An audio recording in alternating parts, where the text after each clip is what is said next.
Before the game even starts, she tells the devs, "Thank you," then cracks her knuckles, because tonight she's here to have real fun, just like any ordinary high school girl.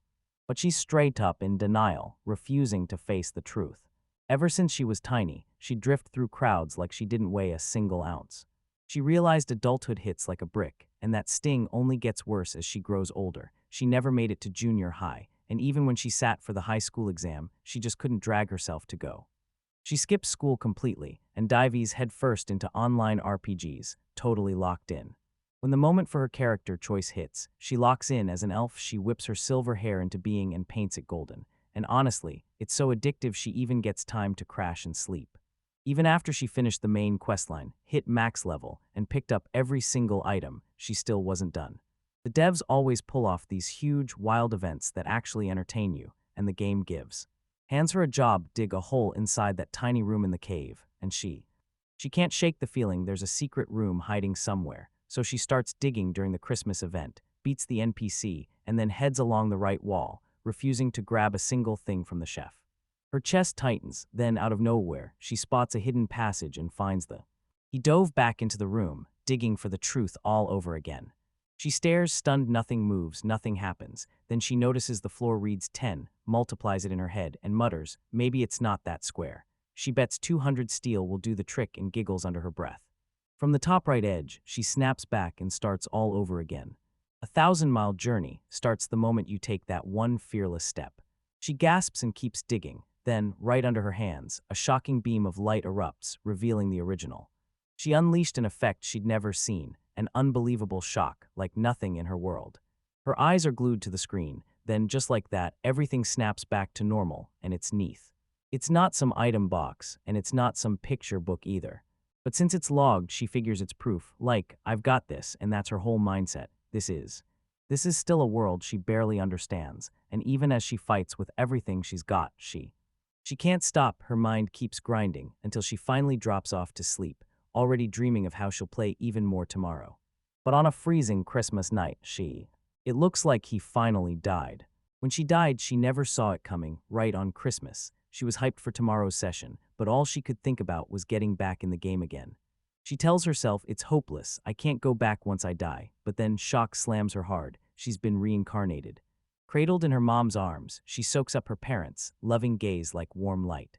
She got reborn, clinging to every memory from her past life, plus the comfort of her silver-haired mother, who greeted her like a miracle.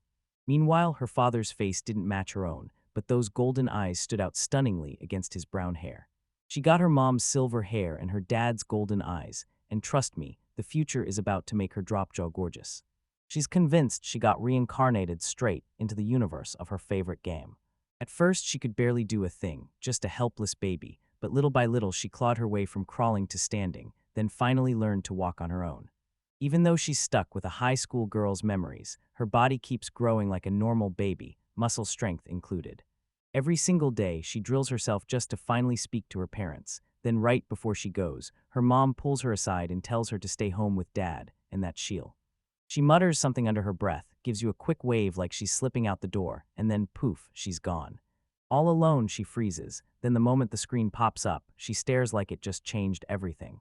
Her stats are right there, and they're absolutely unhinged. It's the character stats of the girl she plays in the game, basically, in other words. The game data from her past life didn't vanish, it got dragged into this world with her. Now she's convinced she's already the best in the world. Every last item from her favorite game world is right here, waiting for her.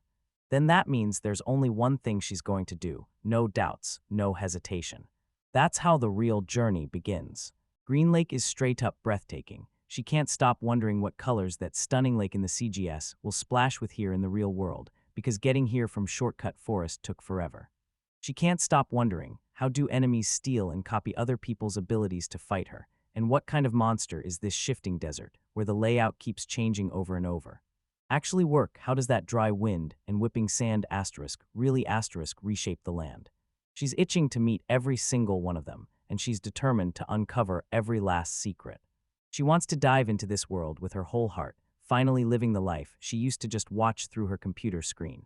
She's chasing the whole experience, tasting it, seeing it, hearing it, feeling it, and soaking it all in with every one of her 5 senses. But if there's one thing she's worried about, it's this: she can't prove that item actually works. Her smile still hangs there, but she snaps out of it and shakes off. She snaps back to reality when her father barges in, calling her name and asking if everything's cool and calm. Are you ready for what's coming? He calls again, praying she's home this time. She slides up to his bed, tilts her chin to him, and calls out, "Papa," and the second he hears it, relief crashes over him. "Renee," she says she's called in this world. Her father's sick right now. Things are getting bad. Turns out, about a month after she was born, he got slammed in a monster hunting accident, and the wound infected him with some brutal disease. So her mom has to work herself to the bone every day just to scrape together medicine and food for him, and for everyone else too.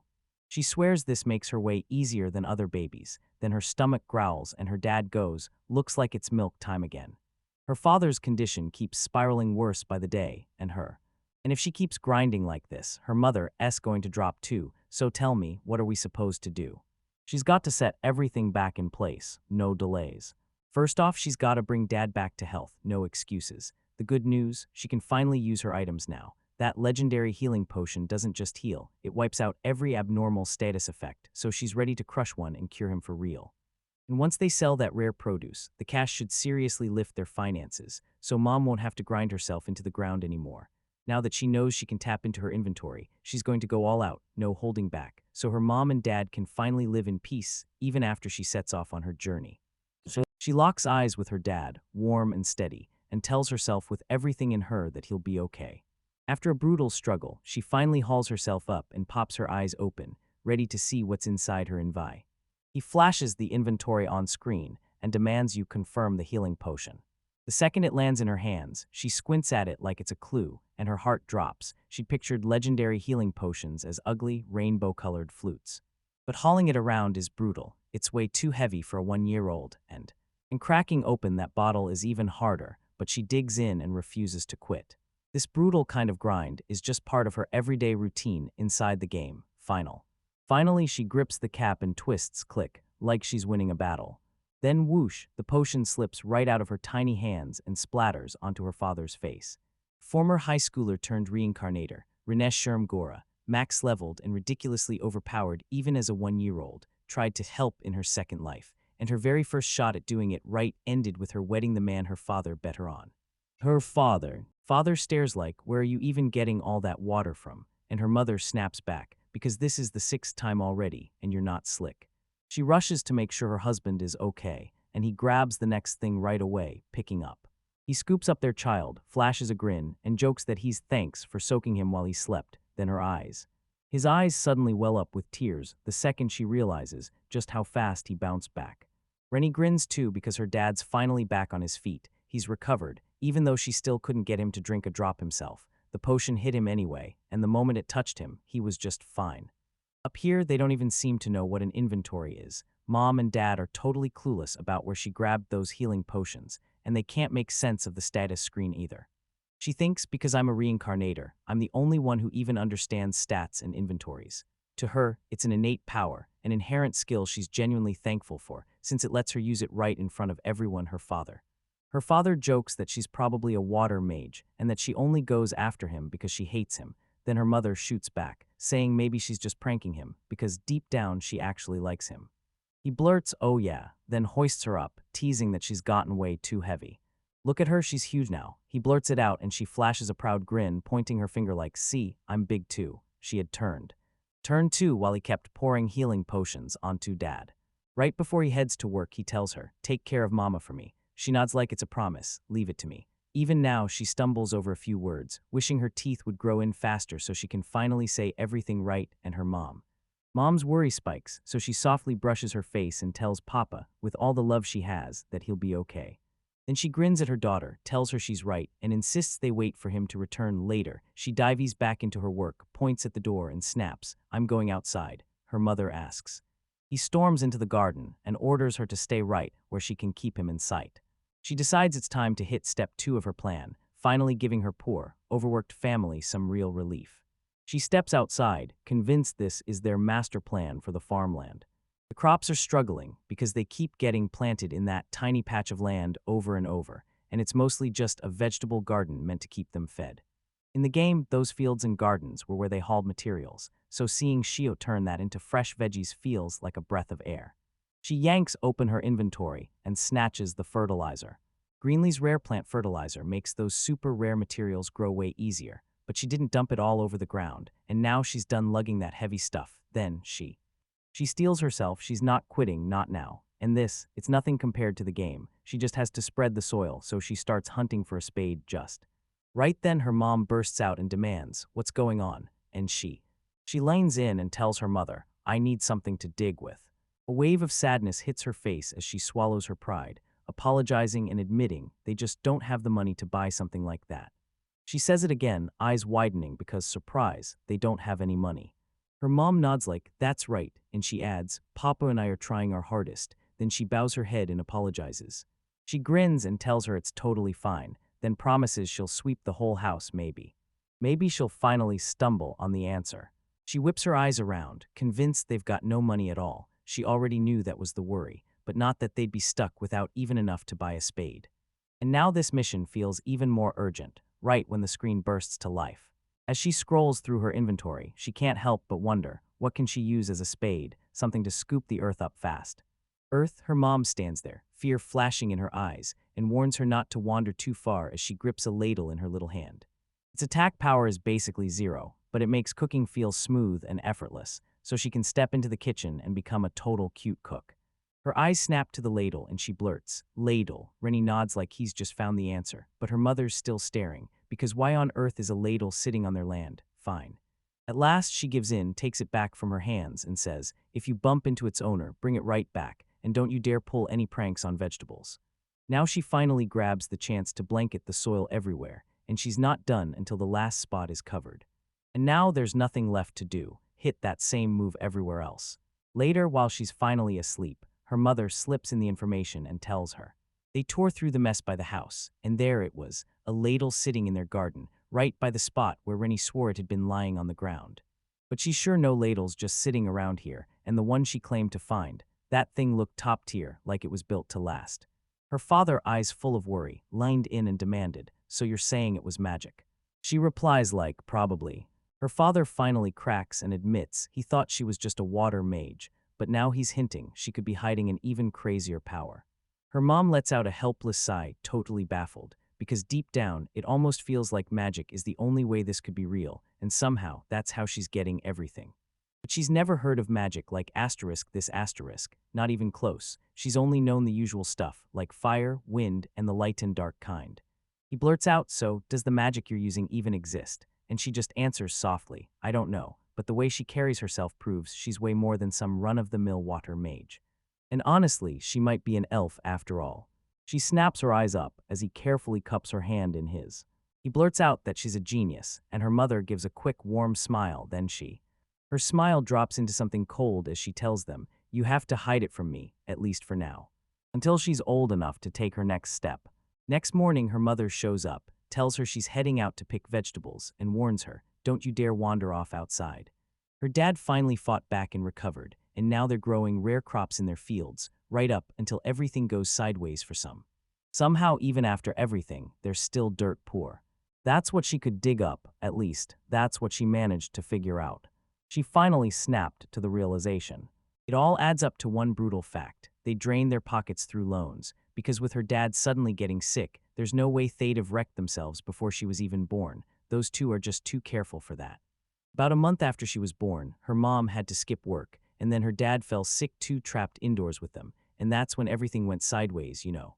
Has to be the answer, yet she can't stop wondering, is this even possible? They're out there grinding themselves to the bone, selling every bit of what they grow, and sure, she doesn't mind eating vegetables, but how can they pay off their loans if it never adds up? She can feel it building inside her, like something about to snap. It feels like someone getting scammed. She snapped, cutting right through the nonsense. She snaps out of her haze when someone slams the door and growls for their money back. Her mother grabs her in a panic, shoves her into the closet, and hisses, whispering in her ear to stay right where she was, no matter what. Then the men storm in, sneering that the place is empty and she can't possibly pay off their interest with nothing. Then the shouting cuts off like the story been yanked away mid-breath. He shot a glance at the cutlery. Every piece was wooden, and scoffed like, It's gonna snap the second it touches water.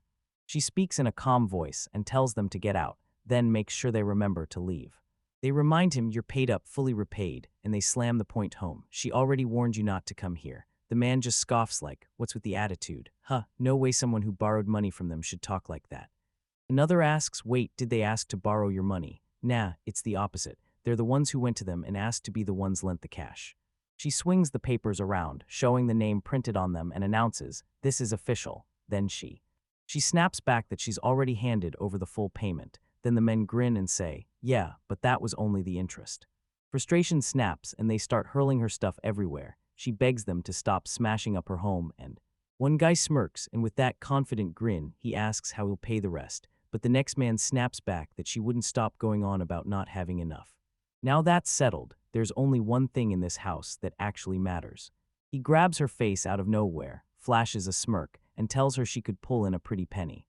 Then he snaps that all this happened because she never says yes, and when she goes silent, he fires back, are you deaf? Basically saying she could repay the loans anytime if she just gave her body. The other man couldn't help saying what a waste it would have been. If she had a daughter, they could have used both of them to think. I swear I think her kid, about to die, it must be brutal being broke. Then she snaps her finger at that third chair and asks, was that supposed to be my dad? Dead's kid, Rennie's eyes go wide as those words hit her, dead, or maybe, just maybe, she is, and then. That it's her parents playing pretend, then, out of nowhere, one of the men. The men snatched her up and started dragging her away, growling that if she doesn't want things to get even worse, she just has to come with them. Rennie P pleads with them to let go. Panic erupted in the closet as they realized, if she finally showed herself, everything would get way worse. Right then, her father storms in and snaps, what do you think you're doing in someone else's house? He yanks the man aside, then both of them crash to the ground, and he screams at them to let his wife go. With sheer will, he throws himself in front of Rennie, daring them to try and come back. They bolt for their lives, except one whips around and yells that they'll come back for this. Rennie struts around like she's invincible and thinks she doesn't need to keep pulling her along to come out anymore. Her screen flashes right back to life. Then she taps an item to lock it in. Once Hermit's robes are on, they hide you from sight and let you slide around safely without running into enemies. Before she vanished, she scribbled a letter, handing it off to her, and then slipped away while her dad is busy calming her mom. She clenches her teeth and swears she'll never forgive them for making her mama cry. Then it all spills out into the open, outside. Outside, the men huddle and talk about him. That guy built different, one says, because in a straight-up fight, none of them can touch him. In those other ads, they don't care how strong he is, because it won't stop that monster anyway. Tell me, does that even make sense? He got wrecked protecting his comrades, and the crazy part, he still doesn't know that the guy was bribed by them back then. They lured him into his own trap and nailed him hard. He should have died right there, but somehow he refused to go down. They would have reached out to his wife the moment money started running out, pitching in and taking her in, kids and all. And hey, didn't the other guy also step in and make sure the family of one of his fallen comrades was taken care of? He shoved money into their hands, basically saying, you couldn't save yourselves, so I had to step in. He snarls under his breath, calling himself an idiot, even as he realizes his own comrades were the ones who sold them out, like they pressured him to take out those loans and then pushed them into betraying him. They were going to get killed no matter what, so the monster stepping in to do it for them felt weirdly lucky. After hearing it all, Rennie finally snaps her voice out, summons her inventory, and verifies the cat's paws. Her hands shift inhumanly, and her eyes go cold and deadly, only when she speaks, asking, can I have a moment? Do they finally clock that she's right there? She sticks out her paw, no, her hand, and demands the documents from earlier right now. One of the men mutters, what's with this prep? Then he clocks how amazing she looks, and the two of them flash those creepy grins at her like they're up to something. The man presses her, where did you come from, and admits they're totally lost, begging her to show them the way. She gives a quick nod, spins around and sprints off, then they lunge in with a cloth to grab her, but she calls out that they'll never catch her. Suddenly she whips around, swings her paw like a bat, and drives a punch straight into the man, blasting him. He took off right into the sky, so that's exactly why. She mumbles it out like it's nothing, then twists to the other side. The other guy froze in shock and blurted, what did she do? She shrugs it off, swings a punch at him, and demands, again, that he hand over the papers. The first man bursts back into the room, yelling at everyone not to look down on them. Once again, she snaps the cat's claws to life. and he gets launched so hard he rockets out of sight, vanishing completely. She says that's two and spins back toward the rest. The last man snaps, demanding those papers, then he crumples to the ground mid-sentence. She yanks out a pile and asks, "Is it this one or that one you want?" She spots her mother's name on one of the papers, and her mind instantly races. Was the other one meant for the man who destroyed everything? Her father, she demands, "Is that all the IO you got from the village?" He freezes for a beat, then drops them anyway, grumbling under his breath, "See, I already put them down."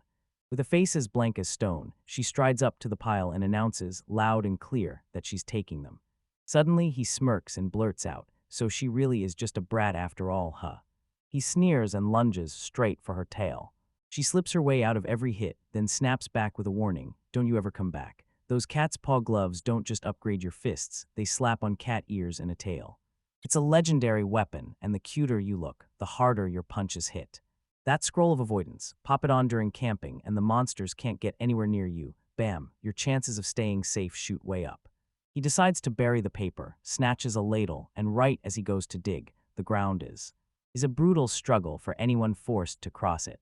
But once again, she digs her heels in, telling herself, like always, this isn't even close to how hard the game really is. She lets out a shaky sigh of relief, hands grimy at last after she finally finishes just. Right then, someone yells her name. She spins around, and there it is, her father's arms clamping around her as he mutters, "Thank goodness." Her mother barrels over too, yanking them into a tight hug, both of them. She shouts over to them, grabs the papers off the floor, and declares, "I found these right here." Another night like this, late, buzzing conversations, and he leans in, asking her what she really thinks. She's convinced Rennie absolutely pulled something off. He believes that too, when he heard some shady-looking man slip into their house, terror slammed into him, and just as he finally managed to scare them out. She vanished without a trace, and it felt like his heart just dropped dead. His wife swears it too. She was certain she'd stuffed her into the closet, but when she opened it, all she found was this piece of paper where she promised, "Trust me, leave it to me." He reads the words out loud, totally baffled. Then her mother finally cracks it open. She says her daughter can do it, like when she's troubled, and usually asks him to leave it to her. Most of the time it fixes everything, so of course she figures, all right, she's got a plan again. She never in a million years expected to get the EAS, and then she spills that they've been scrambling to keep Rennie and her presence hidden. Her husband says it would have been a disaster if the IOU hit the public, so they forked over whatever they demanded, though yeah, maybe they should have thought it through more. She mutters, "Yeah, it's kinda too late for that." He lets out a heavy sigh and goes, all right, Renee didn't miss her chance for a second, choosing the exact path they'd take. Her voice softens as she confesses how truly grateful she is that Rennie was born, because without her, she honestly doesn't think they'd have ever managed to pull this off. A smile snaps across her father's face as he replies she's the best daughter ever, then it cuts off mid-sentence. She's a straight-up genius, her mother.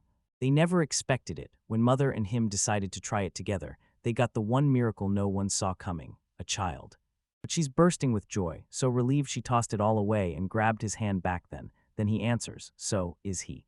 She flashes a warm smile and pushes herself to find that girl, convinced she'll keep Rennie safe, no matter what, so she makes her move That night, Rennie snaps awake and sits up fast, pulled there by her bell of perception. Once it senses killing intent in the air, it screams the warning adventurers live or die by. She hisses enemies, and the room goes quiet as if the threat is already inside. He slips off the bed, just barely, leaning out the window, locking eyes with a crew of men outside. She growls, how stupid can they be, since it's already been a week since she got the ES back. Mom and Dad barely left the house all week. Dad kept playing with her nonstop, like he was trying to make up for lost time. But don't let that calm fool you, because this piece is just the calm before the next round of trouble. To the debt collectors, the E's are the perfect weapon to scare them, and the reason they kept demanding more was simple. They wanted to rip her mother away, because as long as they're hunting her, their home is never safe. And get this right even now. Rennie mumbled, "This can't keep going." She picks out her hermit's ropes and cat's paw gloves, then adds her feathered rabbit boots clapped onto her gear, made from soft speeding feathers. They boost her sprint the moment she slips them on and unlock jump mode, and now she's ready to go. She throws it on and suddenly she moves like a blur, too fast to wear out, but even at max level, she's still only level 3, so after a quick walk or a burst of running, exhaustion hits hard. And she can't fly with those rabbit feathers. They don't lift her into the sky, they just help her jump higher the harder she throws her strength into it. Then she rockets out the window, no hesitation, and it's finally time to smash these baddies. She drops down without a sound, lands, and keeps her eyes on them as they talk. They started talking back and forth, completely baffled like, what is going on? This makes zero sense. There's supposed to be a house right here, so where did it vanish to after everything? After a quick peek, the avoidance scroll really messes with the mind, throwing off everything with pure mental interference. Suspicious people closed in on their house, then they abruptly halted right where she buried the scroll, and for some weird reason, they split off and vanished in a totally different direction. They've been running those 3 moves over and over, and right then one of them yells, asking if anyone else spotted anyone. Then the other snaps back, nah, I don't see a soul, only us. Another says this is a waste of time and they should turn back, until one of them gasps and trembles, this is kind of scary. Then they stare around stunned, this is weird, right? Something like this shouldn't even be possible. They hear someone laughing, and it makes everything snap into focus. It throws them into a full stop, maybe they should just surrender, one mother. It's just one woman and they've already raked in enough cash, so honestly, wouldn't it be smarter to leave her alone? But the other one won't budge, says even if they never find that house, she'll still have to leave sooner or later. She's stuck in the village for now, and that man keeps showing up over and over, so if they finally get him, she's got no choice but to come out. Outside, she lets out a sharp ha, and that sudden sound slams into them, catching them completely off guard. They bolt forward again and she keeps right on her heels until she finally reaches the spot, breathing it all in. She just said, so they really are debt collectors, huh? Mom went to her and borrowed money to cover the daily necessities and medicine they needed. Even though it's basically just Main Street, this place still looks insanely fancy, and she can't stop thinking her mom never could have imagined it turning into something like this.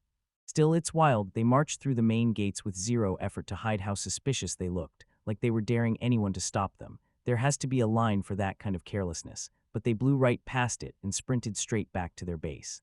Sounds like the city allows this, and she's furious, like they were trying to sell mom off.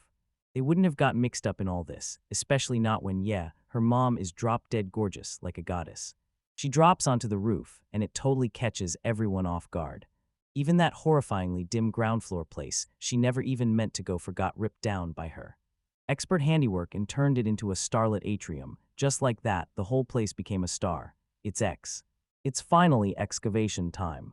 She hammers them down one by one, relentless. It slams on its side, bodies spill out on the other, and she snatches the leader by. He grabs him by the collar and yanks him forward. Then, even with everyone ready to walk away, this guy cuts in, talks them down, and drags them into staying and pushing on. One of the guys mutters, "What's happening? What just went down?" And he snaps out another mutter. That place is seriously weird. They should have left them alone and walked away. The leader yanks at his own hair, groaning like it hurts. It's a curse we're cursed. And Rennie's like, wait, does he really think I'm some evil spirit? Out of every emotion humans have, fear hits the hardest, an essential survival instinct that keeps you alive. People stay far from scary stuff and won't touch what chills them, because fear is the alarm that keeps danger at a distance. She flashes a grin, then snaps her expression into a full-on monster mask. With a low, bone-chilling voice, she chants one promise: she'll never forgive you. She'll never forgive them, no matter what, not ever. The men go rigid, terror carved across their faces, and their voices crack as they drop to their knees and beg for mercy, exactly like you'd expect from an overpowered 3-year-old. Her acting is flawless. Then suddenly, the man blurts out, "It wasn't our fault, we were just following orders." She barks out, "Whose orders are you taking?" They freeze for a split second, trading nervous looks. Then he blurts out the truth and confesses the city's boss. They were just obeying the mayor's short-term orders. Debt collectors wouldn't quit, so she clocked them until they finally cracked and spilled the name of the person behind it all, and then everything hit her. Turned out they were going to be the mayor, Ina. So basically the real boss of the town, the top dog, the most powerful person everybody answers to. She fires back, "Is that really the truth?" And the guy blurts, "No, I'm not lying." He snaps and admits it's true. There's proof too. Even if they don't know the details, it's locked up safe. She figures he's just blurting whatever he can out of pure fear. But the scary part is this: those guards let them slide right through without even checking their identities. So yeah, it really does add up. Possible whoever's hunting mom is no nobody. They're a real big shot, so catch that. Staring someone like that in the eye is the fastest way to invite a whole storm of trouble, because the country she lives in is a royal monarchy, ruled down the bloodline by the royal family, propped up by powerful lords who each run their own chunk of land. Those lands are carved into cities, and every territory's lord appoints the head of each city, called a city mayor. Most mayors are either the lord's relatives or vassals who have earned their place through big achievements, and the king hands them non-hereditary noble titles, putting them firmly in the lower nobility. And in any big town under a city's rule, the mayor gets picked by the city mayor himself, usually a power-hungry rich merchant or a polished civil official. And it's not just one place. Other towns and villages fall under their control too. And that's not all. The mayor of Slantia runs their village too, all at one. One time, the man launches his knife toward the voice like a bullet, only for it to miss her completely, and she slowly turns, and panic ripples through them as one man lunges with accusations, the two of them scrambling to prove the other isn't to blame, desperate, breathless, terrified. She realizes it wasn't him, and that talking for answers was a terrible move. Once she's even a little willing to hear reason, their panic melts, and she realizes she'd only been trying to make them afraid in the first place. She snaps her cat's paw to life, and the impact blasts everyone backward like a tidal wave, smashing them through the air. Looking over the conscious and the unconscious, she vows she never wants them to cross paths again.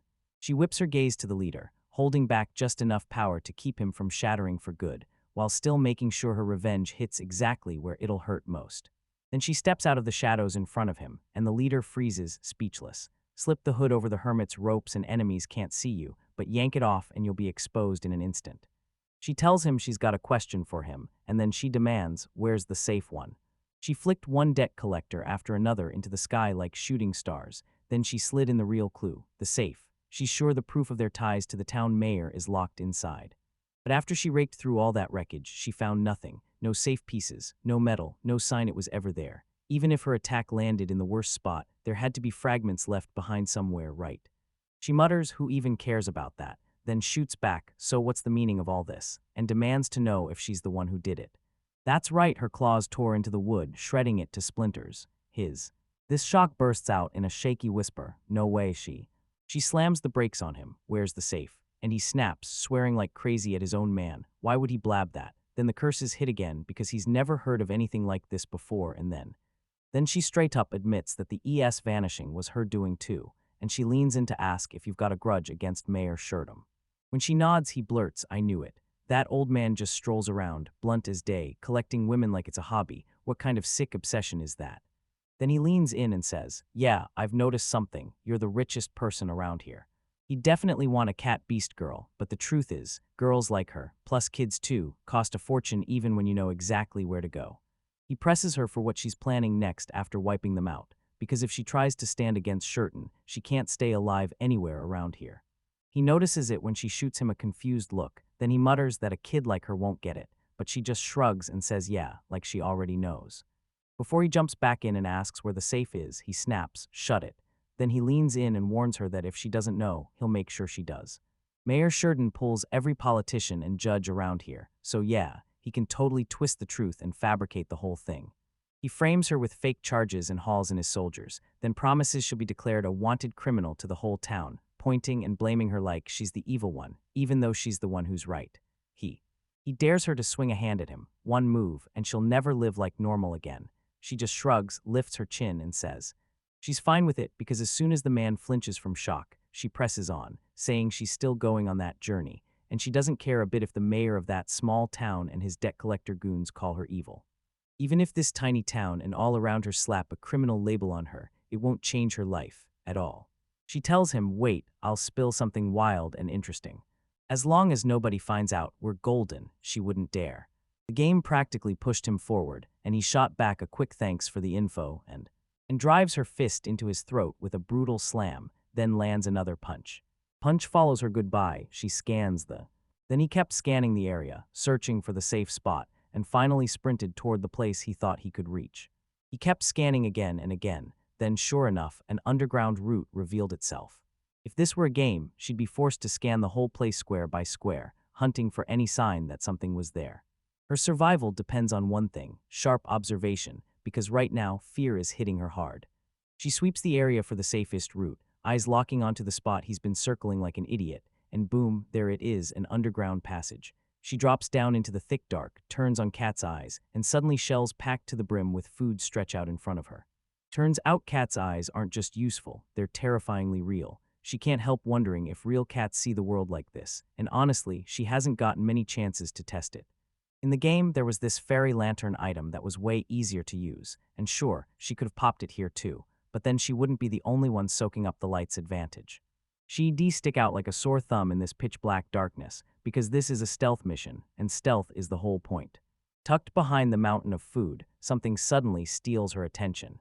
She yanks the food sacks out, heavy as hell, about 30 kilos, like her cat paw glove gives her super strength. Gloves on, she raises it like it weighs nothing. Then a thought hits her hard. If only she'd warned them back when she was mixing that healing potion and fixing her mess, but maybe it's too late. But yeah, she'd never be able to strut those things in front of her mom and dad. They're the perfect disguise, just not something she can rock every single day. As she wipes the last of the stacks aside, the safe finally slides into view. Interview, now she just needs the password, give it one little. With a tiny flare, she snaps it open. Inside, you'll find heaps of IOUs and a chunky, battered ledger, so heavy it feels like it could crush your hands. Rock-solid proof that the mayor's dirty dealings aren't just rumors, they're real. She's clueless about the details, but the signs are screaming fraud, embezzlement, and even human trafficking. If the debt collectors had nabbed Mom, these human trafficking receipt copies would have had her name stamped all over them. She blasts up out of the underground, way higher than she ever meant to. Her document slips, her balance wobbles, and before she can react, she's gone. She's dropping to the ground again, of course. She yanked the wrong move and spilled the healing potion straight on Dad, then dumped the fertilizer all over the field, and now the documents are soaked too. She just knew asterisk it. She should have shoved the documents straight into her inventory the moment she had the chance. She even had the thought while she was sorting through them. But if danger came, there was nowhere to run inside, so she decided, fine, I'll meet it out there instead. Because there was only one exit, she never imagined she'd leap too high and send the documents crashing to the floor. Then she just laughs at herself, painfully aware that she isn't good enough. Then she snaps back to herself, yeah, it's okay. This kind of thing happens all the time in this game. She refuses to get discouraged. It's fine for now, someone screams at her to watch out. Then a girl rockets over, scoops her up, and murmurs a shaky thank. Thank goodness, Rennie is just staring, and wow, she's seriously the prettiest girl. Rennie blurts she's an elf, right? And the girl snaps, yep, and in that instant, panic hits Rennie hard, like it's about to break him as. Realizing her own ears are glowing up too, the girl eases her down carefully, then blurts out an apology for being rude. Dropping to her knees with poise, she beams and says it's an honor to meet Lady Rennie and confess he's waited forever for this. Now it hits him all at once, and he can't believe it. Renee freezes, then blurts out that she knows her name, only for the girl to say she got it from her mom, and Renee fires back, my mom told you too, as she wonders out loud if her mother even knows she's an elf. She looks even more devastated, like nobody has told her a single thing yet. Rennie softly pats her head, tells her it's okay, and insists she can handle it all, while the girl, fueled by pure confidence, thinks, I'm an overpowered 3-year-old, and stands there like she's unstoppable. She blurts out an honor, like she can't even believe it, because she never once imagined her head would get patted one day like this. Such an adorable, amazing person.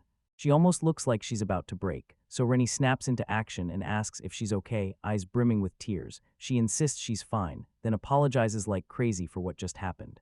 She's been waiting forever, and the moment she finally gets to meet him is the day she's been burning for. And she started to fear that day would never, ever arrive. Then she couldn't hold the thought back anymore. She suddenly breaks into tears, blurted out that she had no choice but to show her how pathetic she really was, then swears she'll give her away in a cooler way. Cooler greeting Rennie has. She has zero clue what's happening, but she keeps trying to comfort her, insisting, I'm telling you I was cool, then grabs her right as she starts to fall and repeats it with even more certainty. Seriously, I was really cool. Cool, this elf girl is hiding something huge and Rennie knows it. She finally blurts out that she's happy to meet her, but the worry keeps chewing at her gut. This isn't good. Too precious, way too precious. Rennie reaches out to pat her head again, only to stop when her hand slips to the left. Only to watch in shock as the girl suddenly drops into a faint right in front of her, and later, the girl swallows her pride and apologizes for falling apart like that. Beneath the moonlit sky, she tumbled through the air, evil misdeeds splattering down around her, while somehow there was this adorable girl along for the ride, so cute she could have been an idol. And she was an elf too. Then everything exploded into chaos. The girl blurts out an apology, confessing she got so overwhelmed, but she just reassures her, it's okay, and then asks if she's truly all right. the girl admits she only got a little too excited. She couldn't help but enjoy it. Then the elf girl snatches one of the papers and blurts, "So what are these documents?" Rennie fires back that they're the evidence of Mayor Shortum's dirty deeds. The elf girl gasps, "That's incredible," and boom, she darts off to hunt down every last one of them. Rennie's got her priorities straight. She only meant to smash the hideout, but then she realizes they've got a huge big shot backing them, so now what's she supposed to do? The elf girl tells her, "Leave it to me," and swings into action like she's got the whole plan in her hands. Rennie only mutters, nods, says, "Yes," and finally lets herself catch her breath. In a blink, she snatches every scattered document back together and thrusts them into his hands. Her grip yanks them back and blares, "Go home, your mother's probably freaking out." But the instant she turns just a little, Rennie slips out of sight. Her chest tightens, she calls his name, Rennie. Rennie answers in a calm voice, saying her cloak lets her vanish from sight. So the elf girl stares, completely baffled, and Rennie asks, "Can you hear me?" before the girl jolts and flinches. Then he nods and tells her, "Yeah, perfectly. I can hear your adorable voice loud and clear." The elf girl leans in and asks if she's got other deadly gear on too. Renee grins and says, "Yeah." Then she wonders if her mom knows, and Renee admits he hasn't told her yet. The elf grins and asks where she got them, and she shoots back, "I've always had them," because she can't risk admitting the truth that she snagged them in a game during her past life. The elf. The elf girl trails off mid-sentence, still buzzing with it, like she really gets it now that Rennie is special looking. Rennie, deep in her own head, finally turned and admitted she knows she's sitting on insane power and killer gear, but there's one more thing she can't afford to ignore.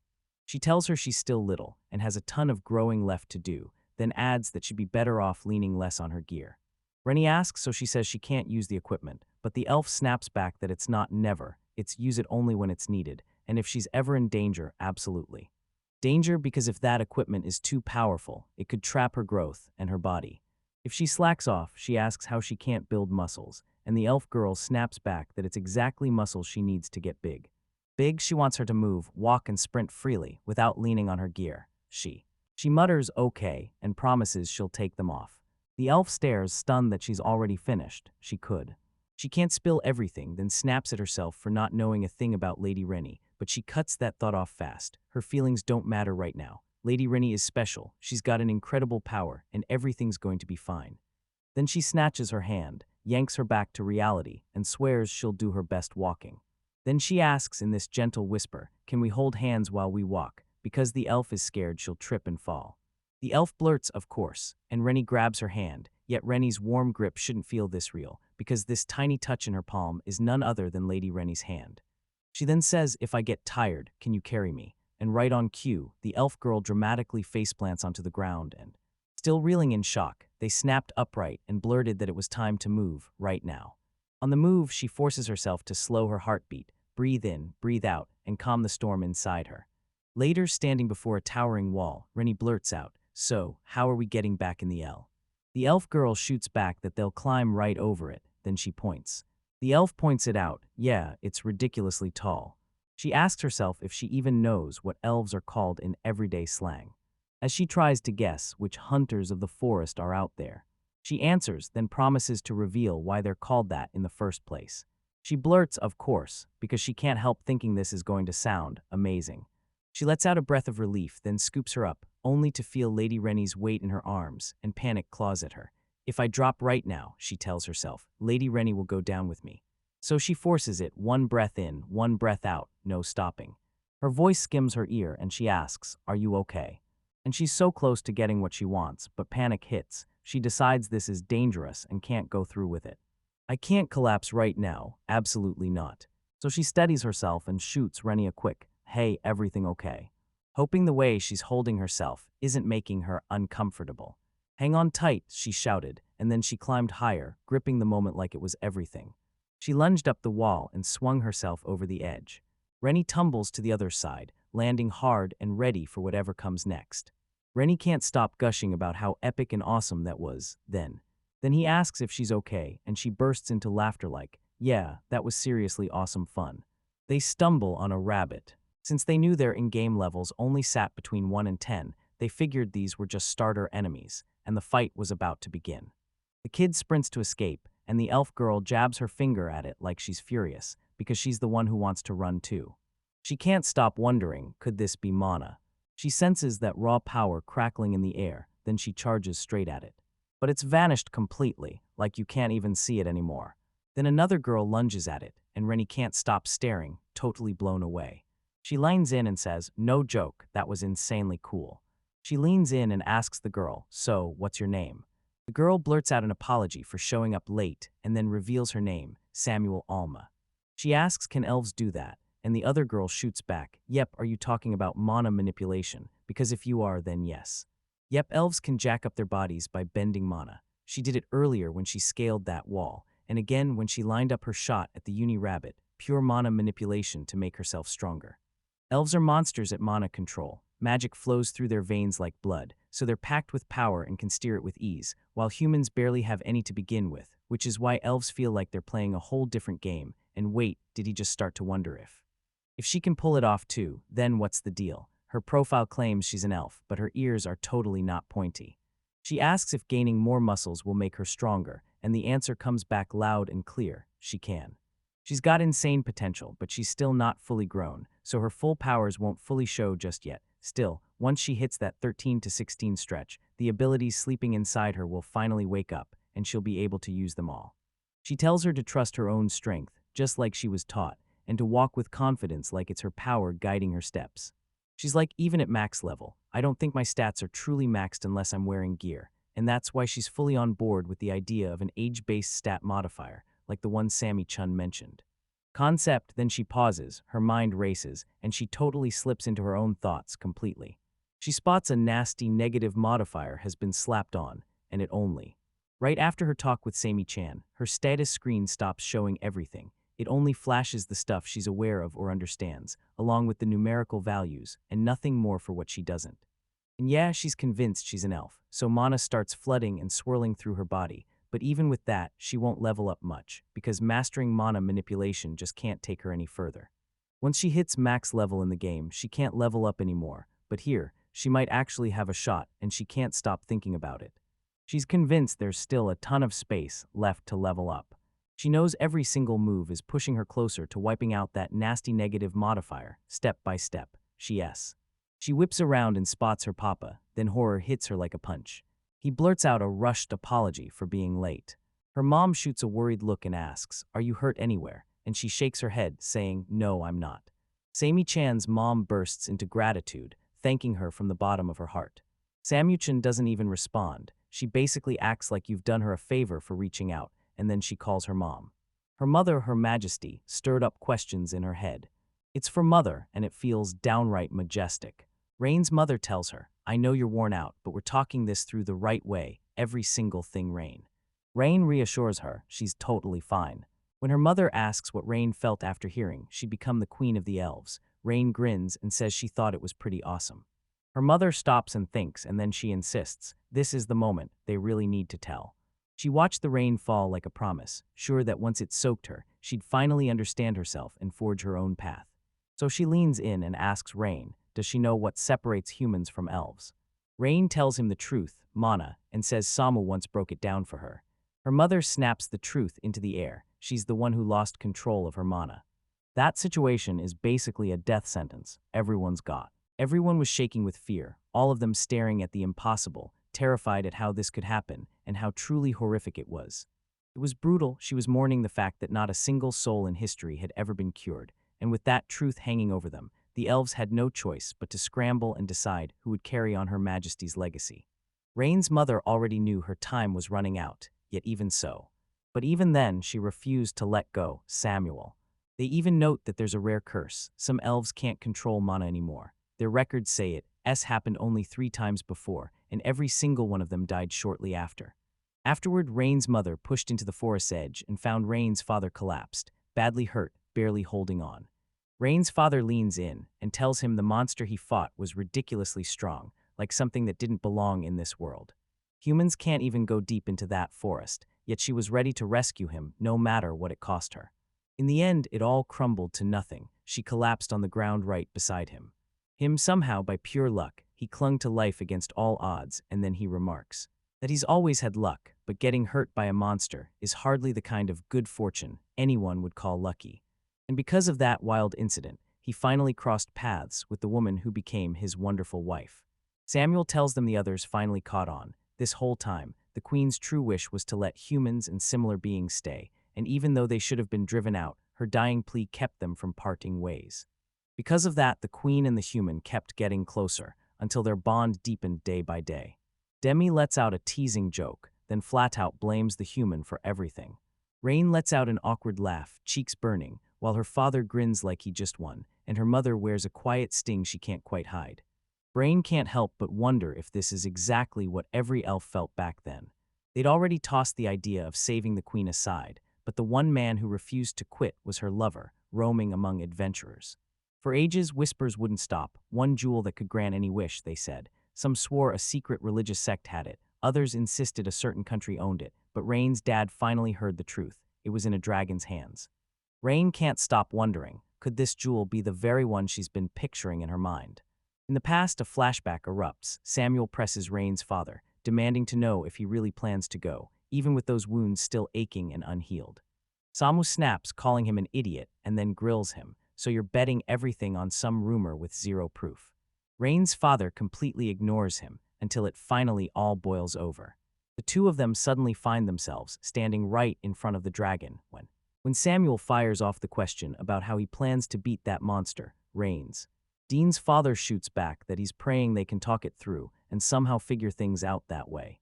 Right then, the dragon lunges and attacks them. Samu blasts out a shout, demanding to know if he truly thought that would ever work. Rain's father gets smashed, sent flying and slamming into the massive cave wall. But shockingly, once the hit throws him into the cave, he stumbles on a secret hidden room. While Samu fights the dragon with everything he's got, he shoots a quick check, making sure Rain's father is still alive. Rain's father leans in and confirms it, then reveals he's found a hidden room, and he's convinced that Jewel is waiting inside. At the same time, he can't stop himself from staring at the wooden floor and wondering why it's built that way, like it's hiding something, because as he pushes deeper in, something hits his eyes, an object floats there out of nowhere, and he can't help but wonder if this is the jewel, and in the very next breath it hits him, he's truly found the legendary jewel. For a split second, he can't even process what he's seeing. His luck is insane, like it's straight up extraordinary, and they say there's 7 jewels prop up the entire world, and you just uncovered one with Rain, her father, and Sam. Rain's father spotted it the moment he heard whispers about a jewel that could grant wishes. His one and only hope was simple: heal his wife. Samu, just like the rest, only wanted one thing: to save the queen, but in the end, the queen didn't ask for some wild power. She demanded the jewel make her human, convinced that once she became one, all her mana would vanish, and her suffering would finally stop. Samu fought back hard. She wanted her to make that wish for the power to control mana again, because if she got it, she'd grow stronger, last longer, and finally take her life back. Rain's mother steps in and makes it clear. She never wanted anything fancy. She just wanted to live with Rain's father as a human. With the queen's mana fully draining away, her magic shell shattered into a human form, yet the elves didn't panic, because her life had already been saved. So the queen finally ditched it all and ran off with her human husband. Rain's mother was dead sure Samuel was plotting to tear them apart, then Rain's father. Turns out the queen's own father gets thrown on a wanted list, accused of kidnapping the queen of the elves. Sammy flat-out declares that every elf has now set its sights on him alone. Rain's mother stares into the truth and realizes, if that's the case, she's not just hurting one person anymore. She's become an enemy to the whole world, because she sacrificed one of the jewels that holds reality together just for her own selfish wish. Samu blurts out in denial, but Rain's mother keeps going, saying that's exactly why she chose to live a quiet, peaceful life with Rain's father, just the two of them, until things suddenly shifted. At first, everything feels brutal, but somehow they adapt, and before long, it starts to feel normal. They're blown away when they finally realize she's pregnant. They're only allowed to have kids with other elves, so they're stunned when Rain suddenly pours down, and out pops a baby with round ears, like she's the most normal human in the world. Maybe, but the fact that elves and humans can't have children together proves it. The queen really did become human. But before long, they spot it, Rain acting downright weird, and that makes them wonder if she's not fully human after all, because she hardly ever asks for attention. And her eyes shine with a kind of understanding that feels way too grown-up for someone her age. Not knowing what else to do, they shove her out of sight, because they're scared to death that. Fear not at them. What if the elves snatched her away, or humans stormed in and drove them off? Right around then, Rain's father takes another brutal hit, gets injured, falls deathly ill, and everything spirals from there, forcing. Rain's mother forced herself to juggle every single chore alone, while everything else kept shifting around her during that. And right in that period, Rain is the one who keeps stepping up to help them, because without their daughter, they wouldn't have made it at all. And somehow they push through every single thing, then they realized. They stop and realize how lucky they are. Rain is their child, and they thank her for pushing herself to help them even on that same day. Rain admits something that stings. She doesn't think she's normal at all. She believes. She's convinced she's weird in a way no one can explain, and that she's been a little different from everyone else for as long as she can remember. Even at her graduation, while everyone else is sobbing, she's staring ahead, actually excited for middle school and picturing a brand new school building. And when a friend pushes, "Why aren't you crying?" She shrugs it off because they'll all end up in the same middle school anyway, so crying feels pointless. She can't even cry at graduation, and when her friend sees that, they slam her as cold-hearted for not shedding a single tear. Another memory hits. Rain and her friends huddle up and yank weeds out of the ground together. One of her friends is absolutely sickened by the insect. She's griping nonstop, screaming that she hates the assignment and that the teacher is evil for forcing them to do it for 2 days straight, while Rain's over here thinking, weirdly enough, that she actually likes it. She finds pure satisfaction yanking the weeds out, roots and all, like she's clearing the whole world with her bare hands. Her friend glares at her and says, "You're not perceptive at all, then." Then he asks, can Rain wipe the rest of it clean too? Your brain knows that being perceptive is usually a compliment, but then you. She can't shake the feeling she messed up the meaning again. Again and again, her words and choices slip farther and farther from everyone else's, and every time they beg her to be normal, she just can't figure out what they think normal even is. No. No matter how hard she fights, she can't move a single step forward. Still, even though everything about it felt strange, her parents doted on her and raised her with nothing but love and care. She handles them with incredible care, and you can tell she loves both of them with her whole heart. Her mom and dad pull her close and tell her they love her more than anything. Then Rain blurts out that she's done staying put. She wants to hit the road, see the world, and go on a real journey, and her mother can tell. Until that, Rain has already picked her path, and with a soft push, she waves her forward and whispers, "Go, because if you ever need us, we'll be right here." If the queen could squeeze out one last wish right now, it would be for the rain to fall clean and joyful, and for the road ahead of this precious little girl to shine bright all the way. Alright, so after that rainfall, the whole day before got packed with action, one crazy thing after another. She trails those men into town, and when she comes back, she's already fixed Slanita's finances and bagged a stack of documents proving their shady moves, but nothing she finds earlier hits harder. She bumps into Samu and everything clicks. She finally learns the truth about where she really came from. Her mother is none other than the Queen of the Elves. Wolves kept circling their lives, and her father once bolted with her, but then she uncovers the truth. Long ago, a jewel was found, and it's the same thing that twisted her mother into a human. A woman, and suddenly Rain can't stop thinking about that jewel, like it's burning a hole in her mind. She never dreamed the exact jewel she once snagged in the game would come roaring back to save her mom's life and turn her into a real human. She never believed something from that world could work here, too. It's probably tied to her birth, too, because everyone keeps insisting elves and humans can't have kids, yet she's somehow perfectly normal. That hits her like lightning, and she bursts out laughing because she can't help it, and she blurts out for her status right on instinct. Now that she's learned more, she decides it's time to check it the right way. Turns out the test only confirms one thing: she's basically sealed for good. She figures it's why she looks human even though she's an elf. Her powers are locked away. And from what she's heard so far, the real difference between elves and humans is simple: whether mana can flow through their bodies. That jewel didn't just sit there. It hijacked and sealed the mana in her mother, basically locking her in a human form. Sure, she's still an elf at her core, but her abilities now match a human's. And now the Rain is inheriting that same chaos. Late at night, Rain slumps to the ground as the truth hits. Maybe she can't manipulate mana at all. But another thought hits her fast. If there are 7 jewels, then maybe she can track down the missing one, wish the seal away, and past all that logic, curiosity burns hard. She has to see those jewels with her own eyes to know. Don't just picture them, see what colors they really are, how huge they get, and how insanely bright they shine. Her heart twists with a crushing, impossible urge to see them with her own eyes. Her mind won't let go, and with those thoughts still buzzing in her head, she snaps out of it, jumps up, and heads downstairs, where her mother waits. Her mom spots her finally awake and blurts that Rain's Dean stayed up way too late the night before, grilling herself over whether she was really getting enough sleep. Rain finally cracks and admits she's starving, and she has no clue what to do next. After she finishes her meal, she leans in and asks her mom, "Are you busy?" Her mom shakes her head and says, "Nope, thanks to that adorable, super strong little girl who saved me from working myself to the bone." The threat feels like it's finally gone, and her mother. Mother Pat pats the Rain like it's family and tells Samu, "Remember how you wouldn't stop raving yesterday about how insanely powerful Rain is." She tells them that she and Rain's father had to sit down with Samu, straight up. They needed to ask if they could borrow Rain for a while. Rain's mom tells her they get it. Rain probably wants to hit the road right now, but she begs them to stay together at least until Rain turns 4, because that 4th birthday is just 6 months away. And Rain steadies her with one promise: she'll stay right there until that moment finally arrives. Then Rain's mom leans in and says that she and her papa have even more dreams: picnics, trips, and day after day of making warm, priceless memories together with Rain. Wayne's mind snaps to something new. He can't stop wondering where Samuel has disappeared to. Samu's mother explains that he slipped into the forest, though Rain is certain she'll show up in the blink of an eye the moment he calls, because right now, Rain still has to get it done, since protecting his mother and father comes first.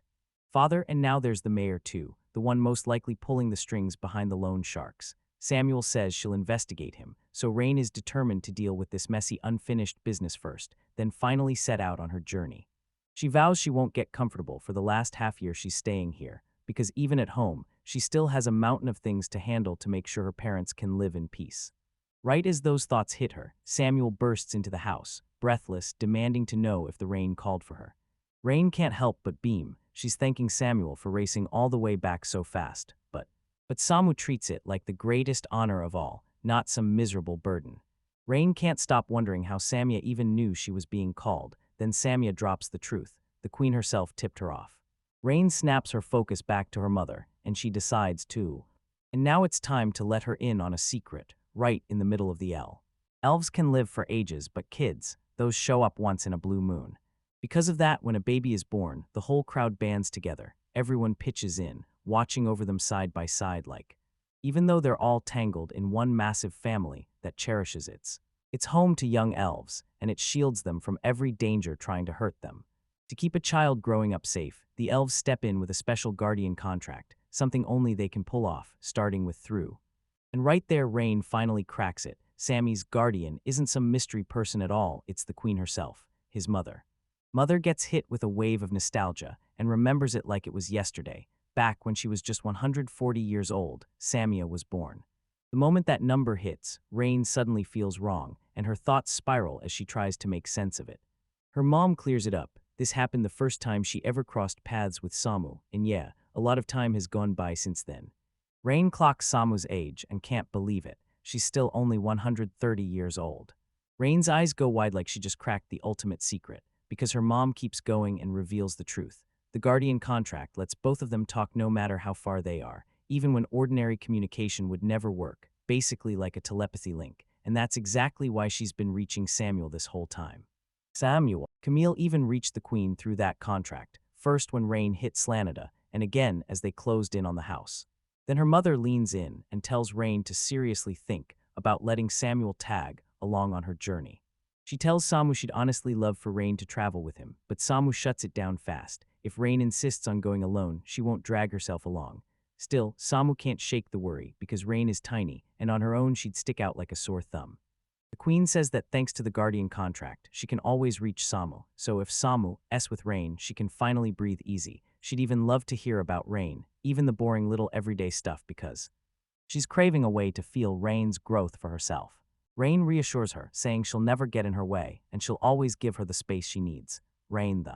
Then Dean starts questioning if Samu really means it when she says she's fine with coming along. Samuel leans in and tells her the truth. There's nothing she wants more than this. The queen took her under her wing, teaching her everything she needed, and for as long as she could remember, her guidance turned into pure respect and real admiration.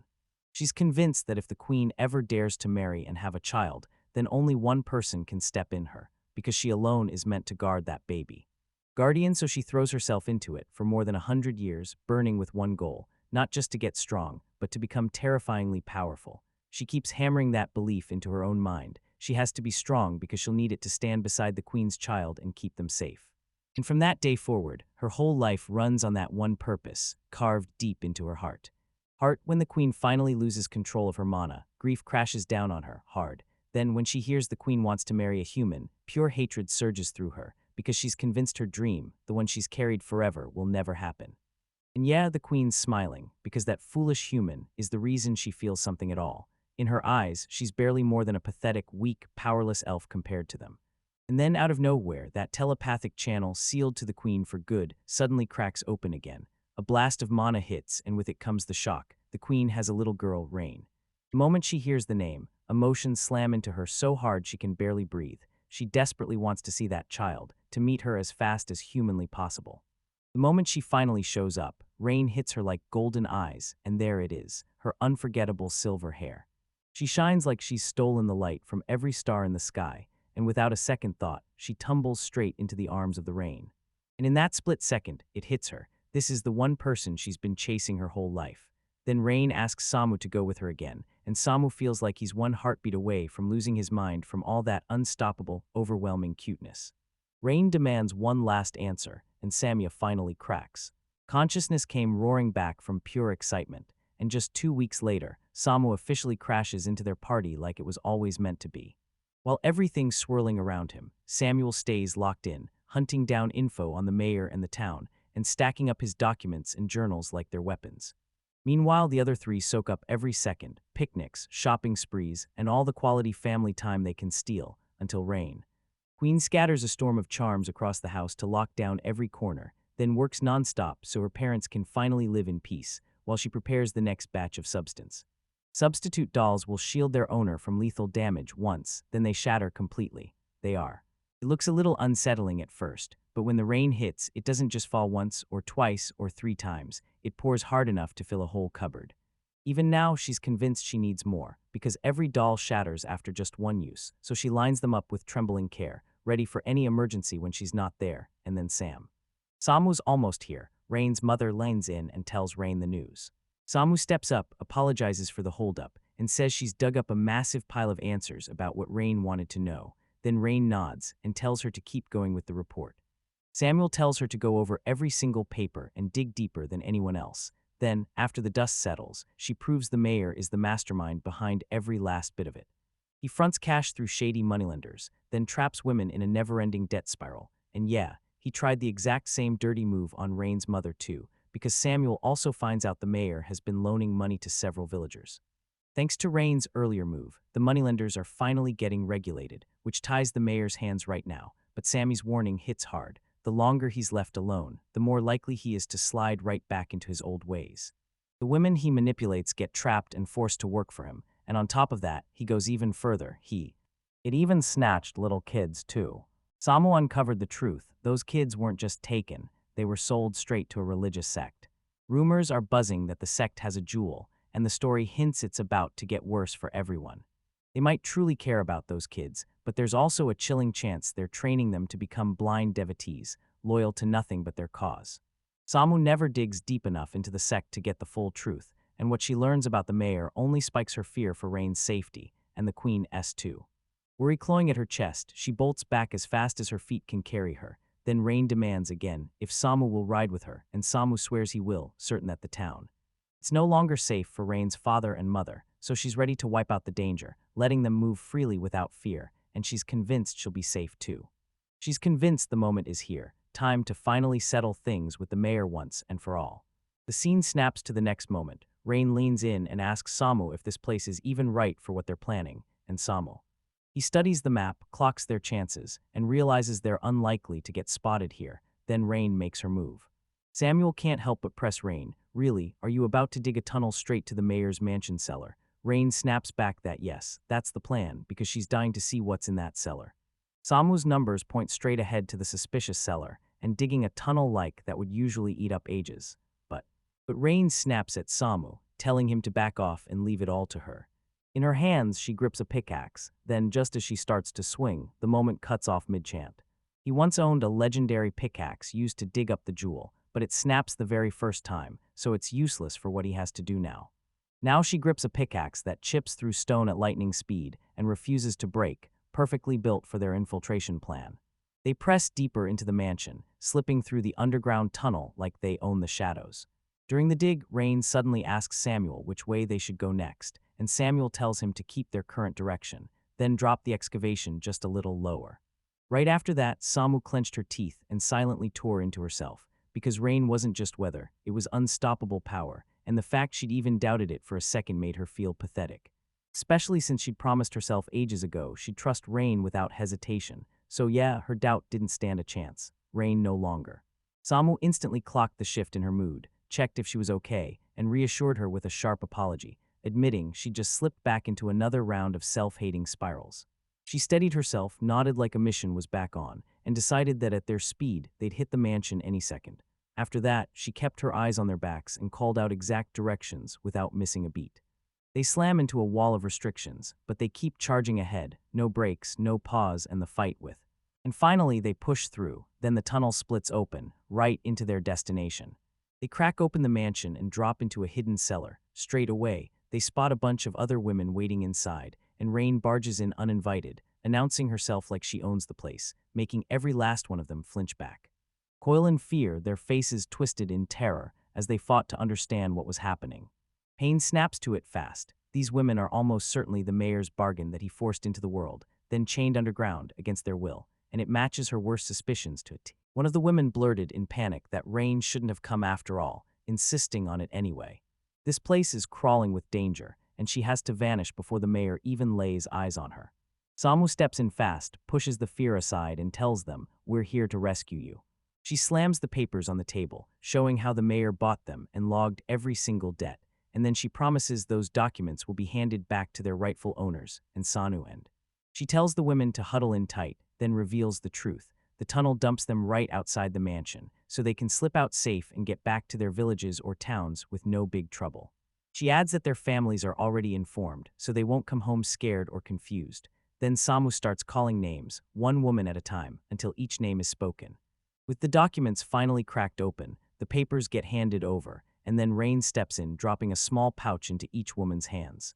When they press her about what's inside, Rini tells them it's packed with potatoes, meat, and bread, so if hunger hits on the road, they'll be ready to power through. She goes on to mention.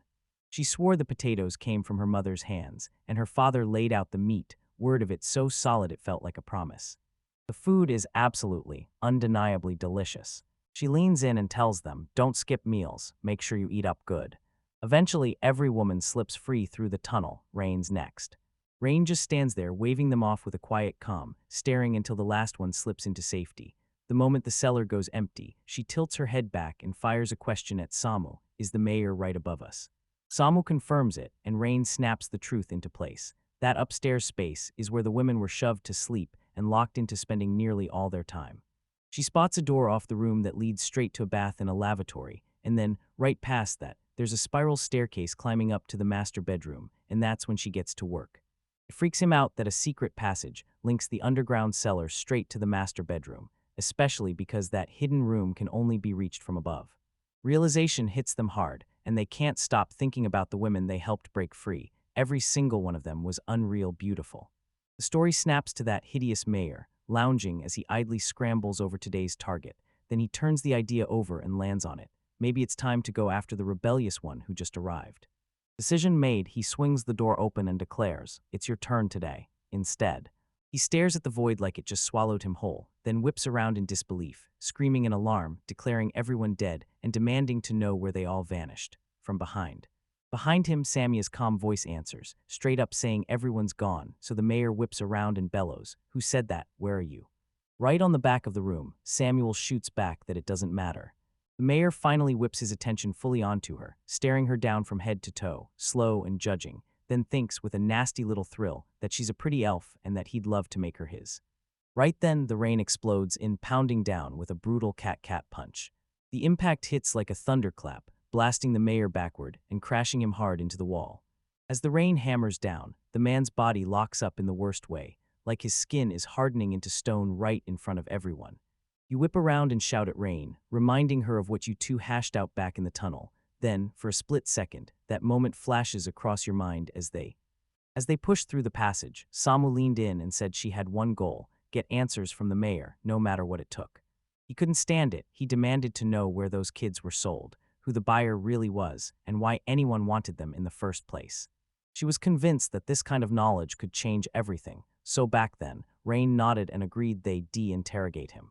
But Rain's gone and accidentally turned him into a living statue.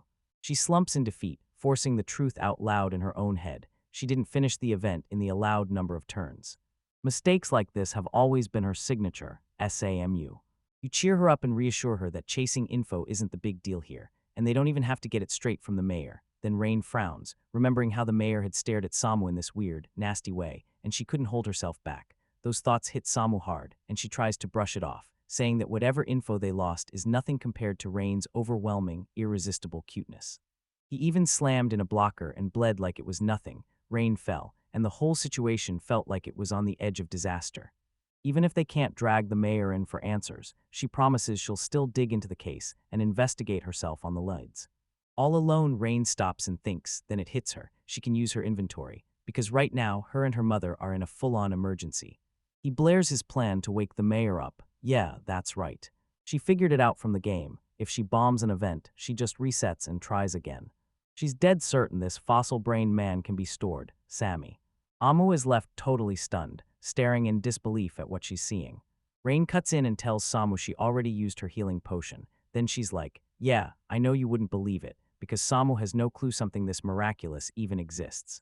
And the realization hits her like a thunderclap, stunning her for a beat. Eventually, the mayor janks himself upright, then immediately explodes into shouting, demanding to know where he is, who's in the room, and exactly who everyone is supposed to be. When the rain starts pouring, he finally forces himself to look at her properly, right then. Fia's face tightens as her eyes catch it. There's no mistaking it. He's got the look of a cat, or maybe even a beast king. Questions him about why he gathered so many children and sold them off, but the mayor immediately flips into a Tier 2 move, pretending he has no idea. Samuel glares him down, silently daring him to stop his pointless bluster, like he's trying to dodge the responsibility all over again. They both know he rounded up those kids just to sell them off, and he can't fight back, so all he can do now is face their questions. The mayor finally snaps back, claiming he was just doing what he was asked to do. He gets told to round up kids around Rain's age, especially the ones who stand out or who are secretly insanely talented. When Samu pushes him hard for who made the request, he swears he claims. He insists he has no idea about the full details. They told him he'd be introduced to the mayors of other big towns, and he even claimed the money he made from selling the children let him build his reputation too. Then he explodes into a loud rant, screaming that he wants to stay mayor for a long time, insisting destiny has bigger things waiting for him, and pushing that he's meant to climb even higher. Samu can barely process what she's hearing. This guy sold kids from the towns and villages under his own rule, terrorized those women every single night, and still thinks someone who does all that deserves an even higher position. She smirks to herself because his big dream is nothing but delusion. He genuinely believes he's the town mayor, so in his head, he automatically deserves rewards and cheers. He keeps running that loud, self-glorifying mouth until Samu snaps to the point and realizes they've finally managed. Thanks to Rain's push, he finally dug up the info, and it screams that something's going down in the shadows because somebody decided it's safer if this idiot stays in the dark. Still, they finally figured out why he sold the children, and they're sure other towns are in on it too. Their next move is. It's clear as day they've got to track down his official stamp, so they rush upstairs and tear through his office room. Rain tells Samu to hold up for a second, then she strides back. She whirls back and rakes the mayor with her cat claws again, slamming him hard into the stone. Stone again as they start to leave. The mayor screams at the top of his lungs for them to wait. He yells for Rain, praising her strength, and admits she genuinely stunned him. Then Ken leans in and asks her if she wants to run away with him and live the high life, pure luxury, every day. He vowed he'd buy her anything her heart wanted. She gets to stuff her face with sweets to her heart's content, while he promises to spoil her with toys, pretty outfits, and glittering jewelry, and then the story keeps going. He even swears he'll have her brought to wherever she wants, with freedom to do anything her heart desires, and he tops it off by letting her pick her own companions, whether they're animals or people from other races. He roars that she can have absolutely anything she wants, and promises she'll never have to lift a finger again. Rain throws out desperate promises to her, but she won't even answer, and no matter what he offers, nothing ever manages to make her happy. She's already powerful, and with that power, she can go after anything she wants and grab it all on her own. With that wordless certainty burning in her, she shoves him aside with a wave and walks off, leaving him standing there in the dust. They slammed the mayor's official seal onto the women's documents, pressing every stamp like it meant something. And SAMU doesn't miss a single trace of what they've done. Everything gets cleaned up fast, handled perfectly, and then it all lands, eventually. Eventually, Rain stumbles on a tiny gem, snatches it up, and rushes it to Samu, asking what on earth it could be. Samu studies it like it might bite, then jams a little mana into the gem to test the reaction. Boom, it lights up right away and acts like a switch, meaning if he finds the right spot, it'll trigger a mechanism, almost. Right about the same moment, Rain spots the gem slot, and they instantly clock it. It's wired to the door that opens into the underground room, like a trap meant to collapse the passage beneath them. Rain feels. A cold dread hits when you realize the mayor might have shoved those women in there and planned to seal the passage for good, playing innocent the moment anyone asks, because that's exactly what this mechanism is built for. Rain snatches the gem and shoves it straight into the switch. With that move, the town and the nearby villages can finally breathe in peace, and Rain's mom and dad are safe too. Samuel throws the mission down like it's done, and then he lifts the Rain. Rain crashes down, and they burst from rooftop to rooftop, sprinting through the white, skimming across the whole town, and somehow it feels genuinely awesome, Rain and all working along. With Rain at her side, Samia feels unstoppable, like she can take on the world solo, because Rain's strength is beyond imagination. Wrong Samuel tried to reach for her, but after today's chaos, she's convinced she'll just trip up Rain instead. Just as that feeling starts to sink in, Rain crashes down and makes it undeniable. Raiden knows full well she messes up constantly, but it's Samu who steps in every time and drags her back from the brink. At last, Rain blurts out her real desire. She's begging to forge a guardian contract with Samu. She can't help but flash that thought. Can she even pull it off with these ears of hers and with all that she is? Samia hesitates, her mind racing as she wonders if that's really going to be okay. She can sign a guardian contract only once, pick that choice and it can't be undone. And she's already claiming Rain, saying she decided ages ago that she was born for Rain and she'll live her whole life for her. So for now, Rain doesn't have to pick a guardian right away. There are plenty of powerful, gorgeous elves out there, and even though Samu has zero plans to lose, she just can't stop wondering what would happen if Rain had a whole crowd to pick from. Once again, Rain can't help but stare off into space, totally blown away by just how amazing Samu is. With zero doubt she picks her. Samu was alone, staring at the contract. Then she started wondering if they should sign it immediately, even if it. Samu swears it won't turn meaningless. Because of Rain's nature, he's convinced it'll work, and honestly, whether the contract succeeds or not is beside the point. The fact that they chose each other is already mind-blowing. Sammy wants to be next. Be her guardian, stay at her side to shield her from harm, even if it means you're the one who gets hurt, even if it costs you your life.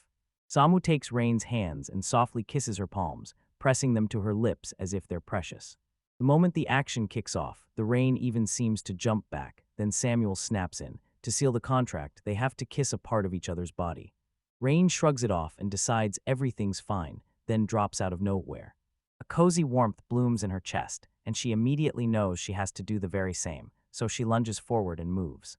Draws closer, wraps her arms around Samu, and fully claims her as her guardian, smiling like she already knows it'll be a blast sharing laughs together, but then she can't. She feels a warmth back, and it hits her like a promise, warmth. That warm crush hits, Samuel's eyes roll back, and in her fading thoughts she realizes this can't be anything but the ultimate assault, because Rain is too precious to let anyone claim it. The sun blazes across the sky when right there, Rain is spotted, resting peacefully like it's taking a nap. While she's fast asleep, a telepathic message slams into her mind. He urged her to wake up, hammering home that today was the big day, and that she had to step out and charge into the wild, wide world. She snaps her eyes open, knowing today is different in a big way, because she's got to step out and dive headfirst into the wide new world, and now she's finally an incredible 4 years old.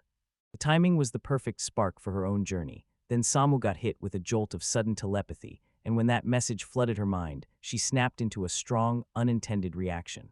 She finally sends it while reading the scroll she was handed earlier, then freezes, realizing she totally blew etiquette, and instantly feels sick with regret for how abrupt that message came out. And he couldn't stop wondering why those exact words had to be spoken. Then the rain started falling. The queen smirks to herself, finally realizing there wasn't any real reason behind it at all. Her own voice pounding inside her skull ignites the start of her journey, her real call, finally loud enough to answer. The call to adventure hits, and she can't help but marvel at how unreal it feels, living that moment up close in flesh, while telepathy carries it all through her, like it's happening right inside her mind. Right after that same connection, she gushes her thanks to Samu and admits she's truly over the moon. Then that tidal rush of emotion slams into Samu again, nearly knocking her out cold, but Rain somehow steadies her just in time and keeps her from tumbling off the clock.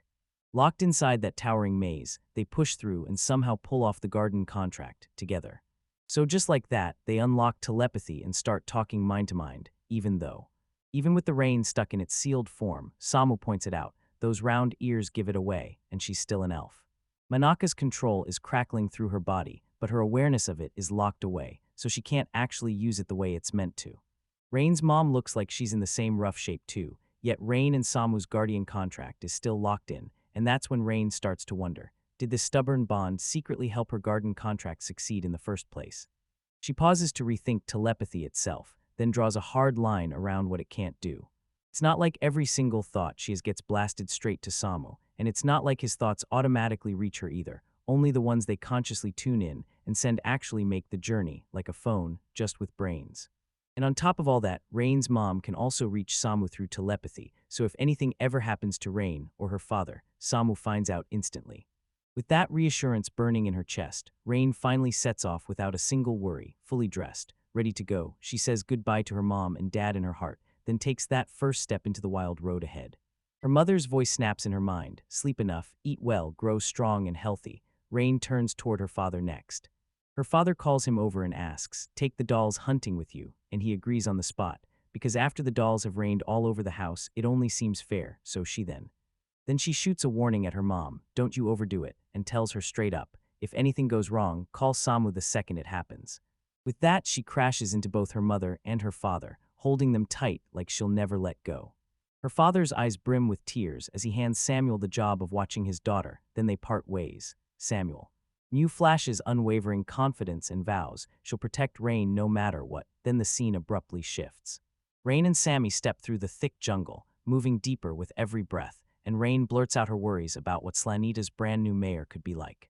He explains the mayor was just sworn in, meaning he hasn't had time to truly get a grip. Now he's clawing to restore order before the previous chaos swallows everything. That sneaky mayor, he stole a fortune, skimmed illegal taxes from the villages, and chased the villagers off so they couldn't expose his crimes. Even though the new mayor looks like he's handling things just fine, we still have zero clue about those missing kids. Samuel shoots Rain an apology for not finding a thing, even after pouring so much time into the search, and Rain brushes it off fast, telling her it's okay and thanking Sammy for every hard effort. Rain stares at the rain-soaked world and realizes the truth. Those children were sold off by the wicked mayor, tangled in the same scheme as all the other women he'd rounded up to climb higher with his superiors. After a breath. With one sharp question, she presses Samu, where do we start looking? Samu points straight toward the city, saying they'll have a better shot watching the towns and villages from there, and that Riaglia the mayor could hold the records or the connections that finally lead them to the missing children. Samu, you already scoured the city, but he won't rule out the tiny clues that only show up when you're right there. Riaglia is the richest spot in the whole region, perfect for tracking clues and letting the rain wander around too, and as the main traffic hub, it's packed with merchants, inns, and shops for every traveler, which Samuba. Rain can't help but wonder, and as soon as she hears it, she blurts out how badly she wants to go and asks. They ask how far the city is, and Samuel answers, about 3 days, there are towns and inns along the road, so you don't have to stress about sleeping arrangements. The hunt to find out what happened to the missing kids kicks off in full force. Right in the middle of their trip, they stop at a legendary store packed with mouthwatering meat dishes. Then Rain, all bright eyes and unstoppable energy, raves about the food like crazy in a language Samu can't understand. She's totally hooked by the town, staring at the inn on the outskirts like it's pulling her in, amazed at how everything runs and how alive the whole place feels. On the second day, they stop at a garden, snatch fruit from the trees, and as sunlight pours through the leaves, the rain seems to glow, bathing her tray in radiant light while she feels like a true goddess of a bountiful harvest has wrapped herself around her.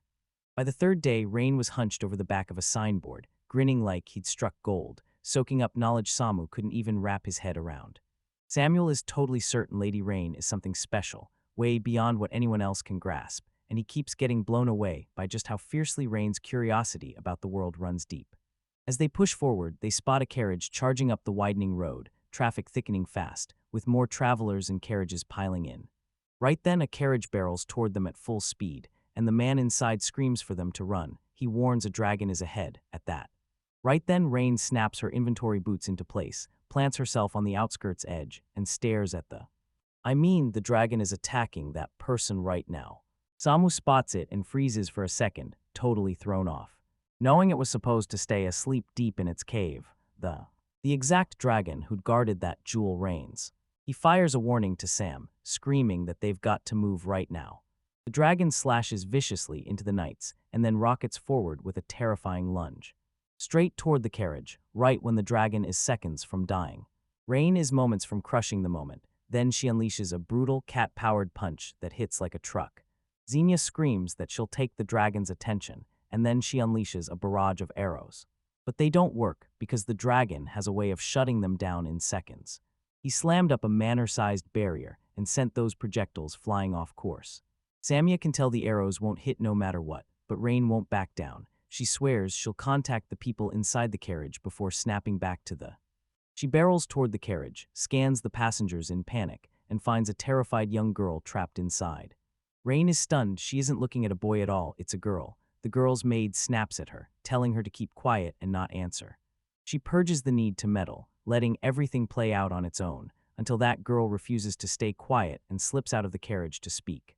He blurted that it was an emergency, fired questions about where the soldiers were, and demanded to know what the heck was going on. The princess insists it's perfectly fine and blurts out that she wants to talk to the Rain. Then it hits her, where does Rain even come from? Right then, the sealed clock has already let it all out soon. Soon enough, the princess finally sees the truth. Every single one of them has already been wiped out. Rain grabs her confidence and reassures her, saying there's nothing to fear, he'll handle everything. She lays it all out, then grabs the princess's attention and warns her this is way too dangerous, demanding she stays exactly where she is. Rain barrels towards Sammy to back her up, then she explodes forward and she winds up and smashes the dragon with a brutal cat punch. In the next heartbeat, she's hanging in midair and Samu's left staring like, wait, is it even raining? The answer hits hard, yes, rain is absolutely pouring down, and Samu's going to have to sprint and catch her, because if he hesitates, she's gone. At the perfect second, Samia lunges forward and catches the rain, and the rain starts to think. She's blown away by the save, crazy enough, she can't even see it with her own eyes. Samuel tells Rain one thing with absolute certainty. She didn't miss a thing with her eyes, she felt it in her heart, and Rain felt. With a shaky, apologetic smile, she admitted she'd truly prayed her arrows would finally punch straight through the target. Honestly, she wished she could have clocked it instead, Rain on. She knows this feeling is dead on, and what she really needs is one clean hit, but her rabbit boots won't let her jump again while she's already floating, so she can only land one strike at a time, and that's a terrible matchup against a dragon that can twist its path in midair, the dragon. She can't see it at all, and that freaks Rain out. How is something so blind still finding her every move? Maybe it's the air, maybe it's something she hasn't even learned yet, but one thing hits her hard. The dragon senses her and dodges her strikes like it's reading her soul, especially once it's in the air. Up there, it whips left, right, forward, and backward, and then it does the next thing too. He started surging up and down like a storm, and that chaos turned the fight into something way more tangled. Rain realizes this is going to be brutal, and she refuses to believe the dragon can be beaten with a single strike, because if it can just twist away whenever it wants, what's the point of even trying? Which leads her to wonder if she should try one more jump. He starts wondering, could he rip into the air itself and bend her path before she ever smashes into the ground? Then it hits her another jump. This second jump system has never existed in this game, and the thought rattles her so hard she can't even make sense of it, yet at the same time, her chest starts blazing hot as Samu braces to strike, and suddenly the whole weight of stopping the dragon lands on his shoulders. No excuses. Right then, when everything hinges on the rain, Samu snaps her bow and lets her arrows fly, because the storm is the only thing that matters, and it's raining right now. She's teetering right at the edge of the dragon's reach, and that scorching burn in her chest keeps screaming louder and louder. She triggers the second jump and lands it perfectly, straight into another breakthrough. Stage leap, boom. She rides that momentum and slams the irritating dragon with a crippling cat punch. He hurls it so hard it rockets through the air and vanishes like a distant star, fading out into the horizon until Rain uses telepathy to warn Samia, I'm about to fall again, and tells her to catch her right as that request drops. Samu goes for one more catch, right in the rain.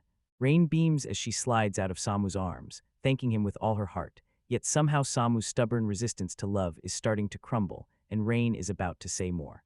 Then they ask if Samu's okay, and Samu crumples with crushing embarrassment and guilt, because he grabbed Rain right in the open, while Rain's attack power is so brutal it feels unstoppable, like everything is about to go wrong, and it looks like. Samu's love resistance is so weak that it can't take the hit. Rain realizes it must have crushed Samu to juggle her true, visible form after her hood got knocked off in the dragon fight, yet she still doesn't quite grasp what Samu means by attack power or love resistance.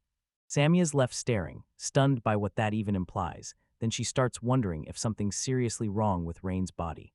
At the instant she landed her blow on the dragon, she felt Rain's magic pulse in a way that didn't feel normal, like something bigger was hiding underneath Rain. Rain was born from the queen and the elves, but then she lost her mana, and nobody knows if she'll ever cast magic again. Even the guardians sealed a contract, and Rain swears she felt a spark of magical energy earlier, so now she can't stop asking, what if something just triggered it? Rain nods like it clicks, because in that exact second, pain tore through her chest and she felt it for real.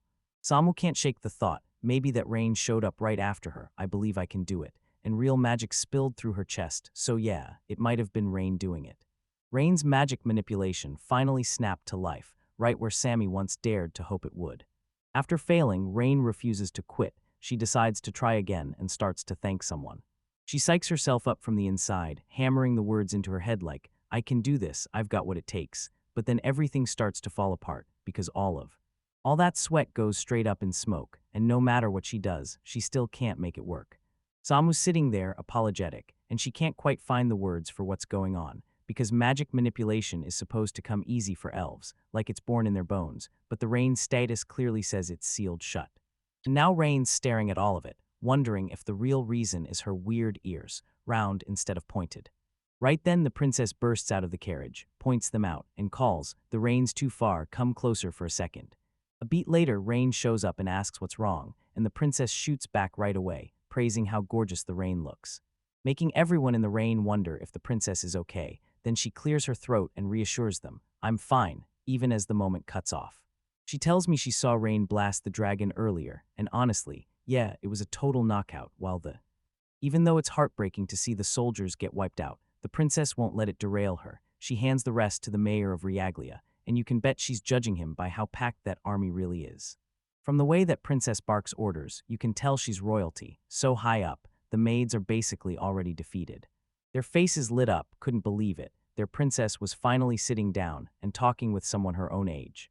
The princess, red with embarrassment, snaps at them for reacting like that and insists it's completely natural.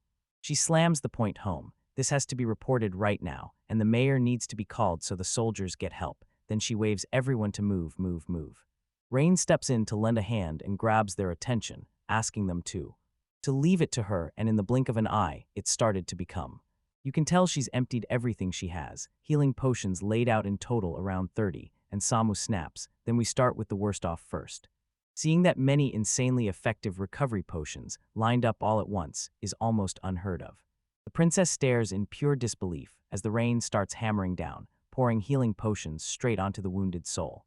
Soldiers, the princess jolts in shock, blurting out why Rain would do this, then snaps her focus straight to. He steps up to one of the soldiers and asks what's going on inside his head, then he blurts out that he's sorry for looking so pathetic, only for the princess to press, insisting she needs to know if his body hurts anywhere at all, and he admits he's just a little tired. She reassures him the camp's already up and tells him to crash there and rest. After that, the princess storms back to the throne, reigns with fire, and praises her as nothing short of amazing. Rain breaks into a warm smile and tells them she's so happy to help. Eventually, every single person gets properly healed, right down to the prince. The princess leans in and tells Rain, I've been helping you guys, immensely, then starts breaking down exactly what they were.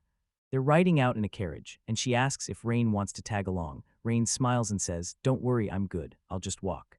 Instead, the princess lets out a gentle sigh and tells him she finally understands. Rain is about to head out when the princess snaps into her path and demands she wait, right there, clear. Blushing hard, she shoots the request again and begs Rain to stay for For just a moment, her maids lean in and whisper, "You've got this," reminding her the only thing left is to call the rain the right way, exactly how you practiced earlier. The princess freezes for a beat, then whispers to her maid that she's scared the rain might turn her away. And honestly, Rain is a girl, beautiful in every way, inside and out. Rain leans in and reassures the princess, telling her she has nothing to fear, and pushes her to say whatever's burning inside her. On that day, the princess grits her teeth, gathers every ounce of courage she has, and invites Rain to a tea party. Then she sparks his excitement in the blink of an eye. She tells her how Rain stepped in and protected her earlier, then swears she'll thank her the right way, until worry starts to creep in. Somehow, a tea party together sounded like it might turn out to be anything but fun. She shoots back and says whether it's fun or not is totally up to her to decide. She's like, why not? And honestly, it sounds amazing, so she bows to the princess and gratefully accepts the invitation. The princess's cheeks ignite red, and the maids erupt in happy cheers, screaming that their girl finally pulled it off. Then she grabs Rain and begs her to stay in town, promising she'll reach out to her soon. And with that, they trade one last set of farewells before parting ways. Lord, Rain, and Samuel all gear up to leave the moment they start heading out. To leave, Samu can't shake the question, why did that dragon slam the carriage in the first place? Then it hits, they arrived. They roll up to the checkpoint, and it's absolutely gigantic. It's the richest spot for miles around, packed with solid stone houses built to stand up to even the rain. The place looks lively and almost fun, but Samu cuts in. There's an inspection at the gate, and nobody's getting in until they're checked. Rain pauses to decide if she can even get inside, and her mind instantly races back to the one thing she does have, a certificate from the 11 kingdoms. Will that be enough to break through? Samu nods, it'll work. The certificate is soaked in magic, and if you use the right special item, the active seal lights up so you can finally see it. In this game, there are no weird tests you have to pass just to step into a city, so this whole system feels totally off. Like Rain can't stop asking if it's somehow tied to the family registration setup from her past. Most certificates come straight from the city or region you're born in, and because elves are few in number and live forever, everyone across the country knows their names. The bigger the city gets, the tighter the inspections grow, until even free entry cities try to play it cool and end up drowning in security problems, losing trust, and watching their reputations crumble. Out of every village and town Rain and Samuel have hit so far, this place runs security way tighter, especially. In Slanida, there are tons of gates, and most of them basically let people through with zero checks, so Rain can pass without a single stop. That instantly drags her back to the days she and her mom and dad used to go shopping, because every village and town along the way welcomed her and Samu, never once turning them away, given. With a city this huge, Samya can't shake the feeling that only a few people even have magical inspection gear. It's brutally expensive, and most folks can't rely on that stuff. They usually show papers or metal plates, so the real test is always what the eye can see. Samya doesn't think they could just fake an 11 Kingdom certificate, but if Rain shows up right and that stone in her hands shines the way it should, they might slip through anyway. But here's the snag, Rain doesn't have a certificate, so if they run a hard inspection, they can turn her away on the spot. When Rain was born, the queen made a cold choice. No certificate, no paperwork, nothing, and everyone assumes she did it to keep Rain safe. Samya can't shake the idea that one day they'll still build one for Rain, while Rain stares at the moment like, okay, but what do I do now? And Samya decides it's go time, and they hit the gate first, before anyone else can stop them. With a city this huge, SAMU can't shake the feeling that almost no magical tools can even sense when Rain is coming. Pulls her hood back over her head, and can't stop wondering how much longer this whole process is going to drag on. Soon enough, they end up inside the administrative office, and it actually works out for them. Pushed through the gate, Rain slams her hood off, and the moment she takes everything in, her eyes go wide, because this place feels unreal, like the entire vibe just flipped. They're not. Now we're out in the grasslands of Rioglia, then the rain hits, and it carries this mouth-watering scent like a secret invitation. Samya feels it instantly, shoots a look, and asks if she wants to chow down. Rain grins and tells them, loud and clear, she's hungry for rice balls. Samuel strode up to a street vendor and demanded 2 steaming servings of mutton. He fed everyone with sheep meat, and even with that, even with all the new development around here, there's still a lone meadow on the edge of town. Then up ahead you spot a village built around sheep breeding. Samu leans in and asks the vendor for something warm to drink, and the woman immediately asks if they've got a container. Then he pours them a steaming hot drink, and while Rain happily digs into her sheep mutton, Samu leans in and tells her it tastes like it's made from sheep's or goat's milk, close, but with a slightly different flavor.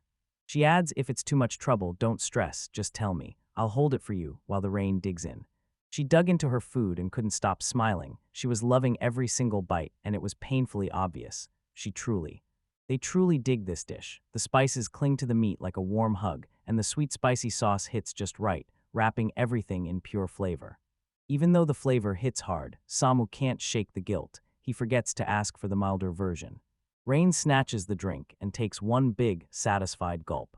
Sip sweet relief hits first. The drink tastes insanely good, and man, that combo turns out to be straight up amazing.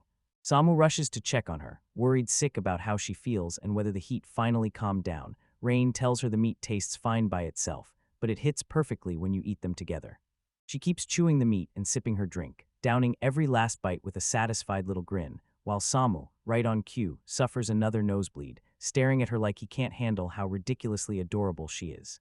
Rain clocks that Sammy's meal's been doused in a heavy helping of spices too, and the two of them keep rolling forward. You're just sitting there, relaxed and glowing with joy, genuinely soaking up every second together like it's the best part of your day.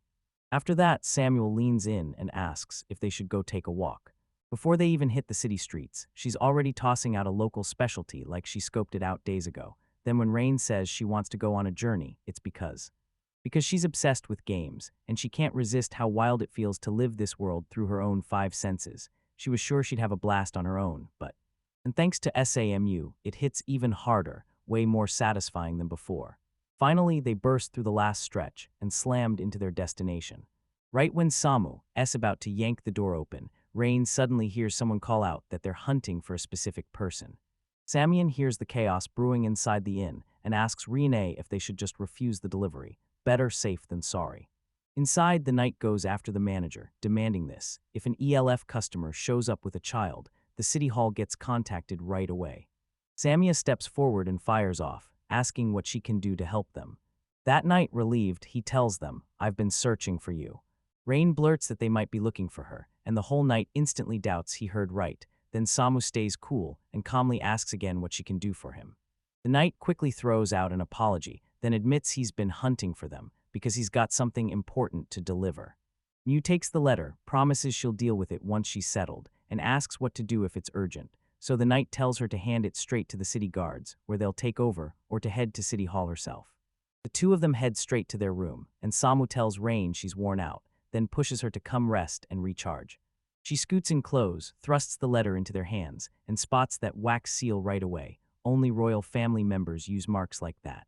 Family sealed away from the dragon, so it becomes crystal clear. The one who stayed trapped behind that seal was the princess of the country. She'd heard this kingdom was run by a king and a queen, plus they had 3 kids, and she figured. It basically assumes this princess is probably the youngest one.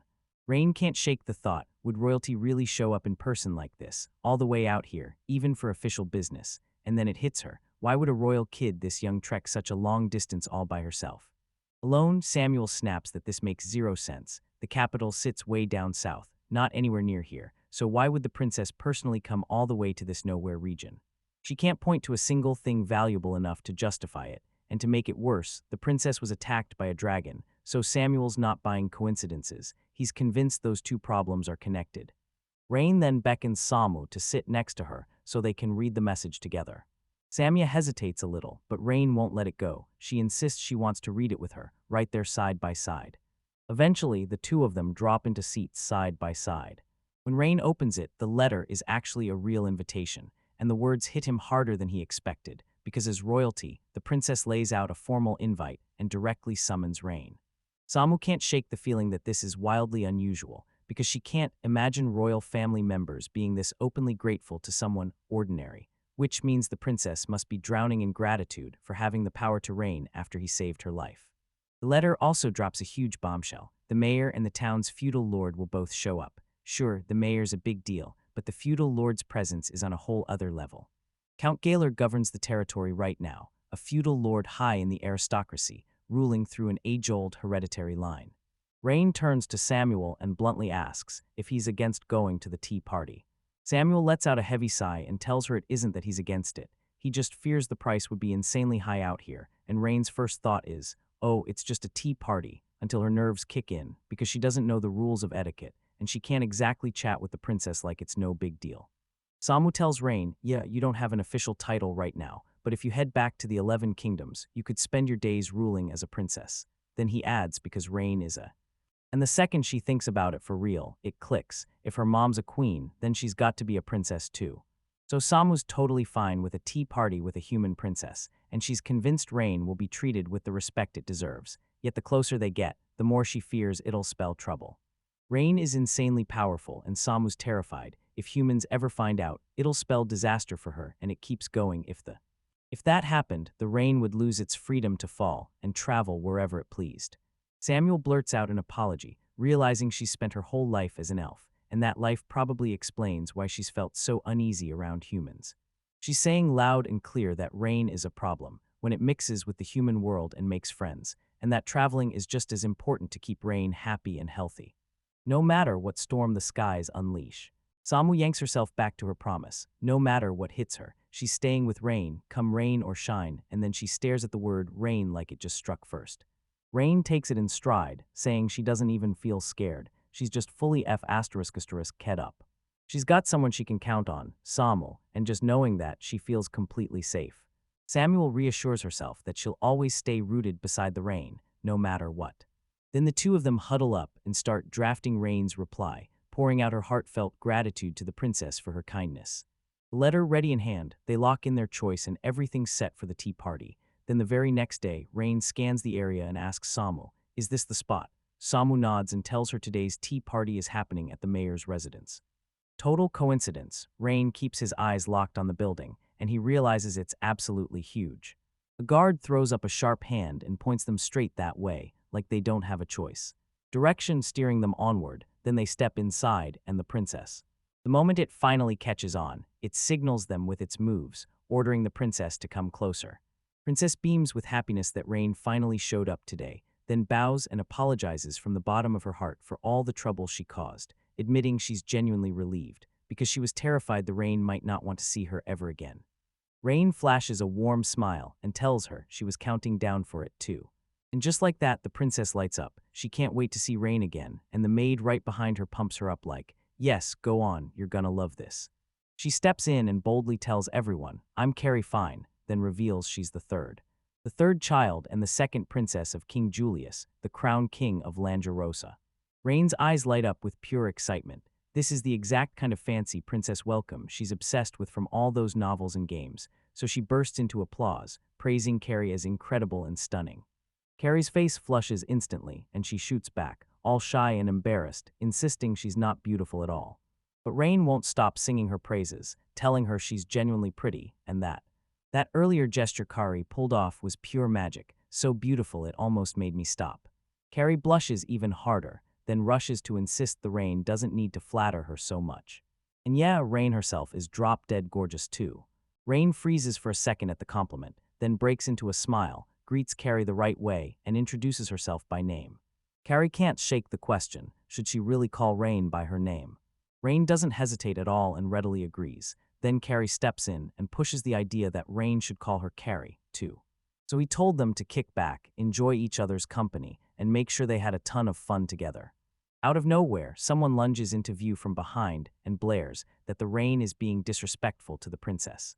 The person shoves Rain hard, driving her back in it. And right then it clicks, this person isn't just some passerby, they're a knight Carrie Im. Mary snaps into action, orders the knight to stop in its tracks, and tells everyone it's all fine, so the Rain can stay right where it is. The knight reluctantly takes a step back, and Carrie jumps in to apologize to Rain right away, because she knows the knight's behavior was straight-up disrespected. Disrespectful, Rain stays calm and tells them it's fine, especially with Samu right there. Samu's fury is blazing, and you can practically feel the heat rolling off her. She snaps into the knight's face, grilling him hard about what he thinks he's actually doing, driving home the point with every word. Rain could have totally blown off the invitation, but she still showed up out of pure kindness, and she reminds everyone of one brutal truth. None of them were even there when the dragon attacked the princess, not even the. When the escort knights got wiped out and the horses were left wrecked, Sammy snapped and demanded to know who those knights truly thought saved everyone. She snaps that maybe the rude one isn't the knight at all, then adds that she can't imagine the princess would ever want her knight acting like this, pushing even harder by questioning whether the girl truly understands what her master is asking for. The knight chills Samya with a deadly warning, keep talking, and she'll be forced into silence. The two of them stare each other down with pure fury, their hatred crackling so hard it feels like they could rip each other in half. Rain darts over to Samu, takes her hand gently, and tries to soothe her, melting away that anger before it explodes. As the rain steadies on Samu, Carrie grabs the moment and bellows at her knight to stop making her repeat herself and step back, right now. Carrie pours out her heartfelt apology to Rain again, right when Rain can't help wondering why. Carrie's like, wait, should I really be called something else? And she immediately shuts that down, making it crystal clear. Rain can call her Carrie, and she's totally fine with it. Rain grips Carrie's hand and blurts out that she worried holding hands might be rude, but Carrie smiles and tells her it's totally fine, no doubt about it. Kane decides there's literally no problem at all, and the maids break down in tears as they realize how Carrie pushed through that brutal night, and how she's finally found someone she can be herself with, someone who speaks to her naturally. They're genuinely thrilled for her, while the rest step back and let the princess spend time with her friend, just this once, instead of meddling like they always do, Carrie Then she blurts out that she threw together something in a rush for the day, everything from a little bit of this to a little bit of that. A whole spread of sweets spills out, chocolate included, and Rain can't wait because he wants to devour everything, and then it happens, once. Once the sweets are laid out, Rain starts to fall, and Carrie bursts into gratitude, saying that if Rain hadn't stepped in, they'd have been hit with severe damage for sure, even from the start of the feudal. Little Lord shows up, blurts out that he needs to thank them too, and declares, I'm Garum. Then he points to the rain and explains how it saved the princess and her knights. But right after that, another man shows up and asks for permission to share his own gratitude too. He's just about to introduce himself. He introduces himself as Thomas, the mayor, and when he remembers hearing the princess was attacked on the way, a deep chill hits him, right in the spine. Chances to host royalty don't come around often, and the fact that this tiny young girl fought off a dragon to save the princess leaves him speechless, because he's never seen courage like that before. Thomas sounds totally stunned. He's heard the story, but the details won't click in his mind, so he breaks it down for you and explains. He blurts out that he wants to dig deeper into Rain's legendary heroic deeds. Zanyu snaps that the information is classified, top secret, locked down tight. The table goes stiff with awkward silence. Then the feudal lord calmly nods and explains that travelers always brace for danger wherever it strikes, and it's only natural they won't lay bare every trick they've got. Carrie begs the Rain to sip her tea before it turns cold. Carrie's right on the money. The tea tastes amazing and drifts out with a soft rose scent, just like he wanted. Then Rain lunges for the chocolate, trying it out right there in the rain. But she struggles to get it past her cat, Paul. She's right on the edge of finally bringing it to her mouth when she stops, says it tastes incredible, and somehow a bit of the chocolate gets left behind. Right then Samya slips in a polite request, feed me, please, even if it might look rude to everyone watching. Rain swings her mouth open as Samu hands her the chocolate, and the second it hits, she realizes it feels totally different than before, and the flavor is insanely good. Just then someone yells, it's for Carrie, and she steps in holding another chocolate, telling everyone it's coated in orange sauce. Rain swears it sounds irresistible, Carrie's gotta. She doesn't stall at all, she flat out admits she wants to feed him too. She steps forward, right on cue, and the Rain absolutely devours every inch like it can't get enough. As the two of them party and lose themselves in the moment, the knight turns its head toward Carrie, and then blasts out, shouting all at once. Out with it, both Rain and... Carrie spins around to meet her gaze, and she blurts out an apology, saying she didn't mean to scare everyone. Everyone finally calms down, and the two waste no time, back to feeding each other chocolates. After a while, Rain grins and says this whole thing was wildly enjoyable, and Carrie can't help it. She replies that this is the first time she's ever had this much fun in her life. She spills the truth, someone's been hunting her for ages, and weird accidents keep striking inside the royal palace as people around her vanish one by one, but she never dreamed it would finally explode into a full-on dragon attack. Rain fires off the question, is Carrie being targeted just because she's a princess?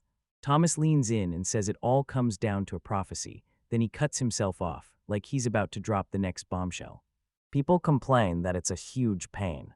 5 years ago, a message landed with a religious crew devoted to the goddess. And sure, worship is normal in their country, but this new group wants to crank their faith to an even crazier level, and that's exactly what sets them apart.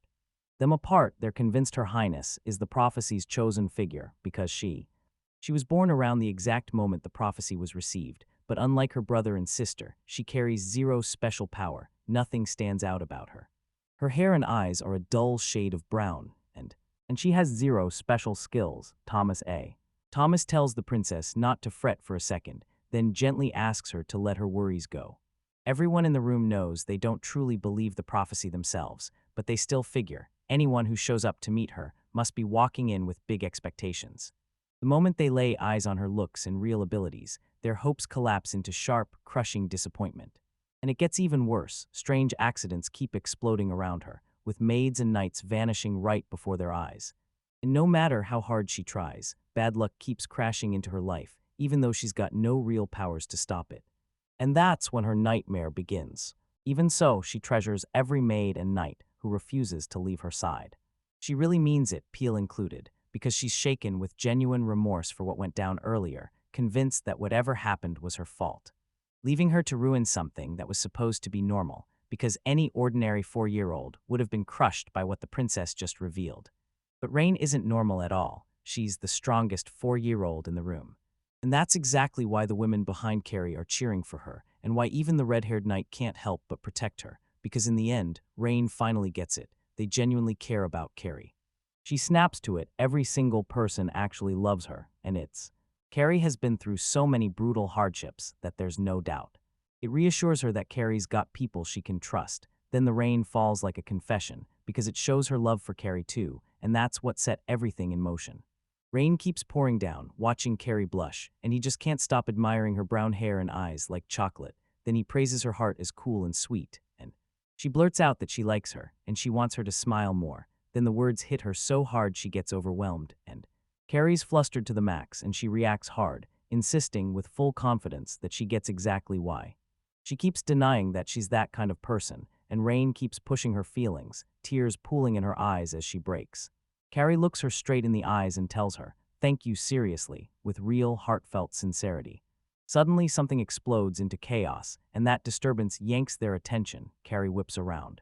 He spun around, heart racing, trying to figure out who in the world it could be.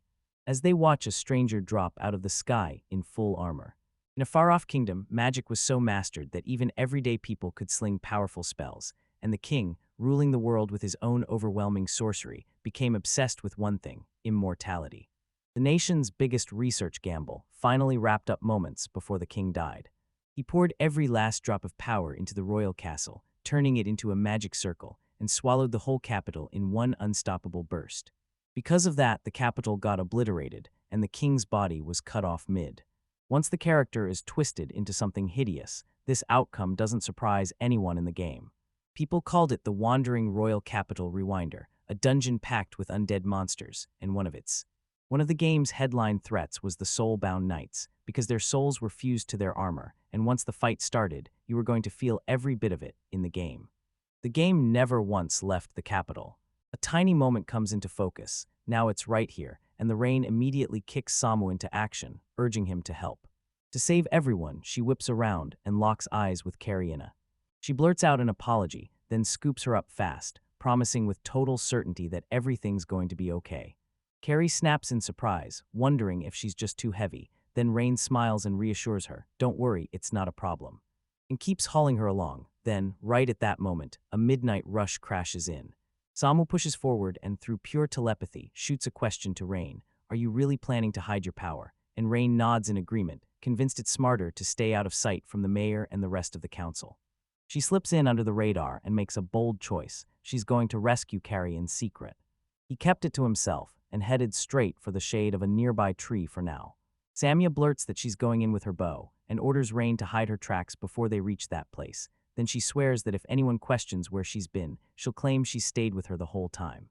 Hood up, she sprints off, while Samu warns her to stay sharp and careful. Meanwhile, the knights are throwing everything they've got at the Soulbone Knight, but their hard work crumbles to nothing. This creature's power is unreal, roaring way past anything human, and it leaves everyone staring in dread at what they're truly up against. Right then, the Lady Knight storms in and rallies everyone. "Don't you dare be afraid." Leo rockets forward and smashes the Soulbone Knight straight in the neck with a pinpoint strike, then yells, "Attack." For one wild moment, everyone exhales, sure she finally wiped it out. Yes, Yet as she snaps her sword back and orders everyone to keep their distance, the Soulbone Knight snaps into action. He strikes back hard, and everyone gets driven back in panic. Pio rushes over to one of the knights, presses him for details on his injuries, and his response comes out reluctant and half-lost. Samuel reluctantly reassures her he's fine, then steps up and declares she's taking her shot. With the bow drawn as the battle rages on, then it hits. There's not a soul inside the armor, just Samuel. Timmy shouts at everyone to step back if they're scared, because they're only blocking her shot. She looses an arrow straight at the Soulbone Knight, and it catches. P.O. snaps into action and charges the creature again, refusing to back down, while Samu Reddy ripped off another shot, P.O.A. Then she unleashes a string of surgical maneuvers that slam the Soulbone Knight down to the ground. Sammy orders the other knights to rally and back him up, because they've got to smash the core before it can move. Samu snapped back at her, saying those monsters don't have a core. That armor can't be destroyed any other way. Magic has to rip it apart, because that's where the soul's rooted. And P.O., he doesn't have magic that strong. Carrie takes it all in and blurts out to P.O., startled and panicked, while P.O. snaps his head around and looks back. Turns around and Carrie freezes as the monster stands there, sobbing like it's been crushed from the inside. He pushed through everything and fought to get back home. Everyone stares for a split second. Rain realizes something's off.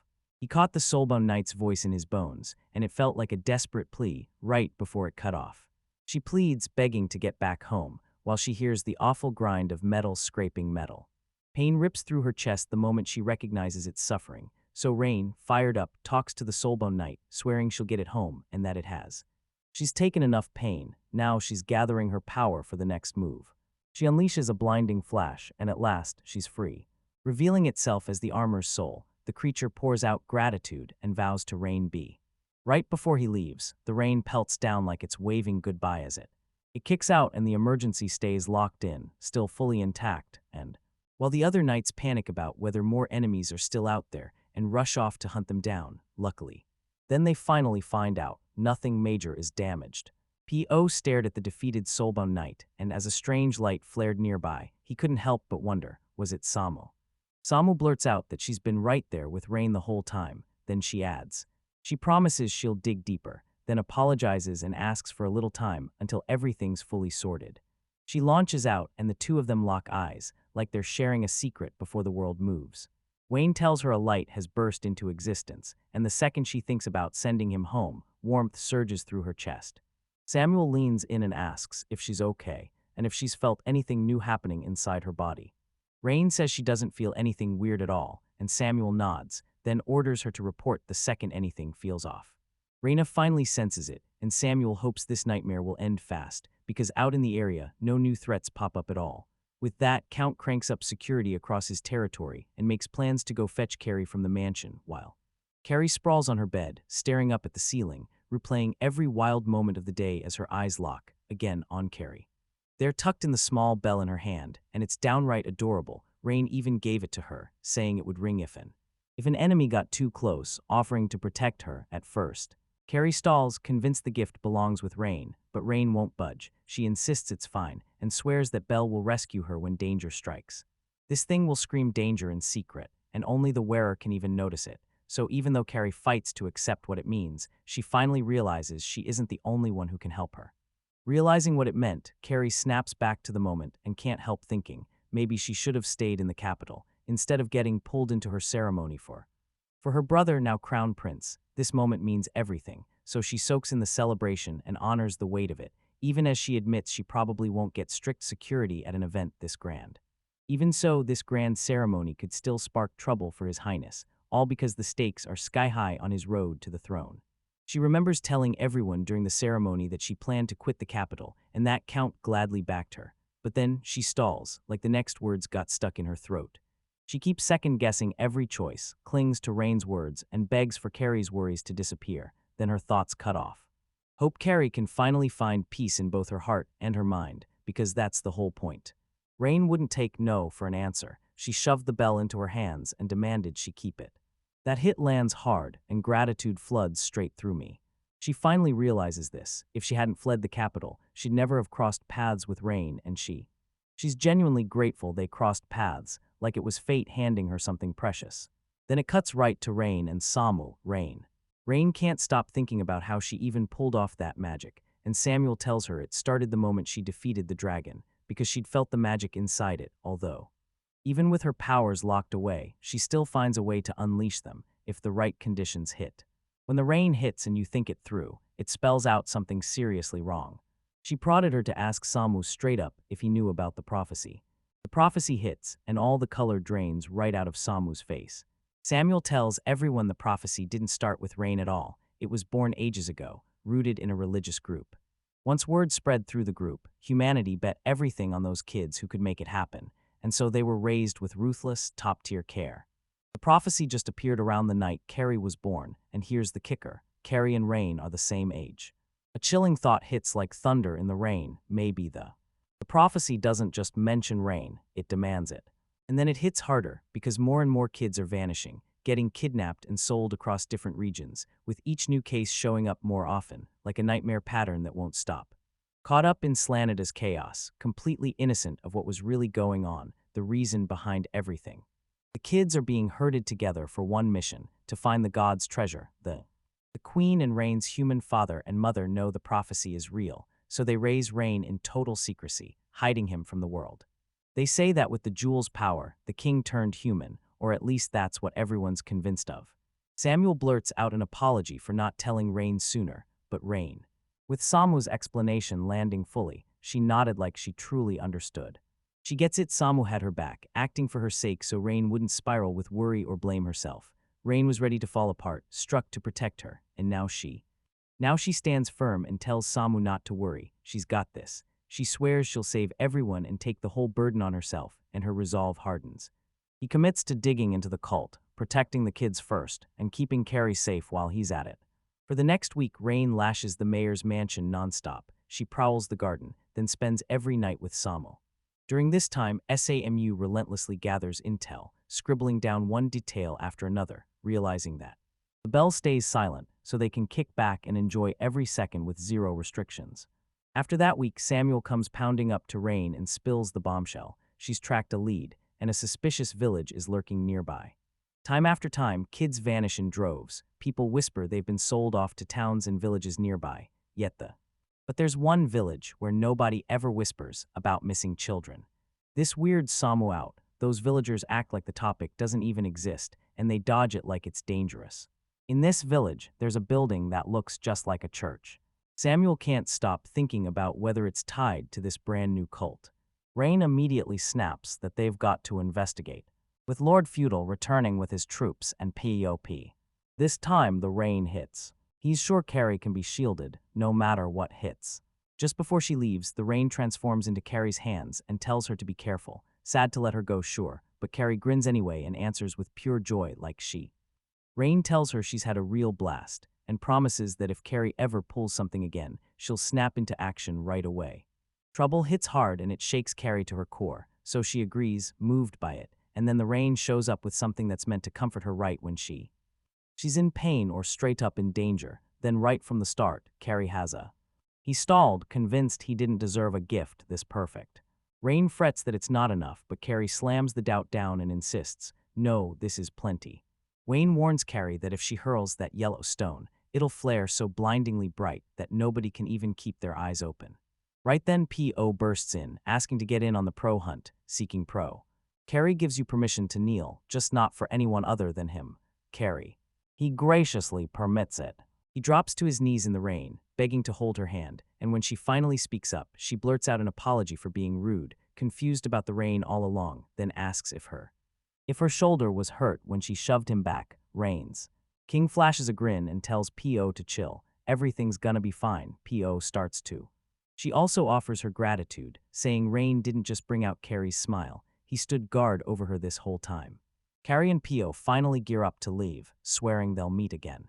After saying goodbye, Samuel and Rain took off toward the village, and the air around it felt ominous. The village of silence glowed, brighter than anything around it. Rain can't shake this weird feeling, even Sam's noticing it too. Samu senses it, there's not a single sound, as if the world just went silent. No voices, no kids laughing, no dinner sizzling. The whole village sits unnaturally silent, like it's hiding something, and the Everything looks normal at first glance, but the dead quiet feels wrong, like the whole town is holding its breath, hiding from something lurking just out of sight. Finally, the two reach the church, rain swirling around them as they doubt, are they really at the right place? Samuel spots a circle of flowers and snaps, that's the cult symbol. After checking in with Rain, Samuel, time barreled forward as he began to knock on the door. Then an old man steps out of the shadows and demands, "So, what do you want?" And it's like that question hits both of them at once. Samu and Rain both demand the keys, insisting they're allowed to tour the building right now. Prophecy roars about someone arriving with the god's treasure, but now it feels like disaster has already swallowed everything. The one who comes after the child of prophecy is stirring up chaos left and right, and to wipe out the threat for good, the crew decides to storm that suspicious village church. The priest greets them with open arms and leans in, asking if Samu could be an elf. Samu's eyes widen a bit, but he nods along, because it's crystal clear from how he looks. The priest gasps, greets them with open warmth, and swears their arrival has to be a blessing from the goddess. When they ask for a tour inside, the priest doesn't even hesitate. He nods and ushers them deeper in. Rain scans the area, stunned by how breathtaking it is, and the priest nods right along, because this is, after all, a place of worship. Rain starts pacing through the rain and spots a statue, her thoughts racing as she wonders if it looks like her mother. The priest leans in and tells them that this statue is a perfect copy of their goddess, then he jabs at the figure's pointy ears to prove it. He clocks that little detail, and the priest keeps going, saying the goddess looks almost exactly like the elves standing here now, because the elves were the very first beings the goddess ever made. Rain sinks into thought, convinced she's always seen her mother as pure goddess beauty, yet now she can't help but wonder, does her mom really look like one, or was she just believing too hard? The priest can. He keeps pressing the point, elves didn't just get the goddess's look, they also inherited her power. And to prove it, he says that unlike humans, elves burn with way stronger magic and live for ages and ages. He also says everyone worships elves, but Samu's gut twists. This story feels seriously troubling to him. The priest shifts uncomfortably and admits these thoughts might look way overboard, telling him that there's no need to worship them like that. And still, talking about elves like this hits Samu like a dream, until he snaps back to something real and serious, staring at the priest and asking if he even knows about the constant incidents where kids keep. When the priest comes up to admit it, he says he knows these disappearances are happening beyond the village walls, and it crushes him to see it. Luckily, he swears this village is completely unscathed, crediting their safety to the goddess's blessing. Rain in the SAMU snaps them into a silent moment, then they trade messages back and forth through telepathy. Telepathy hit, and he realized the priest truly knew everything about those incidents. Even though he swears no one has been hurt, it's obvious he's not telling the whole truth. With zero hesitation, Samuel admits he knows exactly what's happening. Then Rain hits him with telepathy and tells him the church has a hidden room lurking somewhere inside. She's got a brand new exploration bracelet that flares to life the moment something shady is lurking nearby. Samya asks the priest if this chapel is the only room in the whole church and whether there's anywhere else to explore. He tells her it's a tiny village church, so this chapel is all they've got. Both. The second Rain and Samu hear him, they clock his lie instantly. Right then, the priest cuts in and demands what they plan to do next. Samya shoots back that they're hunting for an inn to crash at and finally rest.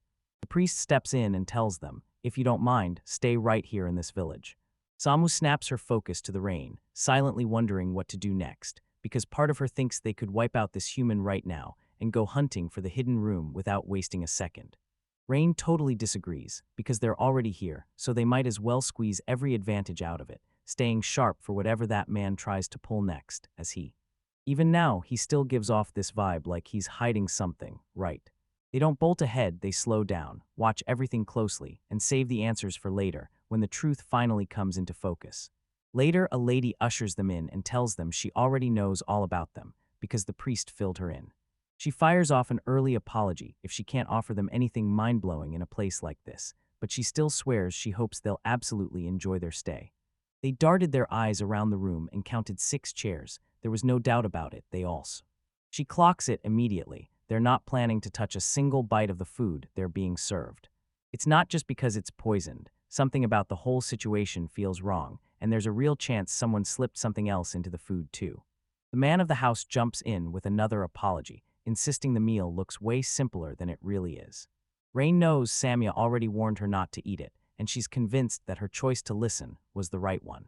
But then she realizes this meal was never meant for them at all. It was prepared for the couple to share, yet after the priest asked for it, they passed the food to Rain and Samuel. That was supposed to be a quiet meal, just for them, but their sudden arrival crashed the whole moment, and with that in mind, the rain kept coming since. He really, genuinely prays the food tastes amazing. She thanks everyone for the meal and lights up, saying it looks absolutely delicious. Samu's jaw drops because the rain doesn't just fall, it actually starts to chew through it. Right then, the lady lunges in and snatches the spoon straight from Rain's hand, cutting her off before she can continue. She crumples into tears, apologizing over and over, begging forgiveness for what she's done. She keeps breaking down into tears again and again when Samuel crushes them for the truth of what was mixed into the. Right there, the lady finally blurts it out. Her food is laced with the sleeping drug the priest slipped to her. Samu starts to wonder if it's poison that could wreck the body, and the man fires back that they were promised it wouldn't hurt anyone, just mix it into the meal, and the person who eats it will drop off and fall asleep. Samu snaps her focus to Rain and checks on her right away. Rain admits she actually never got to. Not to eat any of it. The man and the woman freeze and start apologizing over and over, drowning in regret. Then Samu snaps in. If they really want to atone, they'd better tell her what's truly going on in the village. After a long hesitation, the two finally nodded and decided to spill the truth. Turns out their village is being run by a cult. The villagers are trapped, no freedom, no say, no right to refuse, so when the cult barks an order, they're forced to obey. Obey because their kids are being held hostage, and they only get to see them when they rush to church every single morning. At dawn, Samuel prays and can't shake the thought. Did anyone ever consider fighting back together with all the villagers? The couple admits that at first they thought it was just the priest, but then, out of nowhere one day, more than a dozen burly men showed up in an instant. After that, any family that dares defy the cult could have their child taken away forever, and they might even get barred from seeing them during prayer time, and the children might not be alive anymore. The village is basically dead quiet now, and they're whispering that the cult has its sights locked on elves. Panic hits hard as they beg the rain to fall faster, anything to help these people slip out of the village. Then they reveal the secret. A back door, and they swear they'll guide them straight out. Samu steps out and shoots back, asking if they're not worried about themselves at all.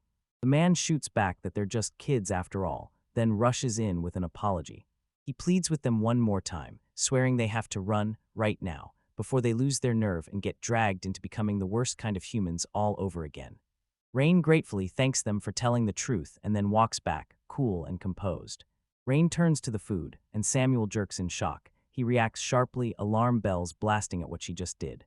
People gush that it's unbelievably delicious, just the right warmth, never too hot, while those soft potatoes swim in the soup and slide down her throat so smoothly.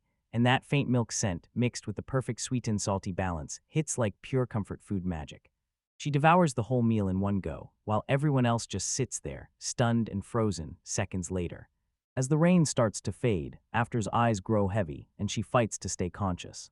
She's slumped into a heavy, deep sleep, way deeper than she ever expected.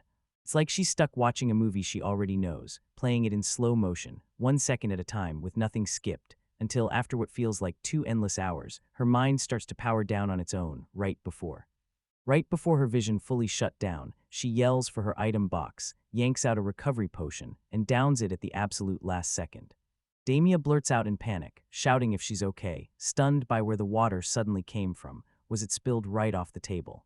As she hurriedly wipes her face, Rain can't help but think the effects are unbelievable. Her eyes snap open in a blink, but her body's still freezing. Then cold liquid hits her head as someone pours it over her like a mistake. Healing potions weren't built to be dumped on, they're meant to be swallowed. The lady blurts in panic, asking Rain if she's okay and still feeling sleepy, and Rain shoots back with total confidence, saying she's perfectly fine and absolutely amazing. In amazement, she praised that soup all over again, thanking them from the bottom of her heart for the meal. She swings her confidence around like a shield, promising she'll save them, then orders them to drop everything in her hands, because she's the strongest 4-year-old in the room, and nothing will stand in her way. What reigned? Clean plans to wipe out the church. You're doing it by using debt as your weapon. Samu tells Rain that if the unexpected hits, she can't freeze. She has to fight back, and Rain nods fast, then asks him to warn her too if she starts feeling uncomfortable. The man blurts that the people they've been waiting for are finally here, then throws them a good luck like it could change everything. Praises the couple with a smile, but his tone drips something nasty. Rain thinks they're nothing but a gang of terrible people, and she can't shake the feeling there are way too many of them just to handle two. One thug jabs his finger at Samu and growls that she's gotta be the elf the priest was talking about. And to be honest, she's so good, maybe even too good for a priest. They burst into laughter, debating whether to mess with her first. Then one of them steps in and shuts it down. Don't cause trouble, end of story. But they snatch both of them away and haul them off. Then they arrive at the church, one of them pulls out a cube. Yeah, it's the exact same kind of. The weird little thing hidden in the Shutter mansion. Then it starts to turn. Turns out it's a secret door, and it dumps you into a basement built the exact same way as before. Same structure, same destruction mechanism, like a copycat nightmare. Is the exact same device. One of them grips a lamp and barks orders, get the kid to jail and drag the elf girl to the room, while he hesitates, unsure it's truly safe, because everyone knows elves are supposed to be unstoppable. They noticed the warnings creeping in, promising that separation was coming, and then they were told it was really happening.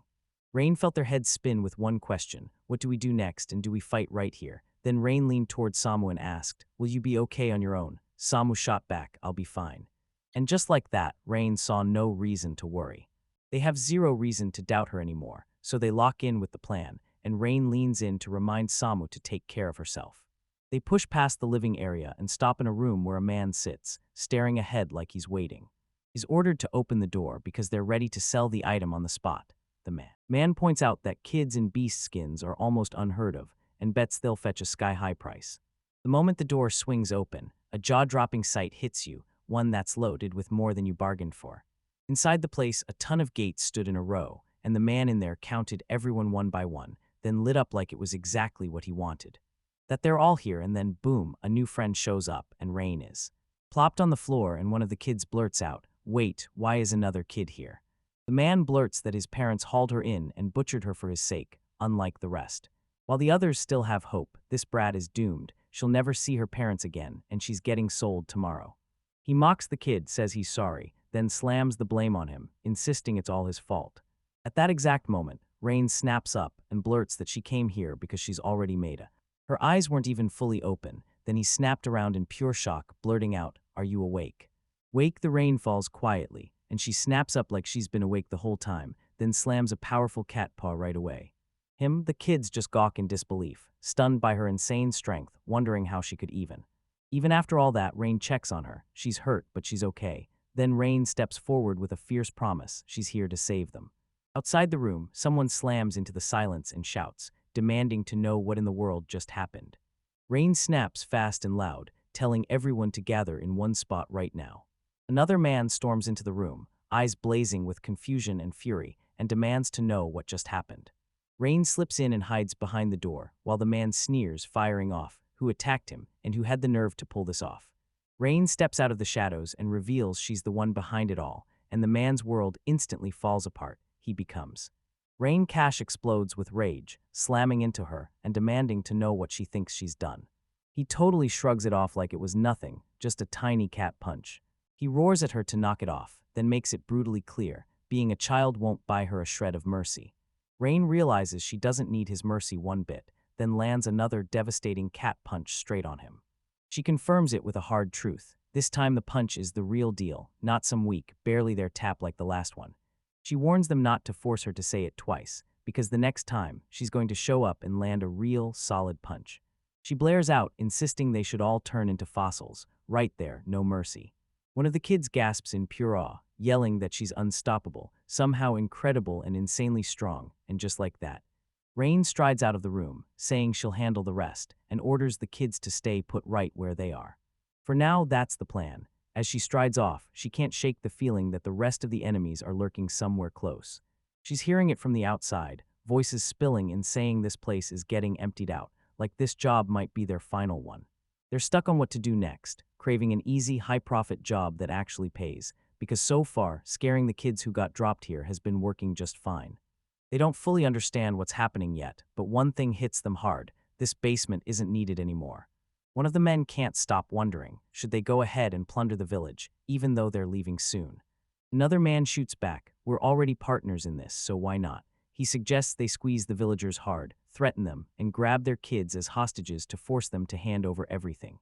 They plan to send messages, or just cut people loose the moment they weren't useful anymore, because honestly, it sounds like a great idea. Rain finally swings the door open and strides inside. One of the men can't help but stare and wonder who she really is, then snaps that she's trying to escape, laughing like it's ridiculous that they can't even keep a proper hold on her. Before anyone can even react, Rain lunges forward and lands a vicious cat punch right as the crowd is caught off guard. Everyone's left completely stunned because they can't stop thinking about her, like, how is this even real? She's totally underestimating them, convinced they'll fold without even trying. Then one of them snaps, telling the others to stop, and points out that Beast Ken are already strong enough to question whether they somehow missed what just happened. Another guy coughs and sneers that no matter how tough she looks, she's still just a kid, and they'll use her conscience like a weapon. Meanwhile, Rain mutters that they're complete idiots because she can hear every word crystal clear. They kick off with a fake show, acting like she came here to wipe them out, but the moment that's done, they flip the script, suddenly acting like they're trapped and forced to work here, trying to sell themselves as the real victims. One of the men jumps into it too, whining that his legs ruin his chances at a real job and acting like he never had any choice at all, so the man just scoffed. He shuts her down and dares her, if she really gets him, then she should step in closer. Then she launches onto the table, and the men choke on their own breaths, stunned out of disbelief because, since she's tiny, they figure it'll be a piece of cake to grab her while she's up on the table, and then the plan, right as the next move begins, cuts off mid-thought as they purr. They swarm in on her all at once, but Rain snaps her cattail out of nowhere and wipes them out in one brutal strike. The men stare around, totally baffled, like a tornado has spawned inside the room and won't let up. Rain pounds them into silence as their screams die out, and they crumple still, immovable as stone fossils. She storms back into the storage room, yells for the kids to come out, and swears this time they can finally go home. She blurts out, "Do any of you know how to get out?" And one kid points back like, "Yeah, because that route gets used every morning, just like we do." Right as they start moving, Rain suddenly feels the ground jerk under her feet, like an earthquake ripped through the earth. Then her comms crackle and Samu rushes in, apologizing and saying the human just triggered the mechanism. The basement is about to cave in like, any second now, earlier the priest watches the man stride away, nods in respect, and thanks him for every ounce of hard work. Right after that, it all kicks into the next moment. As soon as the man storms out, the priest whips around to Samuel, shaken, choked up, and crushed by what just happened.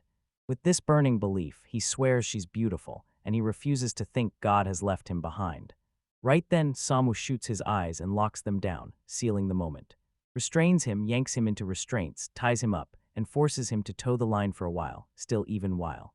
Even with the cuffs on him, the priest keeps gushing, swearing that an impatient elf is still amazing, until Samuel's warning snaps in his head. Say one more unnecessary word, and she'll shut him down for good. The priest coughs hard and instantly realizes this is way too much for him, right down to the bone, he thinks, just that. Since then, one of the Soulbone Knights bursts out from behind, striking hard as a deadly ambush. Attack Samu, she slips the strike like it's nothing, eyes widening as she spots the exact same armor from before. Then she watches as the armored man lunges in, yanks the priest's restraints loose, and gets him free in an instant. Proudly, the priest crowns it a masterpiece. Then Samuel explodes into motion, springing from spot to spot and hammering the other side with relentless attacks. She keeps throwing everything she's got at him in that armored form, but every last strike crumbles into nothing until realization finally hits. Realizes that beating this opponent is going to take everything he's got. At that exact moment, the priest hits the mechanism, and everything starts violently shaking. Samu grits her teeth and swears under her breath as the priest tells her she's not in some deep depression. They pictured a life where this room wouldn't crumble until the very end for both of them, just to imagine spending every last breath together. Rain lashes down, the whole area darkens fast, and the underground structure starts to crumble as it destabilizes. She knows that if this keeps going, she'll get trapped in time, turned to stone before she even realizes it. She reels back the message Samu sent, and the words kick in as she explains everything. Explaining that the underground hideout once used by the mayor is being torn apart right now, Samu also. She's coming to rescue Rain right away, and deep down Rain snaps at the idea, thinking, "I've got this," while her mind keeps racing over Samu's safety. Samu rushes in to reassure her that she's okay, and that this room won't fall apart, but Rain snaps into action. She's going to reach Samu, even though she has no clue which way to go. Samu snatched the jingling object and smashed the gear wide open so the Rain could contract their position. Rain slashes ahead with her cat claws, carving a clean path through the rain. She tore through the wreckage, springing ahead again and again until she finally. He bursts into the room, and the second he spots the rain, Samuel finally exhales, right before everything goes sideways. Swallowing her pride, she realizes she messed up and silently apologizes. Now the two of them lock eyes with the armored man, standing shoulder to shoulder, face to face. Man, those monsters look like they're being puppeted by that priest, and damn, Rain's just realizing it fast. Sammy wonders if he can really take full control of that writhing armor. Samuel studies the situation, and under normal rules, this just can't happen. Monsters don't think, they don't plot. They usually stick to one cold routine, attacking living beings on raw instinct and reflex. What they're seeing right now shatters every guess. Those writhing plates move like they've got a will, fighting back, screaming no to danger, and shielding the priest like nothing else ever has. The priest boldly insists that this power belongs to the goddess. He's convinced they're carrying the goddess's very power in their hands. This warrior, he says, was borrowed from the bishop. That's exactly why the bishop trusted him with his whole heart, so he got handed power like it was made just for him. He sees himself as the church's own preacher to the faithful, just like the bishop, and he's convinced the two of them are basically the same at their core. The bishop wields the goddess's power, and he's already handed that gift to them. Rain suddenly clicks, realizing the bishop can summon and command monster power. Samuel can't believe what he's seeing. This priest clearly reveres the bishop, so why is he still wrecking the basement? Before long, everything clicks. Once the bishop realizes he won't need this place anymore, the answer practically reveals itself. He already got what he came for. This church is about to blow wide open. Built only to get the bishop what he wants. That's why a church stands on the surface, while its real purpose is buried underground, and it's already starting. Its job is done, it's done for good. No reason to keep it around, not when the question is coming. So what's the real purpose behind the underground facility, the Anspor? Turns out the answer was a whole kid.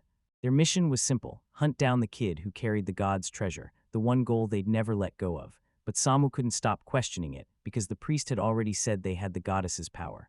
This power by itself won't cut it. Once they get the prophesied child, their power snaps into place and becomes unstoppable. They're fully qualified and completely locked in, working non-stop for that exact goal. This revelation is about to hit. The truth hits like a punch. Those missing kids who were being sold, they were all victims of this same operation, and this place was built to run it. Served as the secret meeting point to stash the kids until they were shipped off to the headquarters, so they could vanish from the trail and keep their operation from getting traced. Keeping everything underground meant nobody would ever see the truth, and this facility didn't just hide operations. It also let the crew talk straight with headquarters, so being handed that job felt like a massive honor, and the wins they pulled here could even earn them a transfer up to HQ. The priest was first picked to welcome the bishop himself right here. The bishop didn't get it the usual way. He still snagged exactly what he wanted by using a different trick. So it was pointless to keep dragging children together anymore. Samuel can't stop thinking, does this mean that once the kid with God's treasure? When the treasure finally shows up, the story feels like it's over. At least that's what the conclusion insists, and sure enough, the priest stays put in that rural village, carrying on with his duties. But deep down, he knows it's wrong. After dedicating his whole life and busting his ass for the bishop, this still feels downright unjust. Only to spend his final days sitting right in a place like this, like all that effort didn't matter, and the worst part, he can't even stop asking if they realize what it took to gather those children in the first place, because he didn't just round them up. He imprisoned every kid in that village and even snarled threats at the villagers themselves. Also, he could serve the bishop, and it didn't stop there, in his head, he refused to believe the goddess abandoned him. Then the elf fight erupted. He finally stumbled into this village, and it hits him like proof. He used to think he'd rot here forever, but now he's looking at it like a miracle, and he wishes it would last. He's determined to spend his last moments with her, the closest thing he's ever known to a goddess. The elf grits through the twisted logic, clocking the real meaning. He wants her to die with him, no ifs, no buts. Rain and Samu both stare at him, and you can practically see his last spark of hope die. Rain snaps to attention, realizing just how selfish he's been. But the priest snaps back with hostility, saying he'll start with her, Rain Lee. Lean lunges at the writhing armor, and right away he feels it. This thing isn't fighting on purpose. As she does it, the priest panics, utterly baffled by what she's doing. Weapons in hand, he stares, then blurts out the question, why isn't that armor moving anymore? Rain thrusts her hand into the writhing armor, then her chest blazes hot again. With her magical light, she soft releases the soul bound to her. Trapped inside the armor, then it finally slips out like a peaceful goodbye, and the priest is left. Stunned out of his mind, he couldn't process a single thing he was seeing. He's stunned, there's no way he can wrap his head around how a beastkin could pull off something like that. Samu blurts that he just can't get his head around Rain's blazing radiance. He dismissed her out of hand just because she was a beastkin. Choked by his own greed, he can't even tell if his goddess is real. Even with Rain standing right in front of him, like undeniable proof. Right when the priest starts to steady his breath, Rain smashes into him with a thunderous cat punch. It blasted him flying like a shooting star into the far distance, right out of your sight, Once the priest was down for good, Rain and Sammy shoved their way through the opening he left behind and climbed straight up to the second floor, right into what came next. They burst out of the church and slammed back into the group outside, reuniting with everyone in a heartbeat. Looks like the kids are already rounded up, but the kids who got sold haven't come back yet, and Samuel's still rattled by what that priest told him earlier. Suspicion gnaws at her, so she turns back and digs in one more time. After a tense search, she finally shoots a telepathic message to Rain and spills the good news. She's found something. It's a real letter packed with messages traded between the priest and the bishop. Bishop's real name is Garum, and yeah, he's not just any bishop, he's a count. Then the truth hits like a brutal downpour. Carrie is in real, deadly danger. Inside the carriage, Carrie sits shoulder to shoulder with her maid as the journey begins. On the ride, the maid quietly crafts a bracelet from Carrie's bell, like she's saving a piece of fate. Carrie asks how it looks on her hand, and the maid quickly masks her unease, reassuring her, "It suits you perfectly, absolutely wonderful, Carrie." Carrie lets out a huge breath of relief because it's all done on time. Now she can keep it right beside her whenever she wants, and Rain has handed her more than enough things to make her feel truly full. The game, and even the maid, admits some of the rules are downright strange. The maid says she'll clutch the recovery potion and hand over the other items to her, then asks what on earth to do with the leftovers, so Carrie decides she's taking as much as she can with her. Personally, she won't let go of that doll for anything, either. Everyone says it looks cursed, so she can't even take it to official events, but she doesn't care a single bit what anyone says, because Rain gave it to her, to Carrie. It's the loudest proof of their friendship, right as the maid's Suddenly she bursts into tears, overwhelmed by how real and radiant Carrie's happiness looks, and it hits her deep in the chest. She's genuinely happy for her from the heart. Meanwhile, Carrie steals her heart and swears she'll see Rain again. Someday again, and then, out of nowhere, the bell starts ringing, and it makes Carrie's stomach dropped, and panic surged like lightning. The maid snaps into confusion, staring at what's going on. Then she hears the bell ringing. She rushes to look fast. He shoots a glance toward P.O., ready to flash the signal right then the carriage slams to a sudden stop. Poe shoots Carrie a grateful look for warning them in time, then begs her, "Don't get off that carriage." Carrie blurts what's going on, and P.O. tells her, "Because you warned us, we dodged the surprise attack, and we were ready for whatever came next." She points out that there are way too many enemies out there. Carrie finally squeezes out the nerve to ask, "So, how many are there?" P.O. doesn't answer. She grabs at her again, begging her to stay in the carriage. Right before he bolted off to smash those thugs, Harry stares out the window and realizes the armor around them is the very same animated suit from before, so the maids scramble to beg her not to look outside. But beyond the carriage, the whole area has erupted into full-blown chaos. One attacker rips the carriage sideways and hurls it hard in one direction, smashing it into a whole new disaster. Just wait. It to slam in and shatter, carrying. The fairy stays planted in the wreckage, and the breathing armor snaps its gaze to her, but instead of moving closer, the armor twists away and shuts him out. She can't figure out why they won't move toward her, and then she finally spots something. She notices the talisman Rain is sealing around her, keeping her safe, and right after that. Then someone snaps, "Why hasn't Carrie shown up after all this destruction?" And they say her absence is nothing like her, like even. Mocking her again like clockwork for crying over her pathetic life, Carrie's eyes. His eyes flare with rage the second she spots the feudal lord. The lord shrugs off her refusal like it's inevitable, then storms in, seizing peace before she can even step out. Peel yanked her along by force, dragging her forward as he made her move. She sets out to get answers, demanding to know if she'll even see this moment coming, and claims that Pio's night has left her incapacitated. Then he warns that even 3 of the goddesses, messengers, wouldn't be enough punishment for what Pio did. And can't stop wondering if she really doesn't care what happens to her precious knight, Carrie tells. She tells herself to ignore this man's foolish chatter, because she knows Pio would rather she stay hidden at any cost. Still, she pushes forward, steps into the spotlight, and declares, "I'm right here, just look at me." She demands, "Why are you doing all this?" And he shoots back, because the answer's obvious. He declares, loud and certain, that she's the child of God. And they finally got the confirmation they were waiting for, because the same cleansing light that purified the monster, the very light he'd seen back in the mayor's mansion, could only be divine power. Looks like the power is awakening right when Carrie and her knights are seconds away from getting attacked. Carrie knows down to her bones that that power isn't hers, still. But the feudal lord won't budge. He's convinced he'll get to see that power again today, so he hauled even more of the goddess's messengers with him, even if it means throwing her subjects, lives away, just so she can still. He pauses before using it, convinced her power is probably shaky, since she's still young. Mary decides to follow him, and the feudal lord bursts in praise for her bold, brilliant choice. She insists on one last moment and asks to say goodbye first. Then the feudal lord agrees, admitting her knight's been loyal after all. Carrie heads off to say his final goodbyes to Pio, then slips out with the feudal lord right after. He kept signaling for her to follow right after him. He keeps staring ahead, convinced that her calm thinking and wise moves are a real kind of virtue. Meanwhile, Carrie keeps slapping the thought out of her mind and refusing to listen to him. She refuses to let his words rattle her heart, right there, on the other side. On the flip side, Rain and Samu tear forward at full speed, eyes locked ahead. Did they really have any idea where Carrie just ran off to? Samuel remembers Carrie asked about it right before they split up, so she has to be somewhere still lurking around the city.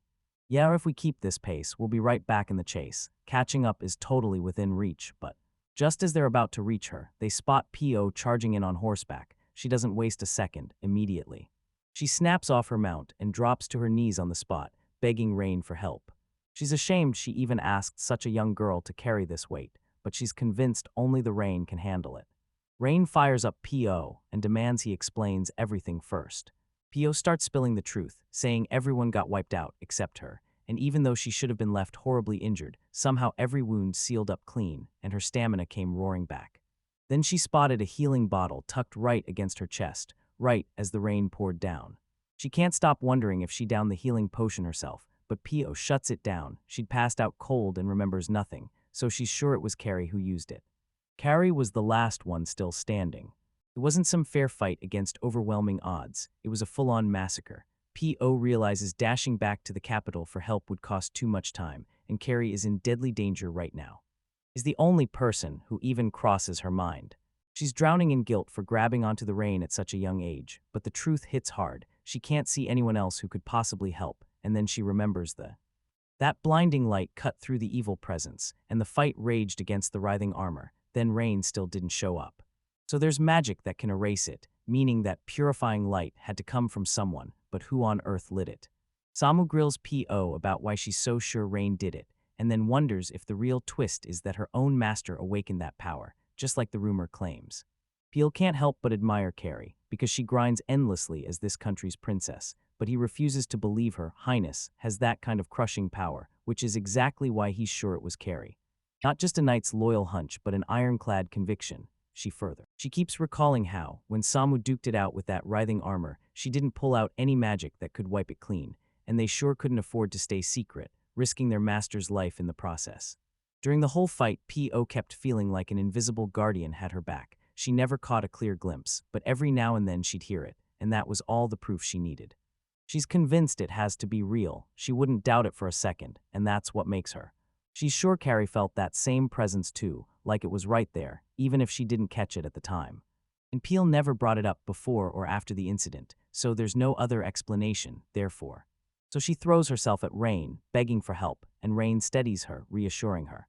She assured her it was okay, because she trusts Pio completely, knowing he'd never lie. Pio gives a quick nod, and right as the rain starts, then she leans in and tells him the truth, those purifying lights. Yeah, she's the one who made them. But she admits she still can't fully control it, and she does. She doesn't even know if she can use it whenever she wants, but it saved her at the worst moments, so she's sure things will somehow work out, because even if she can't call that light again, she'll find a way. She's packed and fully ready to go, always on standby. She pats P.O. on the shoulder, tells her not to fret, promises she'll save Carrie, and you can hand it all to her and walk away, P.O. express. She spills her thanks, laughing as she says the patting tickles like crazy, and then she watches the two. Just when the two of them are so clingy it's almost unbearable, Samu snaps, then explodes into screaming. But seconds later, she steadies herself, apologizes for losing it, and admits she was just overloaded. Right after that, Rain slips into the healing portion and tops everyone's health back up. Healthy horses were made in the servants. They're all smiling like crazy, convinced they really died, and now boom, they're totally untouched, baffled about where that insane healing even came from. It's Pio, they whisper as they listen, Pio-ka. She's about to spill the truth, then it hits her like a punch. She promised she'd never reveal a thing about her powers, so she stops mid-sentence. She figures this whole mess would hit Rain less hard if she just stays silent, but swallowing the blame and letting everyone praise her. Yeah, that's painfully embarrassing. Refusing to hear a word, she bolts straight to her horse, Juliana, begging her to stay put and be a good girl without moving an inch. She swaps out the old half-beat for a fresh hoof thunder, fast, driving, and it instantly cranks the horse's speed up. Speed Pio already told Rain they could run, but Rain's mind snaps to Juliana. What if she's not okay? Pio. Keels convinced Juliana, S pushed past her breaking point, and there's no saving her now, so they should just leave her right here. Right then, Rain slams open her item box and hands Julie. Juliana, with her lightning-fast feet, keeps Pio thinking that. So it works and the half-beat lands right on Juliana. Then Pio runs the test, and it's wild. Juliana's speed actually climbs even when. Next, Poe can't stop wondering what Rain could do, like, what's it really capable of? On the other side, the Rain drifts like it's half asleep. Then Samu steps up to her, telling her they'd just gotten word from the soldiers, especially the one she spoke to, barely conscious after the attack, and he swore the culprit is the. If that feudal lord really is the mastermind, he should have been with Carrie this whole time, especially when Rain crashed down as he met her at the tea party, but the bell never rang, and that probably meant he wasn't going to attack her. That bell, she'd personally given it to Carrie. Rain says it was built to sniff out danger, but then why on earth didn't it start raining at the mansion? The moment Rain took the bell, the feudal lord had already bolted from the mansion. Carrie and the feudal lord were never together again, and that's where it all began, at that time. After all that time, Carrie finally handed her bell to a master craftsman and watched him work his magic on it. This time they got hit hard, but Her Highness clocked the danger first. Then the bell blared out of nowhere. She snapped them to watch their step, and just like that they dodged a nasty ambush before it could land. Rain is fighting tooth and nail to protect Carrie the right way. But it totally blows up in her face. She still thinks they need to sprint right now and save Carrie before it's too late. Out of nowhere, she drops backward. Samu panics and demands, "Are you okay?" And Rain answers, that's when. That she's dead tired, like she's been feeling sleepy for real. She has actually been. I've been feeling like this for ages. You might not see it in their face, but the time for a 4-year-old to rest is already long gone. Not now, she thinks. If I fall asleep, it's over. But she's tempted to take it on herself. If she calls it a status ailment, then popping a recovery portion should wipe it out for good. She yelled that it wasn't good, like the objects were calling her out too, not like this. She saved them all, and if she pushes herself too hard, Carrie's going to chew them out later. Samuel nods along, saying it's totally normal for her to crave sleep, and that her body needs rest more than it needs to burn an item. Pio pushes for it. She should ask Rain if she has more of those half-beaches she gave Juliana, and see if she could. He could hand those to them so they could strap them onto the other horses. Then the carriage would fly, and there'd be zero delay in getting Carrie rescued. Rain nods in agreement, and Poe snaps into action. He orders the maid to get everything ready, hauls the items off the carriage, and clears the way so Rain can finally rest. Samu yanks the hood back over Rain's head, tells her to grab some sleep, and then, just like, she drifts into a blissfully warm, smooth sleep, like the world just fades out mid-sentence.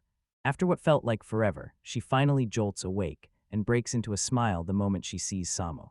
She leans in and whispers, "Good morning," and Samu's face instantly betrays him, nosebleed city, all thanks to her cuteness. 5 minutes later, she snaps back into control, steadies her breath, and says, "Good morning," the right way, explaining that she's been using her lap as a pillow, and Rain can't help but wonder. For a split second, she doubts herself. Maybe she didn't like it, but the moment she looks at it, she realizes she couldn't be happier. Because of Rain's items, the horses are thunder-sprinting straight toward the capital, at a speed that feels unreal. Even able to catch up to the feudal lord along the way, because those horses aren't ordinary at all, not even close. These horses are monsters that pop up on the map of the wandering royal capital, just like the writhing armor. These monsters can sprint through the night and glide through the air like they're flying, maybe even quicker than the people chasing them, and if they're monster horses, then catching up is basically inevitable. If they've got that writhing armor, hopping onto a monster horse is the obvious move, then it starts raining. King thinks the feudal lord could unleash every monster that crawls into the wandering capital, and he might just have the power to do it. He might even have a hell bird. That's gotta be why, at the tea party, the writhing armor suddenly burst into the sky. Samuel. He points out that Rain definitely knows his stuff when it comes to monsters.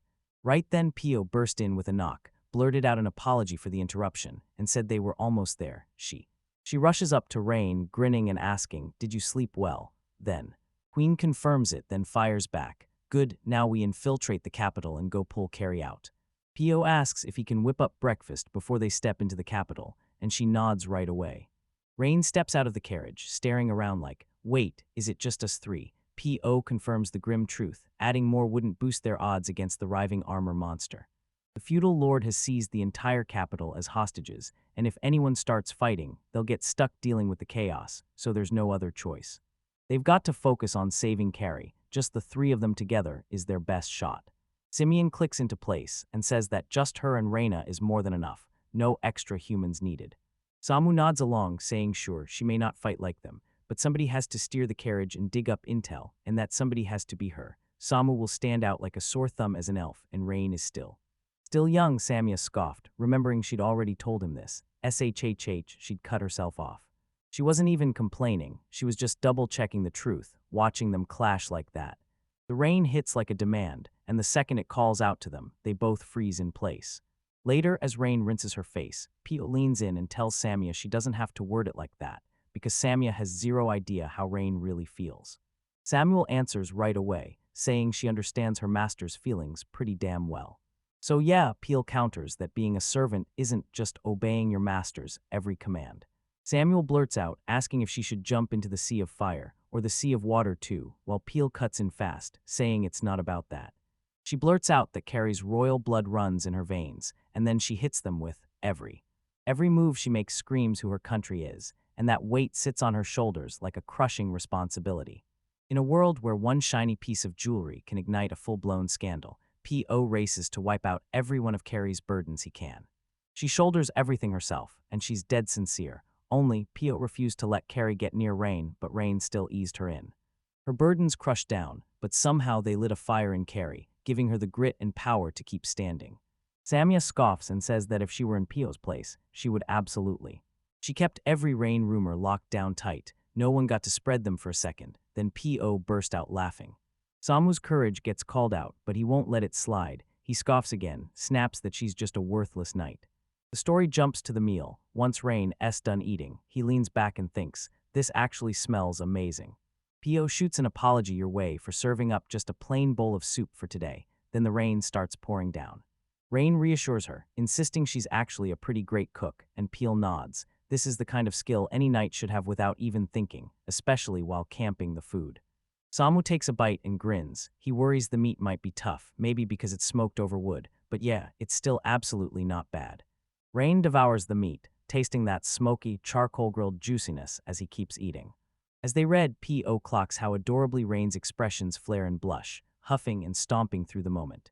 Sanyu snaps at Rain not to stare at her like that, barking. He accused her of being a pervert. Theo lunges to defend herself, but the feeling hits her hard. Something's off, and she insists, I need you to. She's not weird, she can't even believe she's doing this. Flustered to the core, she bolts off and dives straight into the water. Rain can't believe what she's seeing, so she nudges Samu and asks straight up if something's wrong with Pio. Then Samu's perverted side snaps out, and before Rain can react, she passes out from the shock. Rain can't stop worrying, staring at the situation like, are the two of them finally resting like on the inside? Carrie only makes one vow, she's coming, and she's coming for her. The feudal lord tells Carrie, stunned, that he never once imagined his own castle had facilities this huge buried underneath. Carrie presses him on where they're headed, and he snaps back that they've arrived at the underground facility's central chapel. And in the facility, right next to the kids' rooms, those super-talented children are being guarded like priceless treasures. Finally, they slam into the religious headquarters, right where the goddess Droplet waits, the one everyone's been chasing, This is the exact spot where he and Carrie are destined to say, I do. The story flips to Samia, jumping in and helping Rain. She leaps straight to the tower's peak, then tiptoes across the slick ground as the rain hammers down, like the storm itself swears she'll finally track down Carrie. Samuel nods and says they've got to gather intel, while P.O. gets trapped at the gate, stranded and alone. Since Rain doesn't grant anyone a free pass, she gets it, and Peel steps in, saying she's got people at the gate who can help them through. Samu leans in and swears the most suspicious spot isn't outside, it's the castle itself. But it's wild to think someone snatched the princess and slipped into the castle that easily. Sammy can't stop wondering if there's some backdoor entrance nobody talks about. While picking out fruits, they trade whispers about the latest rumors. Out on the edge of town, people swore they'd seen fireballs drifting through the night, right near the fruit shop's territory, where the locals insist it's happening. These fireballs. Fireballs streak forward at insane speeds and vanish out of nowhere, like arrows disappearing into thin air. Then the whole story races around like a ghost tale everyone's whispering about. They realize the armored horses are somehow tied to those fireballs, and Rain tells Samia, "We need to dig into this now and find out why." Samu wonders where those fireballs will crash down next, and he pushes for one more round of digging for answers. When Rain whispers a secret to her, they show up out of nowhere, like the sky just called their names, and it's about to get real. Tight as clockwork, like fate itself stitched them together, right down to the last detail. This is the breaking point, everything slips. Right as Samuel is getting trapped between her blows, Peel finally barrels in and asks if she's really asleep, then teases him for taking a rest in a spot like this. She blurts out that someone in the castle told her a carriage was spotted last night, rolling at jaw-dropping speed, almost. Almost like it was soaring through the sky. It's probably a horse-drawn carriage, and the sight. Rumors of the sightings hit the northern side of the territory, and crowds packed in like they couldn't look away. Rain decides it's time to head straight into the northern forest. Sami realizes there's absolutely nothing weird going on there. And the rain falls like a warning, nothing out there is reacting at all. They start to wonder if they're in the wrong place, and then the truth crashes in. They finally clocked it, this forest is massive, and they'll have to hunt for answers by roaming every path on foot. Samuel asks Pio to wait till tomorrow, but Pio explodes in protest. She isn't complaining, she's just pointing out there could be other ways. Samu snaps at her to stop shouting it's wrecking Rain. Then Rain strides up to them and begs them, please don't fight. And they instantly nod along, like it's fate. The story snaps back to the feudal lord, who leans in and quizzes Carrie about the area. Then he points out the breathtaking stained glass like it's the first clue to something bigger. That he crafted to look just like the capital city. Once a bustling jewel, this city is now choked with undead and dubbed the wandering capital, but before the horror, it was the beautiful Rwanda. He leans in and tells you he's a descendant of the royal family that once ruled from the royal capital of Rwanda. A massive magical disaster obliterated the royal family and nearly everyone in the city, but when it hit, his ancestors were gone and they somehow survived. No country waiting for them, so they fled to this land and fought tooth and nail just to survive. Because of their royal bloodline, they shot up the ranks to become counts fast, leading with brilliance and skill. He finally drops to the moment and formally asks Carrie to marry him. Carrie fires back, "Why do you ask?" And you can't help but feel the confusion hit as he gives his answer. It answers that the power of the goddess can only be passed down after. Once she gives birth to their child, the goddess's power will stay locked inside the royal bloodline forever. She fires back, "So how do you know all this?" He tells them their fates are tied directly to the jewel's power. In an old fairy tale, people swear the world stayed steady. He keeps everything balanced thanks to the power of 7 jewels, each one can grant a wish. In Rwanda, the whole church got pulled into a shocking magical accident. One jeweled power source had been locked inside a magic circle, and the king hit the activation button, but the strike backfired, turning the knights into writhing armor and the people into ghosts, until everyone died with not a single survivor. That feudal lord boasts he's gone to Rwanda again and again, and each time he learns he can command the monsters that run wild there, a royal gift meant for royalty alone. The jewel didn't just grant immortality to the people, it let the royalty control them too. Even after losing their king, they still waited, all of them, right up until. All this time chasing a ruler who was only bloodline deep in the king's power. He's been digging into Rwanda, hunting for the next jewel, and right when the search feels hopeless, Carrie bursts onto the scene, flooding everything with a cleansing light. She's the child of God they were chasing. As a child of God, she grips a legendary jewel in her hands, and with that she'll cleanse Rwanda, pay the debt back to the earth, and call forth fresh souls to rebuild the country from the ground up. The believers of the goddess Droplet and all those gifted kids gathered together, because one day, as children of God, they'll grow into great subjects and bring the nation's prosperity roaring back. It's a city where gifted people flock in for him. His dream is blooming, Carrie. Come on, how? She tells him straight up, these people aren't tools for royalty to toy with. They're not puppets, each one has their own will, and they get to choose where their path leads. Then she hurls a flashstone at him. Blam, white-out light explodes across the room, and he's frozen, unable to move for a few brutal seconds. She snatches the moment and bolts, grabbing, snatching a weapon and whipping it straight at the stained glass. She says the royal family keeps pushing for a better life for everyone, because it's the people's trust and respect that fuels them, and that's what real royalty is. The king doesn't rule to serve himself, he lives to serve the people, and that's the whole feudal way, no one else matters more. The feudal lord nods along, admitting the princess might not match the crown prince or her sister in looks or skill, but her pride still earns his respect. He can't shake the feeling she won't hold onto that pride for long, because he recognizes her as a child of God. Since he's already seen her terrifying power, Carrie erupts into a shout at him, screaming that he's wrong and that she's not going anywhere with him. She grabs him and demands he lets the kids he's kidnapped go, right now. The feudal lord snaps back on the spot, cutting the argument short with one firm declaration. Enough. Enough, he barks for his men to stop, right now. Hideous armor plates slam in and clamp onto her, pinning her solid as a guard snaps shut over her like a cage. Little Lord demands to know if she gets where she is, because she's standing right in the middle of a magic circle, a tweaked version of the giant one from Rwanda, built to let them tap the jewel's power from afar, just weaker than the real deal.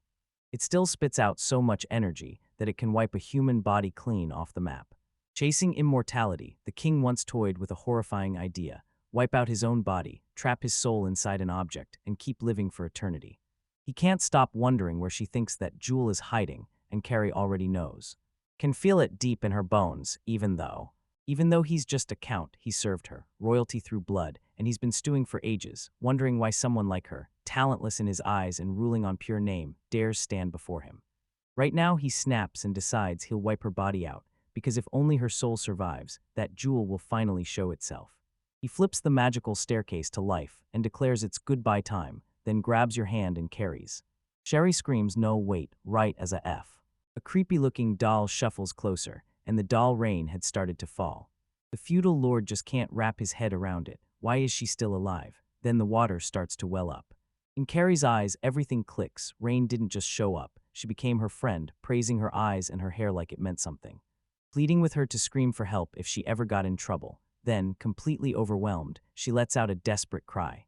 Out for rain, right then, a thunderous noise blasts the air. Carrie snaps her head up and sees the rain coming in, dripping apologies for showing up late. Earlier, P.O. snaps at Samia that she's always getting on her nerves, and Samia, straight-faced as a knight, tells her to keep her composure no matter what. Closure, that was the night they caught the fireworks lighting up the sky in Ra. Rain realizes this is exactly one of the shape-shifting items she handed Kari, the one that can become anything she wants, and they finally reach. They push past the last doubt, then it's everywhere, all around them, and there it is, a star blazing in front of their eyes. A stone floor stretches beneath him, a glass window looms ahead, and it looks like something about to happen. Like there's some real structure buried underground. Why does the rain keep coming down? Kane yanks out her pickaxe and drives into the ground. Right then, everything changes. She launches off the top and crashes into the room. She finally shows up and immediately drops an apology on Carrie for keeping her waiting. She's running behind schedule, but she declares, "I'm not losing you, I'll save you right now," and then she snatches up the new. Summons that burning heat in her chest and unleashes her power. Power flared, light poured out, and it freed the souls that were trapped and bound to the. When she finishes with the armor, she strides ahead and unlocks Carrie. The second Carrie gets out, she barrels ahead and tackles Rain into a huge, heartfelt hug. Rain blurts out, "Are you hurt anywhere?" And Carrie snaps, "No, I'm totally fine," because right then Rain shows up and finally saves her. Pio shows up and blurts out an apology for everything that went down, and Carrie just smiles through it all, saying she doesn't care about the rest. She's only grateful she's alive. The feudal lord strides up and claims he can see a glowing light pushing through the rain. Carrie blurts out that she never, ever claimed it was her own power. The whole thing has been twisted, and everyone knows it. The feudal lord nods and admits it's true, smiling like he's won, because he genuinely believes Carrie, powerless until now, has finally seized the jewel's power. Like always, he'd decided she was useless. P.O. He rages at him to shut up, and the feudal lord sneers, staring at Carrie's loyal knight like, how is he still alive? Carrie's outmatched and coldly snaps back, not your business, then roars that his reckless stunt of teaming up with the demon to hurt Carrie won't go unpunished. He'll face the blade of judgment. The feudal lord scoffs and declares she's a lost cause, just a hopeless knight walking in to get the same brutal fate. He snaps a command to his knights to open fire, but she shrugs it off and wipes them out. She gets rid of. He sliced through the chaos, taking them all out with stun blades, then Rain has. Asks Pio how it was, and Pio grins and says the sword Rain he gave her is straight up amazing. Then Pio just feels. Power surges through her, and she can't help wondering, could this be a holy sword packed with holy power? Samuel whips around and slams one of the writhing armors that lunges in from behind. Pio whips everyone back into place while she's juggling another threat. She snaps, stay close to me, then points out. Rain stares at the crowd like there are too many to count, then tells P.O. to protect Carrie, right before she starts. Ains unleashed her purifying magic and freed the soul. Peel stares stunned as the Rain wipes out their numbers in a blink, and she thinks, I'm really this amazing. Rain looks crushed, convinced the power is weak since it does. She still pushes through anyway, forcing herself to believe it's okay, even though she knows this power is unstable from the very start, like everything else. As the writhing armors get cut down, the feudal lord steps in and demands, who are you? She shoots back, my name is Rain. He can't stop wondering why she's nowhere to be found in any family record. He even dug through every birth entry from that time, hunting for the child of God. She said the truth is simple. She hasn't been registered yet, so that's why the answers won't show up, and then she asked. He blurts out whether he was the one controlling that dragon too, and wonders if she means the earth dragon that attacked the princess. Then he explains it was meant to guard the jewel underground, but the moment he went to grab it, the thing was already gone, because he'd owned the dragon. He didn't just drop hints, he told the dragon there might be a kid out there with the jewel, maybe even the third princess of their kingdom, and when the dragon heard. When he heard a dragon had attacked a princess, panic slammed into him, and when he learned she survived, his heart jolted, because he truly believed God's child had made it through the trial. Now he's convinced the real child got destroyed, and he can't stomach the idea that a beastkin could ever be a child of God.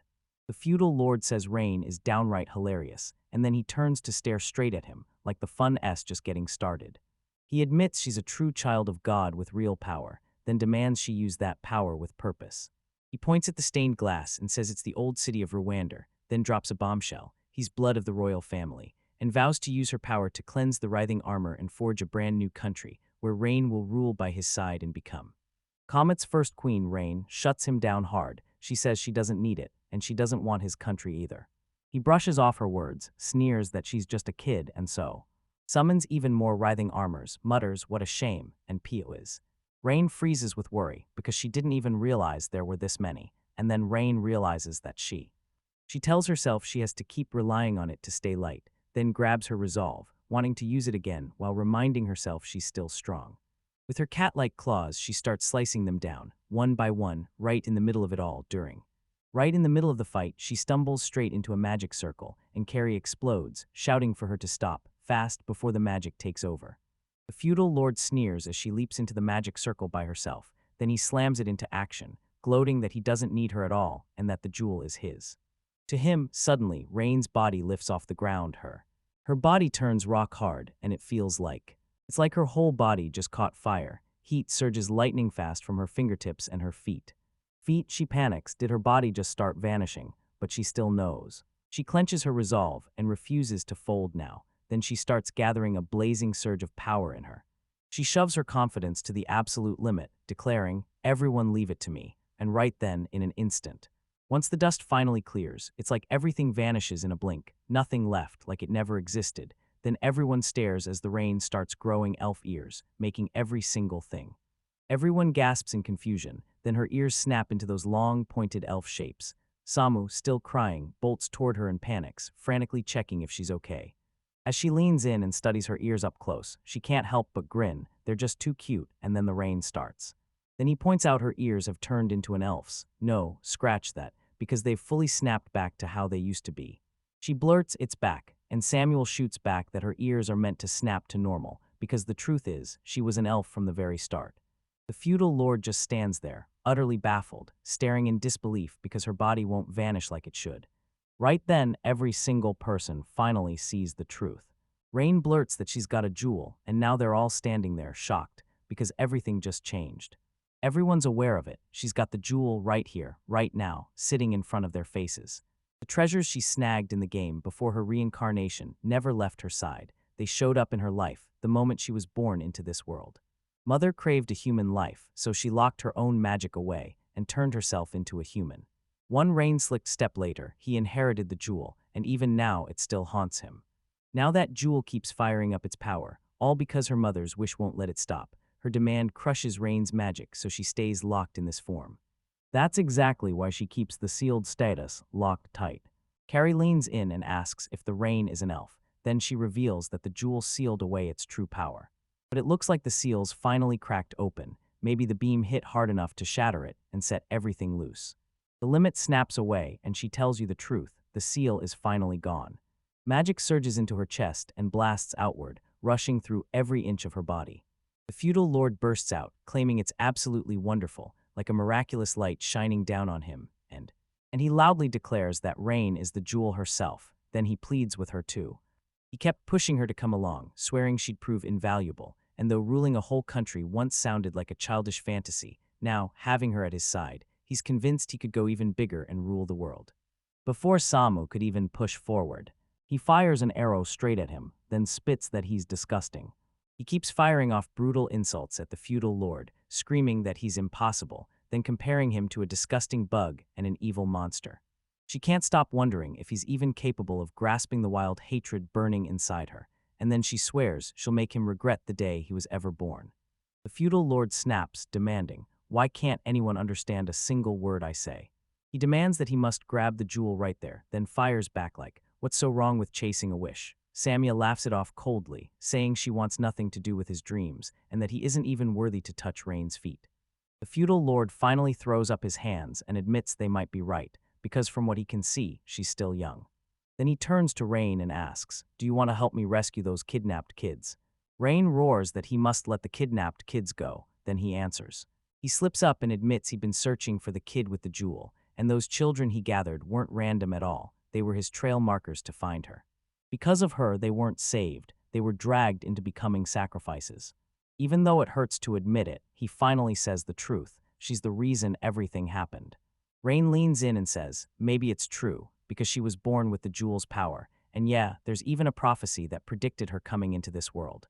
If the feudal lord really went and did those awful things just because a prophecy said so, then yeah, maybe it's her fault, after all. He keeps insisting that all the rumors that crushed Carrie, and even the moment a dragon attacked her, came down to one thing. The rain. Rain hits and Carrie blurts out that she's never thought that way, and never will, then slams the idea flat. Rain isn't the problem, the feudal. That feudal lord is the villain here. He's the one who craved her power and set everything in motion. Kyo nods, saying power isn't evil by itself. It's all about what you do with it. Rain hears her own words echoing back at her, and it clicks. She's right. And if her existence is behind all of this, then everything finally makes sense. And if she does that, she'll step up and carry the weight by saving everyone. The feudal lord scoffs at her humble simplicity, like she's nothing at all. That only fuels Samu's rage, and she snaps at the man to shut up, because they already have proof of his crimes, and the moment they save the kids here, the feudal lord is done for. The feudal lord smirks, tilts his head, and challenges them. Are they really sure this is the only reason for it? Underground facility. Then he grins and admits there are more, and that every one of those kids' lives is still dangling from his control, and he laughs like a man losing his mind. He leans in and presses Rain, straight up asking if she plans to ditch those kids. Then he dangles a deal. Come with him, and he'll free the children in the capital. Rain sputters to a stop, and for a split second the whole scene goes haywire. Then she catches on fast, realizing there's more than one underground facility where those kids are being kept. She snaps her fingers and summons the jewel. Suddenly, the floor rumbles and starts shifting under their feet. Everyone can't stop wondering what's going on and whether the rain is actually behind it. With no shackles left to hold her back, she throws the gates open wider than ever because she knows she can, and she locks in with total focus. Seriously, he thinks she's about to hand it out to everyone and cleanse everything for good. Just like you'd predict, everything kicks into gear and starts purifying. The feudal lord snorts, basically asking, what is this nonsense even supposed to be? He whips around and barks at his miserable army to rise, like the order is coming straight from their king. Samu, panicking, blurts out to Rain whether something's off in her body, and Rain smiles back, telling him she's totally fine. Pio strides up to the feudal lord and lays down the demand. Give it up, there's no turning back from here. No one was left to follow his orders. The feudal lord bursts into laughter again, taunting them. Tell me, do you really think this means all evil is gone for good? He snaps at them to focus on him, chases her power, and that's when he tips into pure evil. He starts questioning if evil ever really dies just because you beat it. Then he hammers the point that the more she shows off her power, the more people like him will crawl out and rise. Even if the world looks gorgeous to her, the truth hits hard. It's just as filthy and rotten as their capital. Then everything clicks into place. At that moment, Rain snaps. She strides forward and hurls out unleashes a devastating cat punch that rockets him into the air, and the moment he lands, stars spin in his eyes. As her efforts come into full view, everything she hauled, the feudal lord's crushing defeat, and the villain who snatches children, everything is finally over. She hurls high-range magic across the entire domain, right into the captives in their cells, until the writhing armor vanishes and they finally burst free, and then the cult's crimes spill to the world, starting with the village of Nigger. Dissatisfaction with the cult explodes everywhere, like a dam finally bursting. Kari doesn't mess around with the new religious group, Goddess Droplet. She vows to hunt them down herself, punish them hard, and hit every single facility right away so not one child stays trapped. Arrangements have to be made fast to crown the next lord. She's ready to call on her brother and her father for instructions. Kari finally confesses to the Rain that years ago, she quit believing she didn't have the power, but just when she thought it was all over, everything, right as it broke, kept going. Her pride as a royal never left. She just vowed to protect her people, and nothing else mattered. And she refuses to feel ashamed of herself. Rain took a shaky breath.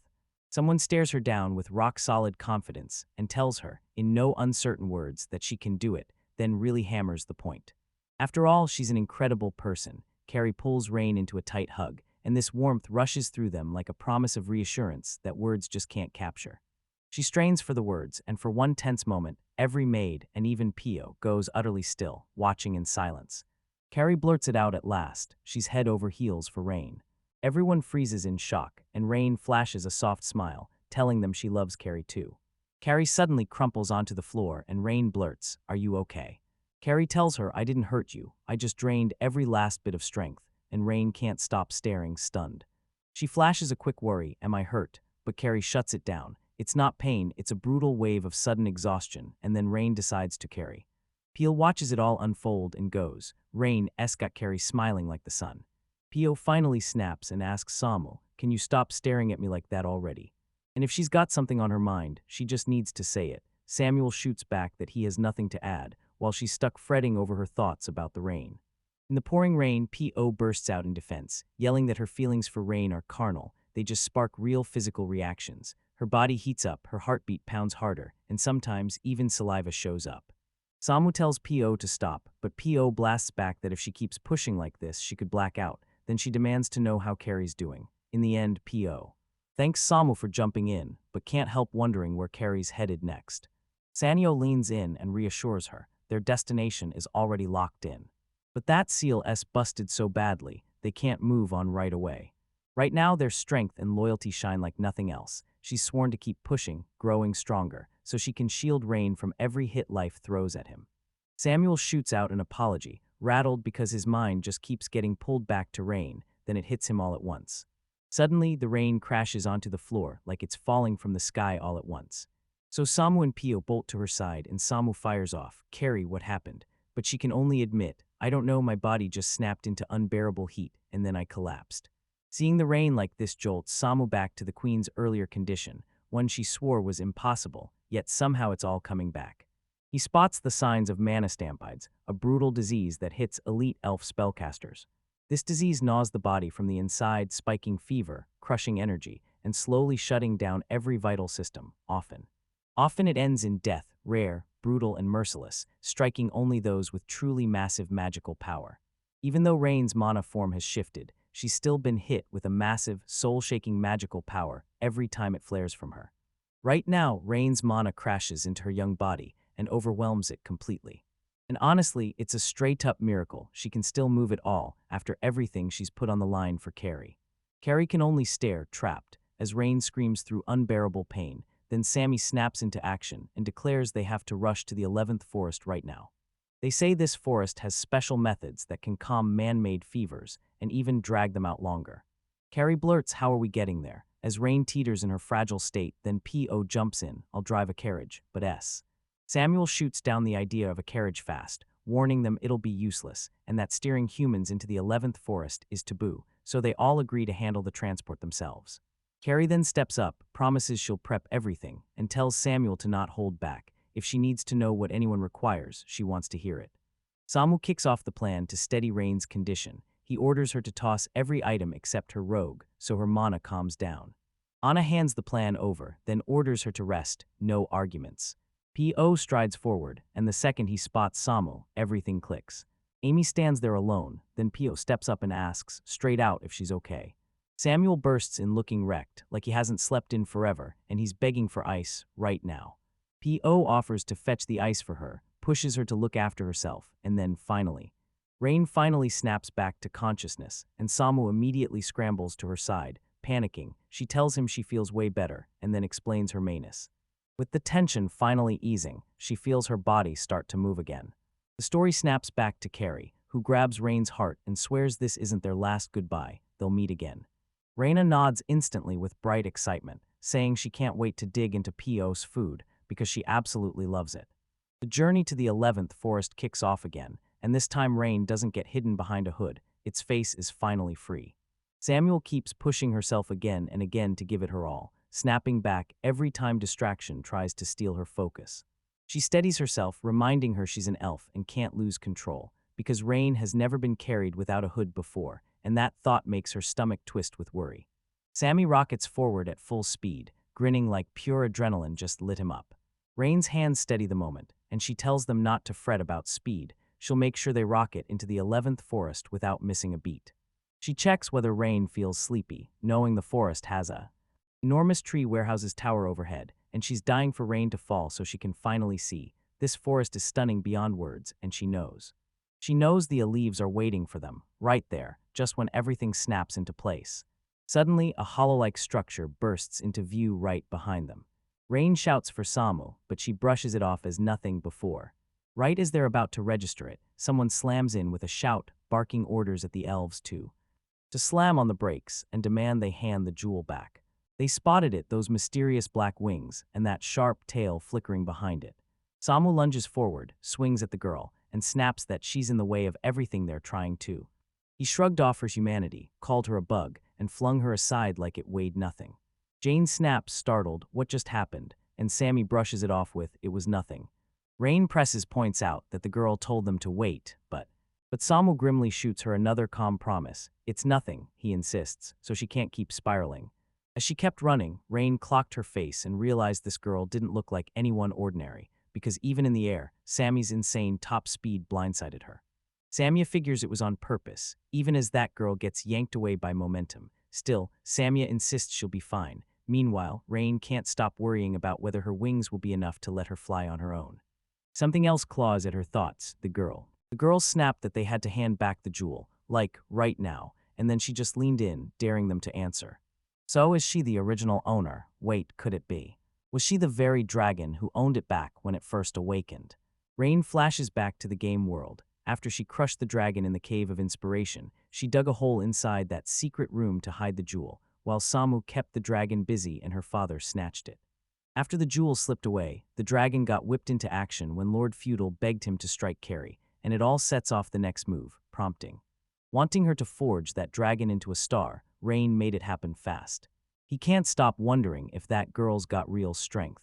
Kamu tells her we'll talk later, but her voice cracks as he warns that the magic in her body is going wild, and she needs to rest right now. Rain tries.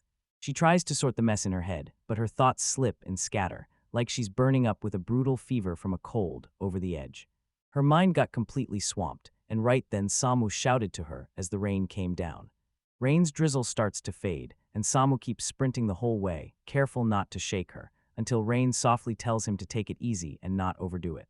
Samu grins back that carrying her like this fills him with joy, a calm little happiness even while the exhaustion keeps biting. Soon they crash under a tree for lunch, and Rain keeps dozing and waking up in the rain each time. She's a little more herself. And Samya runs nonstop, like the world is about to snap in half any second, those little. A tiny dragon bursts back onto the scene, shouting, "They told me to wait," as demanding why they're blowing her away and acting like they own the world, who they think they even are. Samu, relentless, slams into her and knocks her aside again. The dragon keeps popping up again and again, and each time it almost blasts her off her feet while she roars with furious outrage. What the hell are they doing? Don't they hear her every single time? Every time she insists they wait, guards yank her away and drag her off against her will.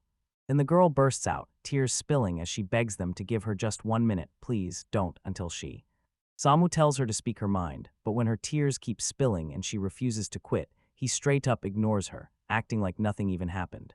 On the far side, Rain's father shouts for her mom, Sonia, while Sonia clocks everything and keeps her eyes on it.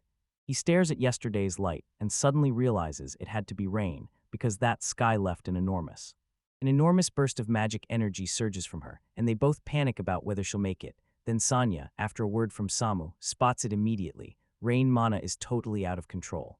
Paige, she snaps into certainty and says they've got no choice. Now they have to beg for her help. Rain's father demands to know if she can save her daughter, and Sonia admits she can't be 100% sure, but she's certain she'll make it happen. According to the official word, elves are forest sages, proud guardians who honor the old ways, live in perfect harmony with nature, and protect it with every ounce of respect. Rain can't forget the moment she spotted a sea of well-dressed people in the city, just like her, avatars all moving like they own the place. She spent an hour tweaking every detail to perfection, and then finally.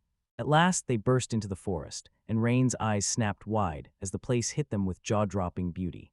She fires a question at Samu, asking what he thinks about the 11th forest. Her heart gets tangled up in everything because of who she was born to, with both her mother and father pulling strings. Samu tells her, "Good news, you've been in touch and your mom has already reached out too." Rain can't stop the worry as she asks herself, will her father really be okay? And Samu gets exactly why she's spiraling, because even though elves usually can't stand human men, and Samu doesn't trust Rain's father at all, she still can't help but feel her pain as if it's her own. Feels every sharp stab of pain that Queen must be going through. Right now, Samu's laser-focused on healing Rain, then they arrive. We're blasting through the 11th forest, right as the game kicks into full gear. Houses get slammed right onto colossal trees, like they're part of the forest's heart. The forest is sealed in ancient magic, and no outsider can cross the line. Samuel grabs Rain's attention and begs her to stretch her hand out and feel that warped space with her fingertips. Samu says it feels a little off, like something's bending in the air, yet anyone just glancing by won't notice a thing. And to pry open that spatial distortion, they need a ceremonial certificate, which acts as. It works like a prize as soon as you step into Reaglia, and there's also a secret. A hidden spell, handed down from elf to elf like a sacred secret. Rain can't stop staring at the idea of a secret spell. It hooks him instantly, right when They held the certificate up, then the spatial door swung open, SAMU as. She demands the Rain to look through. Then, as the patio swings open, they spot jaw-dropping houses strapped to the branches, all lit up in glowing pink. A bunch of elves lounge outside their homes, cooing over how adorable she is, then turning to Rain like, "Hey, come check them out too." So yeah, the elves huddle under banners as welcome rain pours down, yet she can't shake the feeling that something's off. Something about these people feels off, like they're hiding something and they're about to show it. They finally reach the 11th forest location. One elf perched high in the branches spots it. The wind has flipped, died with a bitter sadness, and he senses the moment has finally arrived. Another elf steps forward. The elf in the tree beckons her out, then fires up at the stubborn elf to stop hesitating, demanding she never lose her elf pride, and shouting as she makes her declaration. She'd stay behind to calm everyone's nerves, pushing the fear back as she urged The elf keeps insisting she go now, then she swivels to Rain and tells her, "This next song isn't random, it's here to honor you." And he kicks off a foolish, painfully irritating performance, right as the rain starts pouring. Kane throws himself into their path and begs them to stop, demanding that.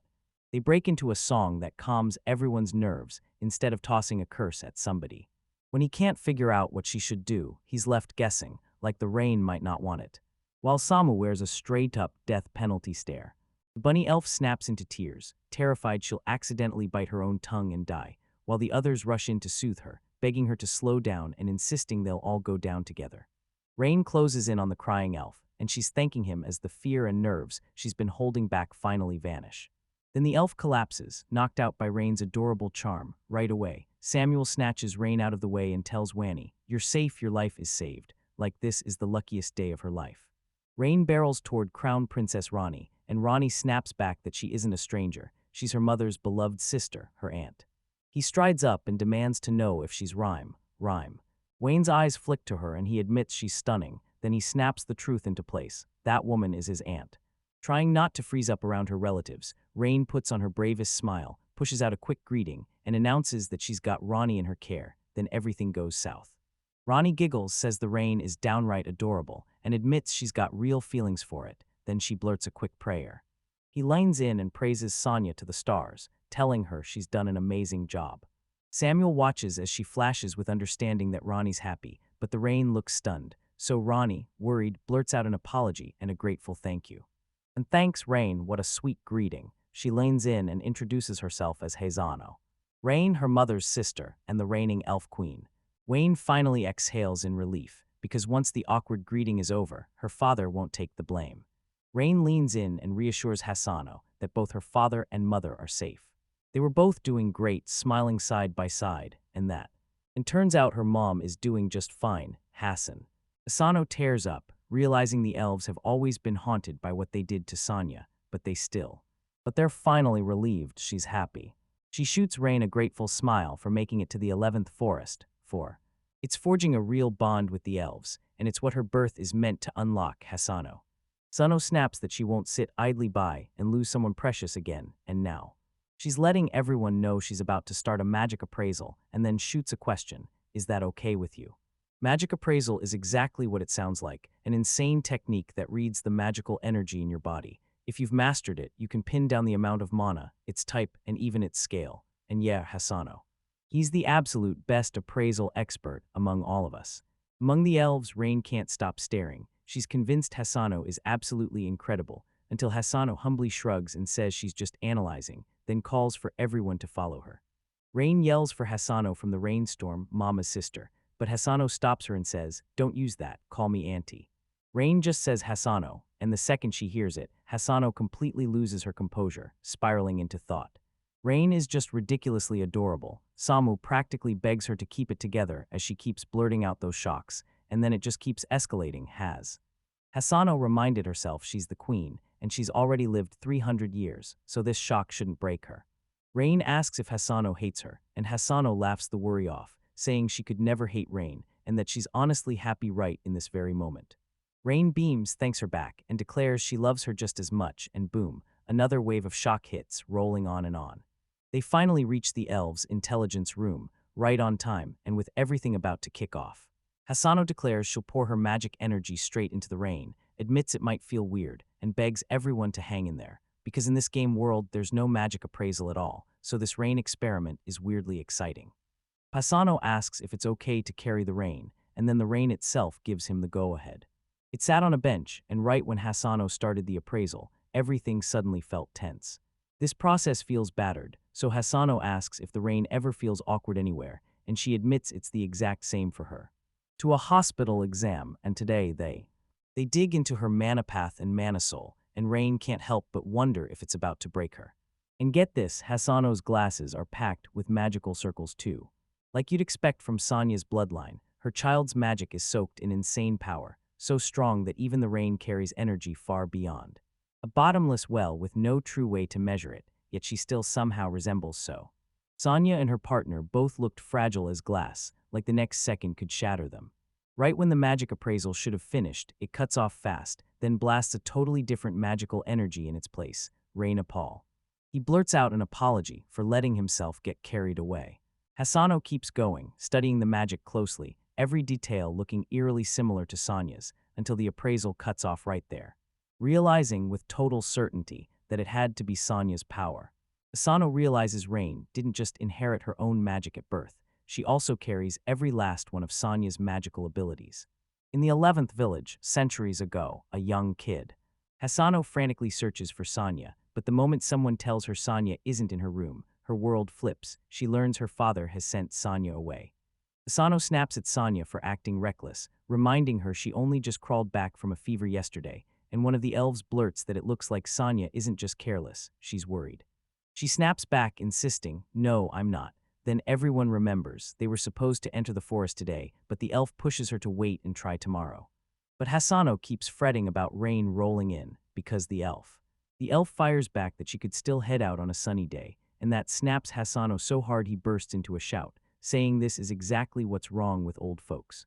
Another elf pushes the idea that Sonya belongs out in the forest, and that's when Hassan's move gets set in motion. To bolt there quick as lightning, a male. An elf man watches Sonya and Hasano throw caution to the wind, and he's stunned. Hasano's recklessness is par for the course, but Sonya's is surprisingly explainable.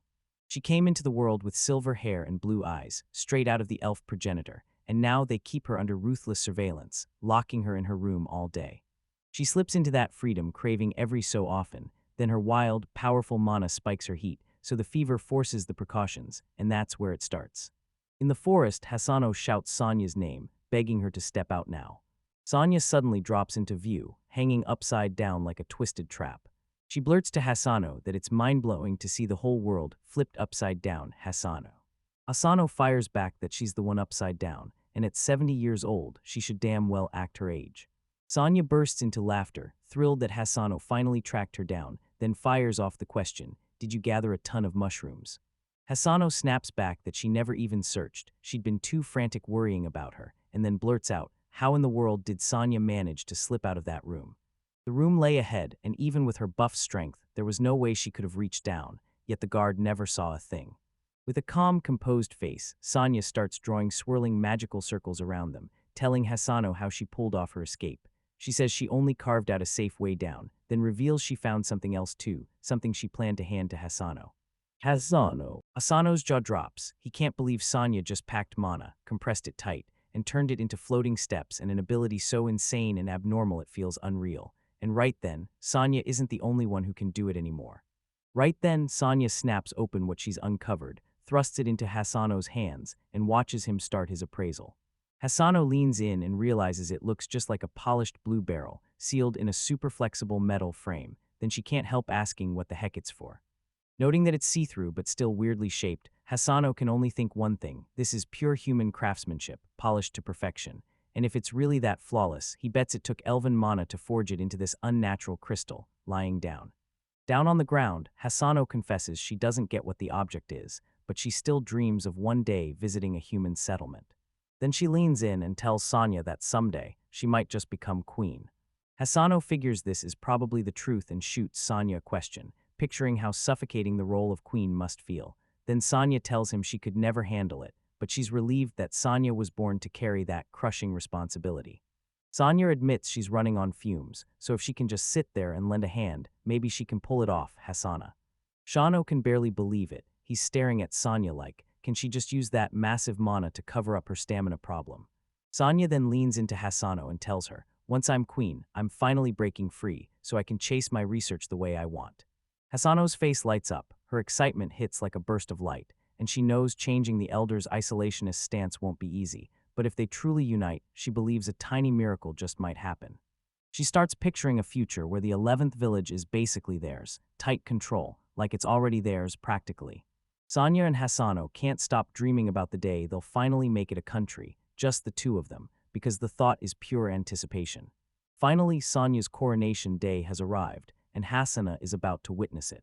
Asano slumps on the sofa, utterly wiped out, then Sonya and Anya barrels into the room and asks Hasano if she's already changed, and Hasano groans that she's dying to escape those frilly clothes because trying to move in them is a nightmare.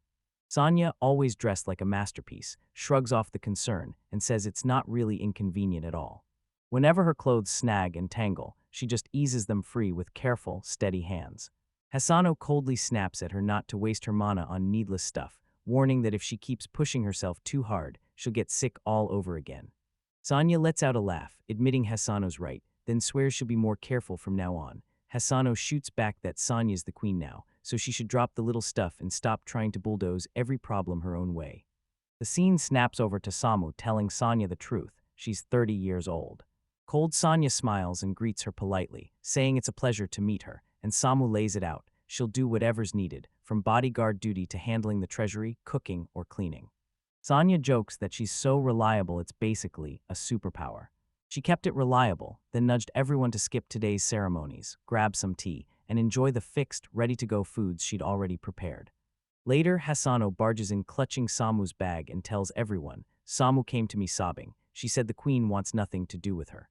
Then, after a while, Samu's panic explodes as he blurts to Hasano that Sonya has brought a man home, right as Sammy had predicted. Sonya, yep, exactly. And she arrives with a man and Samu loses it, snapping at her while her face screams disgust for humans, calling them fools who swagger around, kick off wars, and loot everything they can reach. She begs Hasano to say anything at all, but has. Hasano strides up to Sonya, praising her bold move and shouting her out like she just saved the. She leans toward the man, eyes blazing with curiosity, admitting she's always wanted to get a look at a specimen like this, and then blurts out, "Do humans really eat frogs?" She's heard about other wild foods that need crazy preparation, and now she's grilling him. Are those stories about cave fireflies and other creatures actually true? Sonya tells him she thought this was the perfect chance to learn what's out there, widen their world, and that's why she brought him along. Hasano later slips into telepathy with Sonya, telling her just how unforgettable it was, and how hilarious Sammy's face looked right in that moment.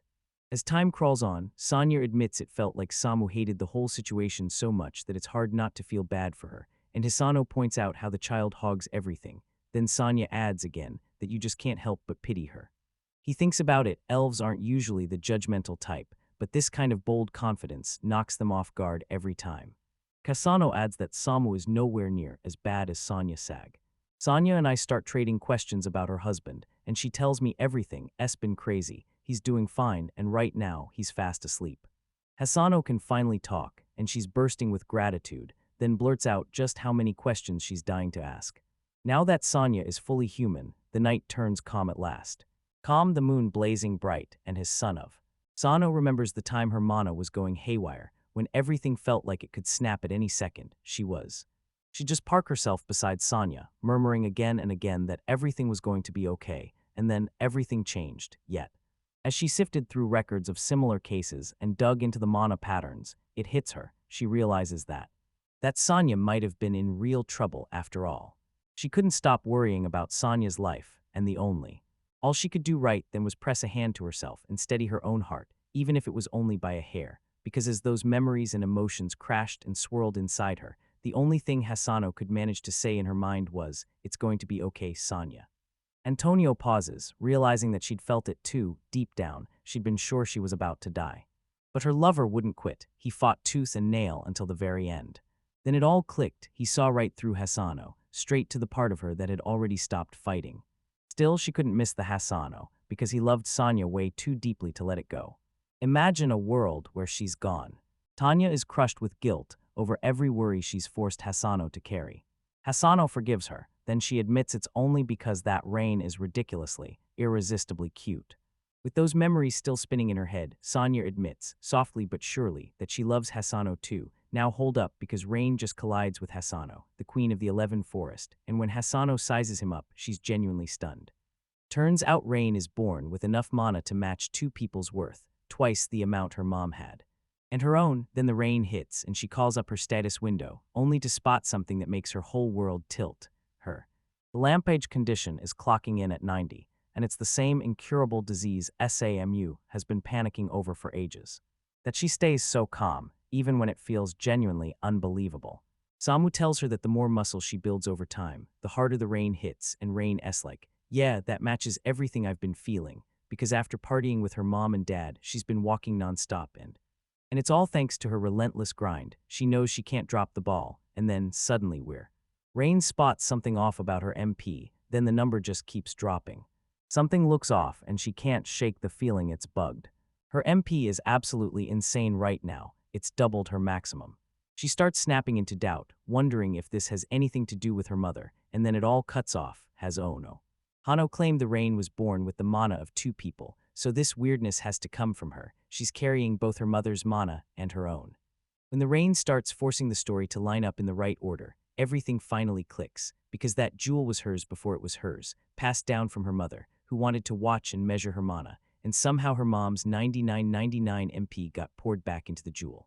Then her mother handed the jewel down the rocky path, because Carrie had told her this thing could be inherited by her children.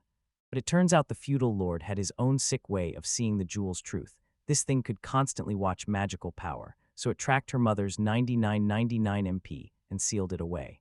But because of the wandering capital's Rwanda jewel, the jewel itself slipped, losing the power to seal mana.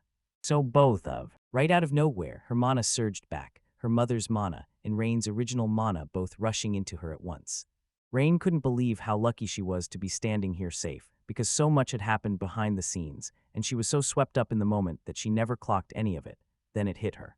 She'd already collected all that mana, and she burned it all in one shot. If she really dumped the whole total in one go, then it means. No wonder she felt awful right then, She starts wondering if the bug is in the display itself, because it caps at 99.99, even though she's really carrying double that amount as long as she clutches the jewel. So yeah, she's even stronger than she ever was in the game. In this game you couldn't beat the maximum mana cap, but now she's blown right past it, and on top of that, she has perfect mana control. Rain can't stop thinking she might be the strongest thing alive. Of course everyone calls her the world's strongest 4-year-old, and she's still growing. Then later, we're dropped at Hasano's laboratory in the 11th village. Hasano leans in and starts telling Rain what her analysis uncovered. Rain's mana vessels are stuffed to the absolute max, so full they're practically bursting.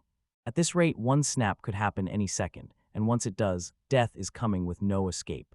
Turns out the mana rampage kicks off because the body can't take the mana flowing through it anymore, it just gives out.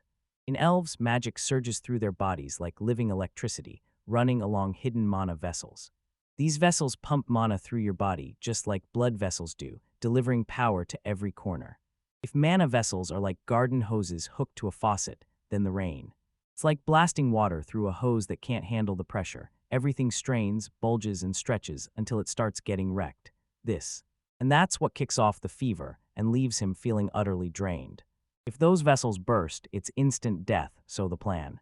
They're going to slam her swollen mana vessels back to their original size, then hammer them with reinforcement magic, so the damage can't come back. The magic. The prepared magic circle doesn't just thin Rain's vessels, it hardens them too, so they can survive the brutal pressure from her raging, excessive mana. Hasano cuts it down to one simple truth. The process just makes you stronger, but Rain can't shake the doubt that it's really the same old deal as pumping up the mana vessels that snake through every corner of the body. Sheen can't stop wondering, when mana gets forced through those vessels, what really happens to them, and if she ever converts her mana, will those vessels transform into something like healing mana vessels? Hasano pours his mana into healing-type magic, but he admits this technique isn't fully perfected yet. Rain's mana runs wild and way too heavy, so even if her vessels are reinforced, that power can still make them swell again, and if it does, she's in for even worse pain. Or it's spiraled back like a relapse. Yeah, that's the part that matters. That's why, until the Rain gets so strong that both she and her body can take it for real, the risk. Still, the risk won't disappear. Hasano slams the brakes mid-explanation and admits the Rain might drag this condition through her entire life. As the Rain keeps falling, her mana vessels keep bulking up too, until one day they'll finally click into balance with her mana. But if Rain's mana keeps ramping up at the same pace, then she could stay sluggish for good. Samia snaps into an intense reaction. She can't swallow the idea at all. She can't stop wondering if the Rain's wild mana will ever truly calm down as it grows. Hasano tells her, yeah, it should, based on what she expects, but even she admits there's still zero guarantee about what the Rain will become tomorrow. Samu suddenly breaks down into tears. He finally understands what's happening, but it all hits him way too hard. Seeing that, Rain strides up to Samu, steadies her with calm words, and pushes her to stay strong.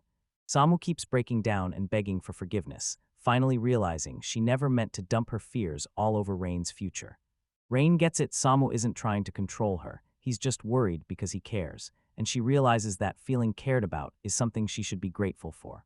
At that exact moment, Rain pulls Samu into a tight hug, then Samu completely snaps all over again. Hasano lets out a heavy sigh and snaps. Samu's definitely got the elf's blood in her, she's way too careless about the Rain.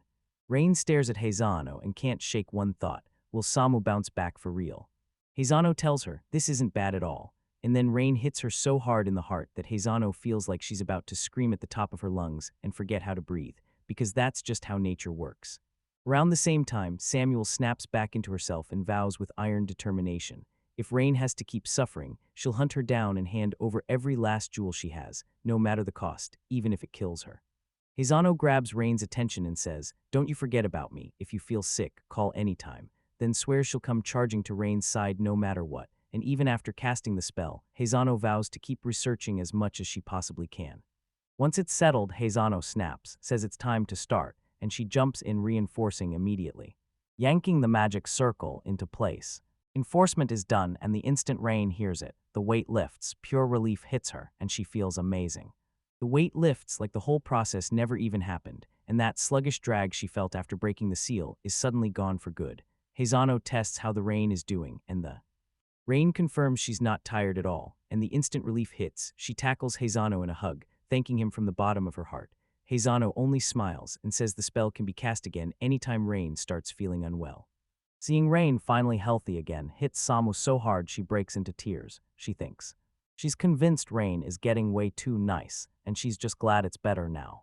Hazano leans in and demands Rain swear something crucial. He'll protect his own body, no matter what, but right before Hazano can keep going, a shock of telepathy rips through them and cuts him off mid-sentence.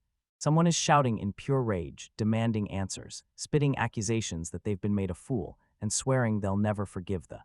Hazano can't believe what's happening, but the voice keeps roaring, pure fury, warning that it'll torch the entire forest unless the elves step out and show themselves, because once those flames catch, even the oldest magic won't save a thing. Everything turns to ashes in seconds. Seconds drag on, then, right on cue, soldiers burst in to report to Hazano, and the whole situation goes from bad to brutal in an instant. The forest is ablaze, burning so hard it's choking the air, and it's only getting worse. Dono bursts in and demands to know what the hell is happening to the barrier. A soldier bursts in, shouting that the barrier's power is sputtering, and that the flames. It's packing magical power, so normal water can't touch it. She snaps that they use water magic instead. She whips around to the Uno squad, and they snap back. The flames are too wild, and the barrier is already busted at the third leg. Hazano straight up interrogates them about the firefighting crew, and they admit the fire's range is way too wide, plus they don't have enough people who can even use water. The whole forest is blazing right now, and in just a few heartbeats it'll roar straight into the center. Hazano bears a grim smile and snaps that this is bad news, then tells them to get out of here, now, rushing them to gather everyone so they can lock onto one route and tear open a path. She tells him to round everyone up on the northern terrace, knowing some will ignore her, but she still pushes him to do his best, then snaps her orders to Mino, lead the firefighting crew straight toward the North Highway route. As Ono Sai's realized this was why the forest had been such a nightmare, he saw it wasn't just easy to burn anymore, it was getting set ablaze with magic flames right now. She blurts out that whoever's behind this is pure evil. What kind of monster burns down a whole forest and doesn't even feel a thing? Silence drags out as she can't stop asking herself what's wrong, and then one of the soldiers bursts in and shouts that the barrier is already broken. Right then, it all changes. Right then the dragon lady swoops down, finally tracking them to this spot, and warns they're going to regret ignoring her, big time. Sania yanks her bow up and fires at the dragon, right as she's about to. Dozed off mid-yell, then she screams at. Samu's mind races, what is she even doing, and what if that attack had landed on her? Then she snaps back. She's shooting, plain and simple, with one goal, hit her. The dragon lady declares Sami is a threat, then turns and snaps if the raging flames swallowing the forest are her work. The dragon lady snaps into honesty, admits it's true, and declares she is none other than the legendary black dragon flame, then tells them they should regret it. She'll hate that rude moment forever. The power she was forced to use won't let up once it starts burning, and it won't stop until everything around it is smashed to the ground.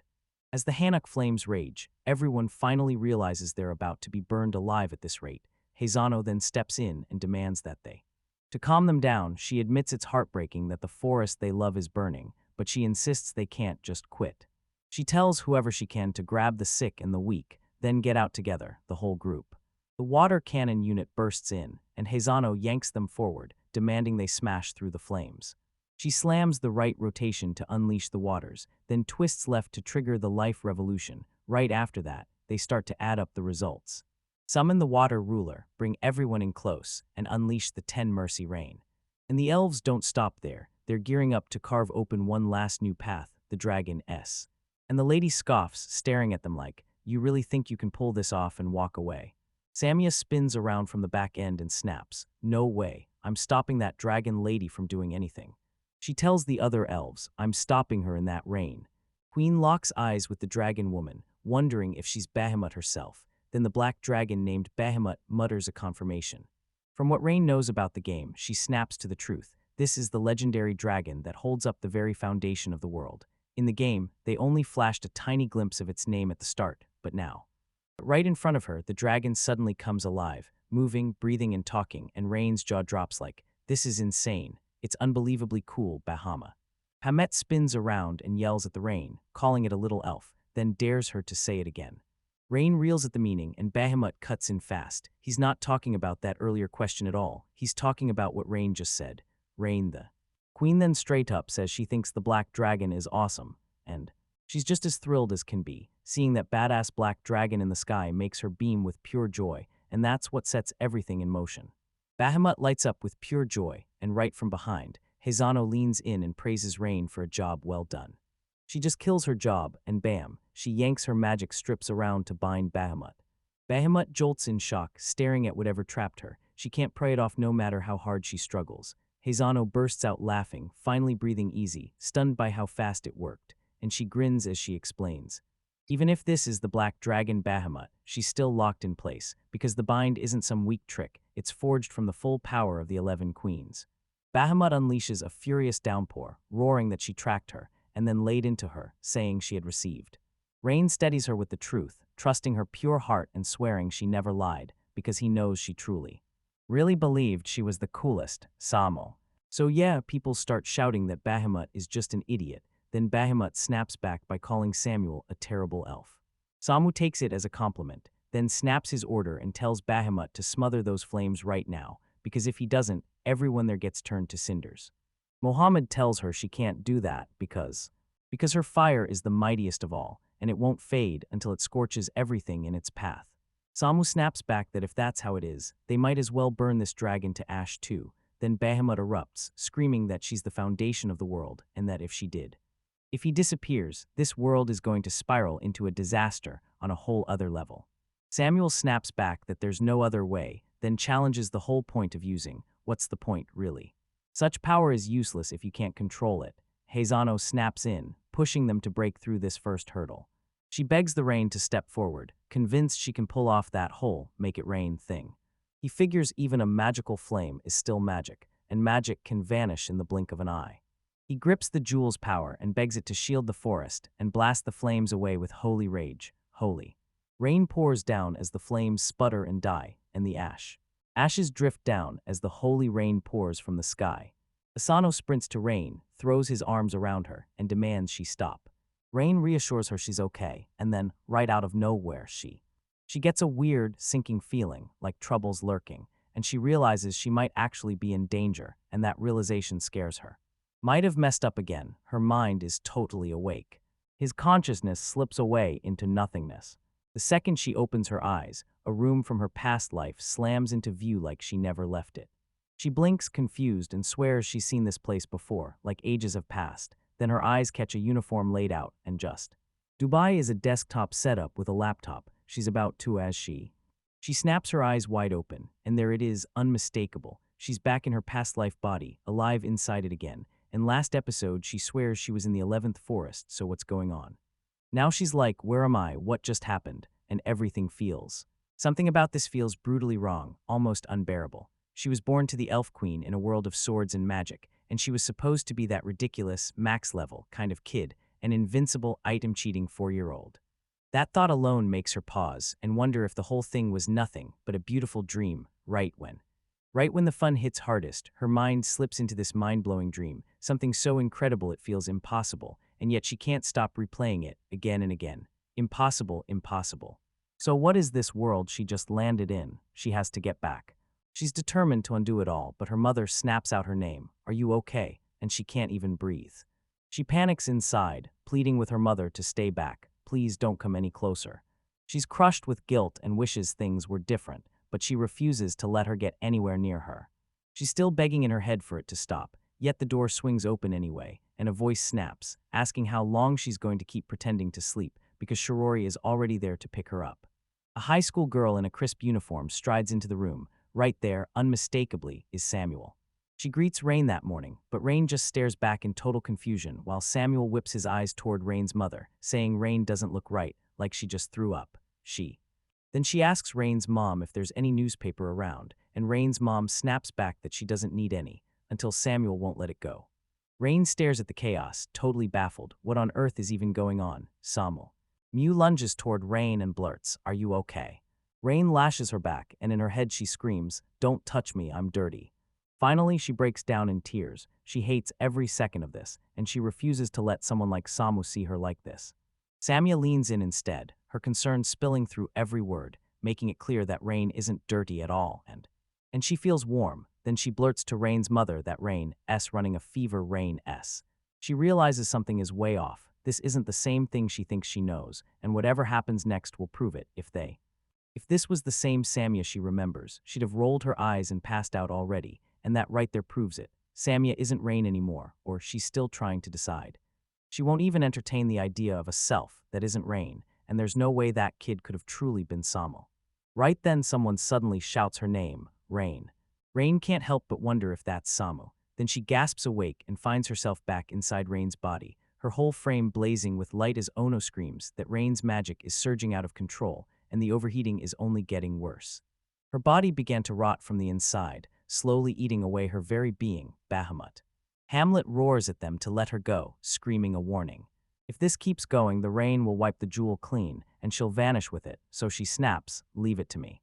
She leans in, says their interests match perfectly, and then right as the tension spikes, she touches. She tightens her grip on the area of her abdomen and orders her to sink her consciousness right there. She grabs her attention and pushes her to remember one thing: she loves this world, and she loves the people in it. She tells her, "Don't scatter your power, lock it in, gather the light, then let it rain fire."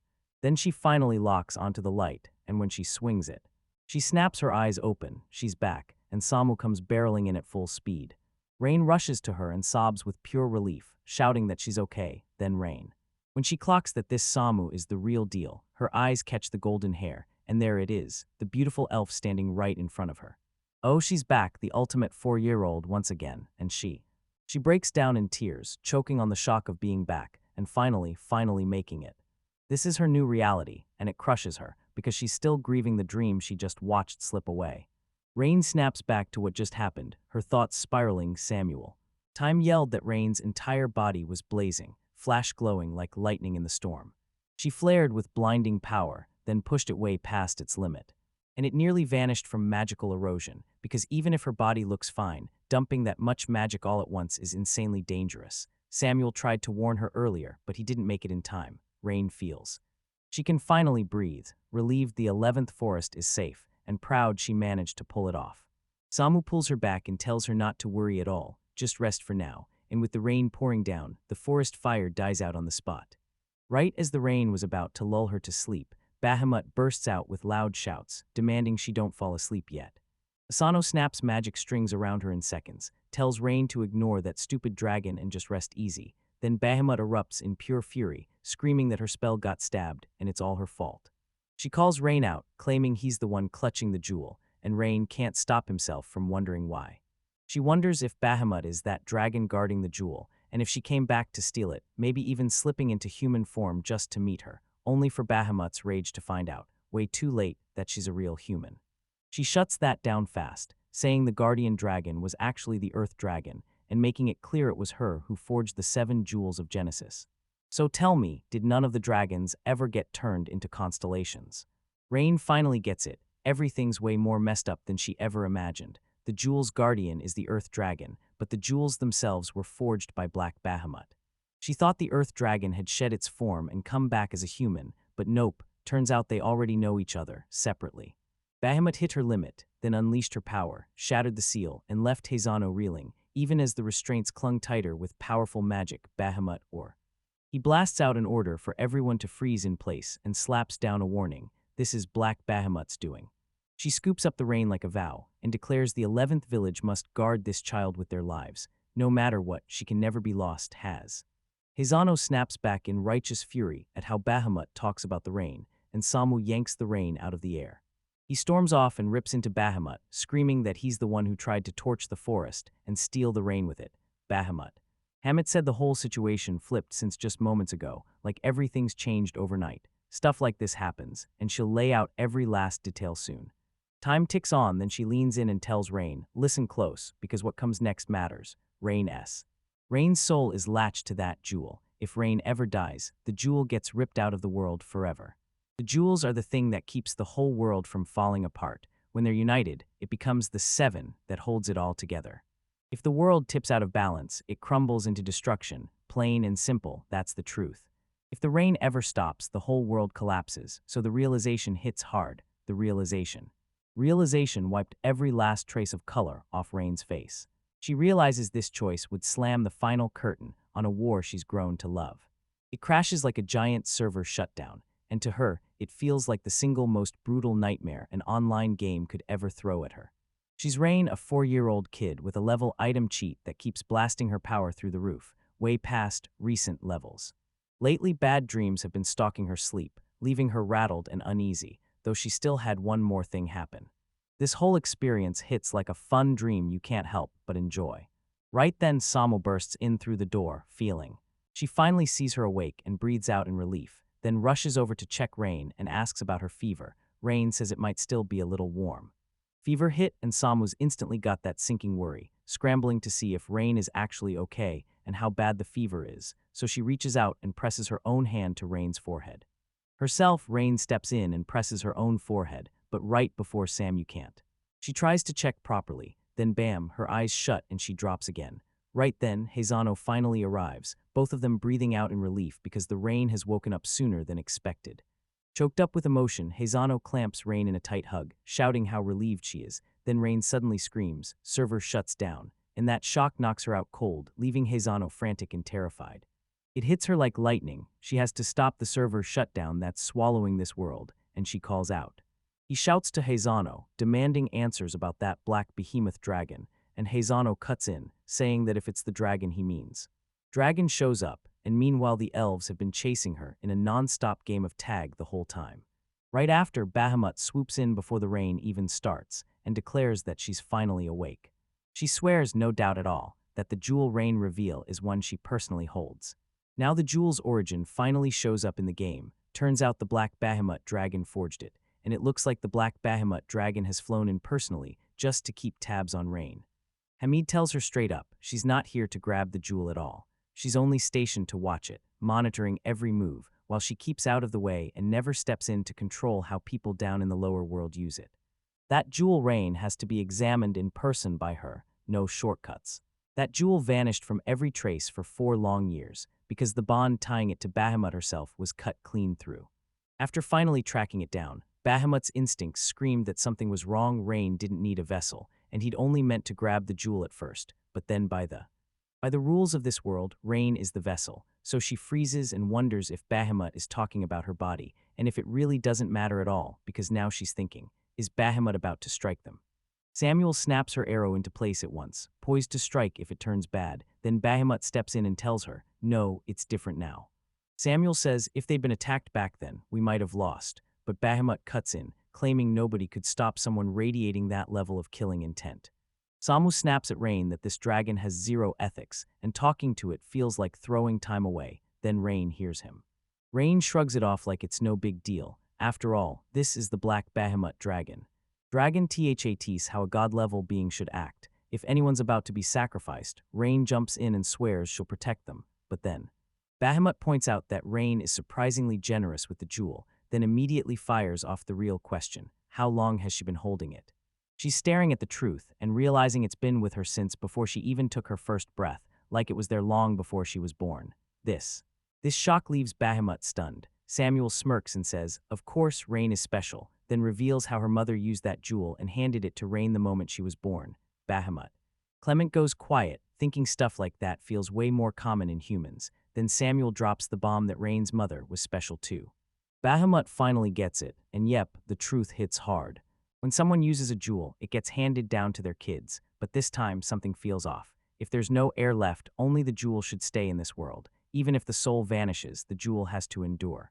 Rain clung to the last shred of time, because in the blink of an eye, she and the jewel were about to vanish. Rain's soul and the jewel are tangled together so tightly it feels impossible. So what kind of crazy mechanism could even pull off something like that?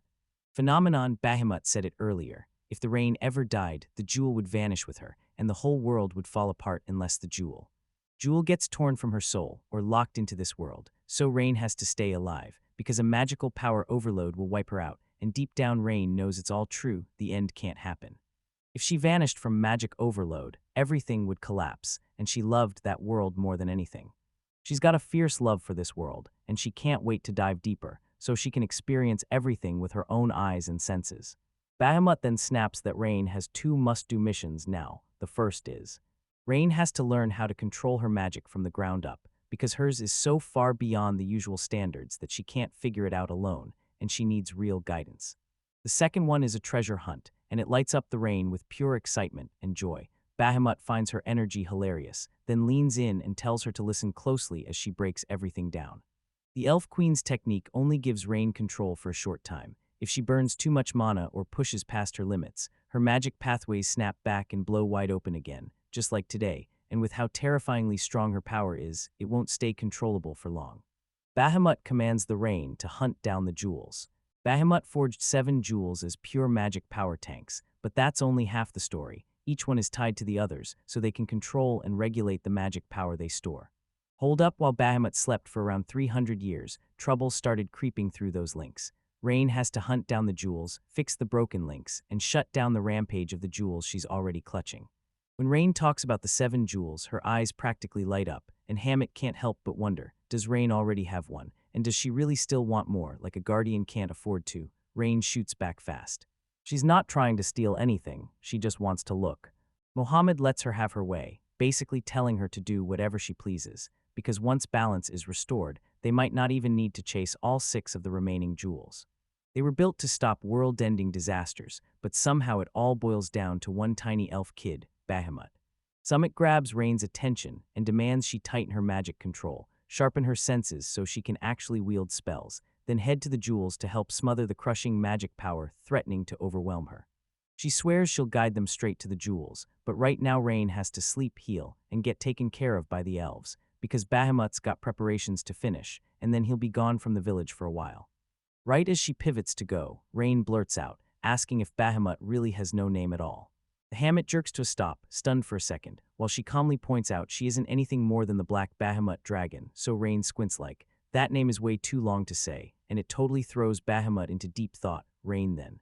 And then she suddenly wonders, can I even name myself? Because Bahamut's there and it can. Rain stares, shocked that Rain wants to name her, and then Rain decides it's way easier to answer to that name. So yeah, she won't push it if Bahamut says no, but in the end he relents, agrees to the idea, and even hands Rain the power to name her, letting her finally pitch her suggestions. Samu's fluster hits maximum as she practically begs Rain to back off. She's convinced naming a being like that is way too heavy for someone like him, so she pushes the idea that they should just call her a dragon instead. Bahamut shoots that idea down on the spot, saying dragon doesn't even come close to showing off her true majesty. Then she turns to Rain and demands, what name would fit someone like me? Rain S. Pain hinted at a simple name, Moot Bahamut. Bahamut pauses, then decides, fine, it's simple, so I'll allow it. She gently pats Rain, saying it fits a young baby elf's limits, and declares she'll keep calling her a dragon, then turns to Samu and scolds her, demanding she match the name for her too, but Samu stubbornly refuses and insists, loud and proud, that she's still her dragon. Moot cuts in and tells Rain to take care of herself in the parks, then Rain snaps back, I. As she watches him walk away, goodbye hits her like a punch. Moot's gone, and now she can't stop wondering what that wild thrill in her chest is and what it's supposed to be called. Rain's life is on the line, the world's about to end, and somehow, no matter what, there's one thing he can't let go of more than anything. And if she looks a little closer, there's a jewel she's never seen, waiting just for her. She's about to taste something brand new in the world she loves. Then Rain turns to Samu and catches the edge of her sadness, and Rain calls.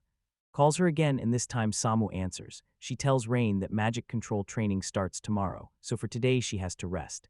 Then Samu slips out to set everything up, leaving Rain with one urgent command. Call her the instant anything happens, or you need anything at all. After Samuel slips out, Rain starts tapping onto her bed like a countdown, and the moment hits, she lies there buzzing with anticipation, ready to gear up for the jewel-gathering mission waiting for her. Her journey to those jewels kicks off right here. She's getting ready to inspect them, but before she can even set out. Before she can set off to visit them, Rain has to master how to control her magic inside the elf forest, and she's already fully ready. Dressed head to toe in classic elf style, Samu leans in and asks how she's feeling. Rain flashes a quick smile and says she's totally fine, because Hazano already blasted her with magic. Samuel tells them they can keep patching Rain's body with magic as many times as it takes, but once her magic pathways get stretched too far, that depletion can't be shut off, and that's why they have to grind to stop Rain from snapping into yet another magic outburst. Rain leans in and promises her, "I'll give it my all, even though." Still, Samu can't hide that quiet sadness, so when Rain calls out, she straightens up and promises she'll stand beside Rain with everything she's got. Training finally kicks off, and Hazano shouts that they should start by mastering magic control.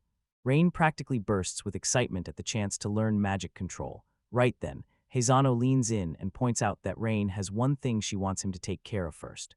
Rain spots a thread glowing with a faint rainbow shimmer, and it's so beautiful it stops him dead in his tracks.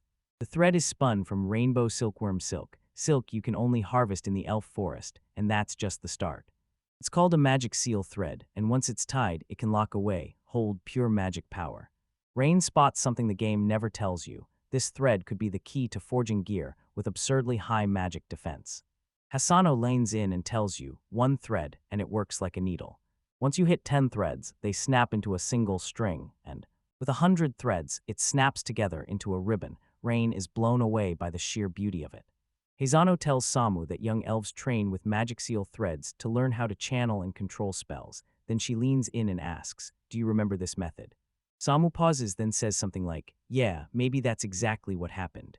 Hazano bursts into laughter and tells him, "Come on, it's been over 100 years, so of course you don't remember it right." Hazano pushes Samu to ditch the distractions and drill body strength, running, swordsmanship, and archery, because physical power is Samu's gift. Samu nods and agrees. First, they tie a tiny knot with one thread. Hazano grips both ends and coaches Rain to softly channel her magic, imagining the thread gliding through the air, like the way she cleaned up all of Leoroga City or blasted the flames out of the elf forest. Rain shuts her eyes tight, reels in the heat inside her body, and steers it toward the next move, right to the. It lunged toward her fingertips as the scene snapped into focus. Seeing it, Hazano suddenly screams for the Rain to hold, too late, because the threat detonates right in front of her before she can stop it. Both sta. Samu and Hazano freeze in place because they've never witnessed a threat detonate like this, and it turns. Turns out you dump too much magic into the thread and boom, it bursts. The air turns weird and heavy, and even the Rain feels embarrassed, like they've tripped the instant they tried to begin. Rain said. She grins and promises she'll try again, right now, and has oh no. Kano begs her to go easy this time and use just the smallest pinch of magic, or the threat detonates again and the Rain begins to. Realizing she's been trapped in magic control since the very start, desperation kicks in hard still. Still, she clamps down on the panic, tells herself, "I'm okay," and swears she won't quit things. Games never nail it on the first try. People faceplant, rage, hit retry again and again, and inch forward with every attempt, and still, it feels like it'll never work. It feels like she's getting worse, not better, so Hazano steps in fast, trying to soothe her and insisting this was only a practice run. But with Rain's condition worrying them, they call it quits for today and stop training for good, at least for now. Later, Samu tracks down Rain, asks how she's holding up, and tells her to infuse her strength. Tell them right away if anything feels off. Samu nods, says good night, and then immediately starts packing up to go just before she leaves, Rain snaps her name and begs her to come sit on the sofa, because she wants to. Samu cuts in and tells Rain that he needs to talk, that she needs to rest and she priori. Put her health first and keep the talking for later. Queen admits she's not just talking, she's genuinely worried sick about Samu. Because Samu's mood is wrecked and her mind keeps drifting, she stops and remembers. She says, "Back in my old life, I was a short high school girl," and then she can't help but wonder, how in the world would a regular person survive a conversation like this? She stares at the station, wondering if she can somehow do better, and while Rain slams the blame onto herself, saying it's all her fault, Samu shuts that down instantly. Vanu shoots out an apology, insisting she never meant to look that wrecked, she was only. Someone told her the Rain might vanish, and terror slammed into her so hard she refused to even imagine it. She blurts out that she was terrified, so terrified she couldn't stop her mind from spiraling to one thought: if Rain just stayed in the elf forest, everything Everything should have been safe, but when the black Bahamut dragon pitched a treasure hunt, Samu still couldn't shake the uneasy dread in her chest. She realizes it's basically the same kind of human female knight all over again. They swear they're protecting someone, but they lock them in a tiny world, calling it for your safety, while they slice off their relationships. She swore with her whole heart she'd never turn into someone like that. Samya knows the rain will start her journey to stop the world from ending. She trusts it will carry through to the end, and she also knows she can't stop it. Rain is the kind of person who never stops moving forward because everyone else depends on it. Rain locks eyes with Samu, and pure joy surges through her, then she can't help wondering why. She beams with pure joy and finally understands why Samu believes in her, and that faith ignites something unstoppable. Rain knows she'll use her power to protect the world, with nothing left to hide. She's never even entertained the thought of staying quiet in the elf forest for a single second. Believe she'll do exactly what she wants, and Samu. Because of that, Samu believes in her, and that's exactly why she's fighting herself, unable to stop the rain. The rain grabs Samu's hand and pleads, "Then believe in me even more." She grabs hold of her resolve and swears, no matter what, she'll beat this, she can do it, she just won't let it end with E. And she vows even harder, no matter what hits, she refuses to let the world end, and she says that she won't vanish and that she'll team up with Samu and hit the road to travel the world together. At that exact moment, Sammy's chest tightens as Rain's words hit her like a tidal wave, and she finally clicks with what. The moment she hears it, panic slams into her. She yanks out her knife, ready to hurt herself, but Heizano bursts in, grabs Samu, and yanks her out of reach before it can happen. Heizano tells Rain, "We'll be back in a sec," because she's got to calm Sammy down right now. Later, Samuel collapses on her bed, begging for death, unable to finish the thought, just spiraling deeper. Asano snaps at her, warning her not to blurt out reckless nonsense, and Samu seethes. She thinks that Stunt only showed weakness in front of Rain, like she dared to mouth off and let her emotions spill right in his presence. She's sure Rain has finally had enough of her, and that soon she won't be allowed to ride along on this journey anymore, so now she's panicking, wondering what on earth she's supposed to do next. Heizano lanes in and tells Samu, "Rain needs you, and Rain knows it too." Samu. She just crumples, sobbing hard, yelling that none of it is true, because she swears the rain never meant to steal her life away, and that it's always treated her with care. She is S. I'm sure as soon as Rain spots any more weakness, she'll turn around and leave. The word abandon clouds Samya's mind, convincing her that Rain will somehow choose for her to stay put, and let her leave behind the one who needs her most. Even Anno knows in his bones that Samyup, S just trying to act tough still. Samu still sobs, insisting that someone like her doesn't belong beside the Rain if she can't even defend herself, or swear loyalty like a true servant. Heizano clocks it, Samu's real terror isn't danger at all, it's the thought of Rain rejecting him. Meanwhile, Rain curls on her bed, trembling, replaying it all and asking herself if this whole mess happened because they couldn't communicate the truth. Meanwhile, 33 Rain can't stop thinking she's made Samu furious, then the word Samu hangs there. Samya can't stop hearing what she was told to believe, ringing in her head like a warning bell, and she forces herself to remember the truth. She's messed up 1,000 times, swearing she could carry it all alone, overestimating her strength, then ending up asking for help again and again, dozens of times. She talks herself into believing she's earned this, because there's no way anyone could truly stand by her. Given how insanely conceited she's been, she starts to wonder what she should do next, right after this. In the bright morning, Samu yells for Yuna and Foss, telling them to guard Rain in her place. Luna snaps, demanding to know what's going on and why everything she fought for is suddenly in danger, and then she fires back that she doesn't think she's good enough for it. Leaving Yuna totally baffled, Foss remembers last night, Samu actually snapped back at Rain, and that twist still shocks him. That hit scares them both, and suddenly they're freaking out. What if Samu's in danger? The thought hurts because losing her would feel awful, even if Foz insists worrying is pointless. She tries to brush it off, but the worry just keeps coming as she sweetly invites Samu over for tea and treats, shooing her worries away as she sits down to enjoy every bite, and just as Samu digs in, she begs Foz to tag along as Rain hits the road on her journey. Foz gasped in shock, convinced that Samu must have figured Rain would just accept it, so the moment it didn't, it hit him harder, and his tears kept pouring, like the feeling was drowning him. Like Rain has zero manners around her, because one thing becomes crystal clear. Unbelievable, this is unprecedented. Samuel has always idolized the people she loves, holding back her real feelings like a secret she'd never dare say out loud. Foss can't shake the feeling that this is proof. Samu and Rain have somehow gotten a whole lot closer. Eunice can't shake the feeling that Samu's either got a huge crush on someone, or she's still not sure how to name it yet, because brand new emotions are creeping in, and they refuse to fit in any neat black and white box. Meanwhile, Rain fights to rein in her magic, still doubting what she's truly capable of. Mino tells her to take a quick break, and Rain looks up and asks. She lets the rain hit her the way she likes it, and the rain practically hums back, "Oh wow, yeah, that's delicious." Then Rain leans in and fires off a question to Mino about. Samu and Mino break it to everyone. Samu suddenly feels sick, so he's taken some time off right away. Rain snaps with worry that Samu's sick for real, but Mino waves it off, telling her it's nothing to panic over, and it turns out Sammy herself demanded it be handled exactly like this. Curious, Rain leans in and quizzes Mino about Samu, watching how easily they vibe, and Mino answers that they've been glued at the hip for so long they're practically family now, and since they're the same age, Mino just happens to be the one Samu spends the most time with. Which makes Rain crave more stories about her, Mino. She jumps into the explanation, asks if Rain knows the growth curves of elves, and points out how elves and humans even differ in their physical development during.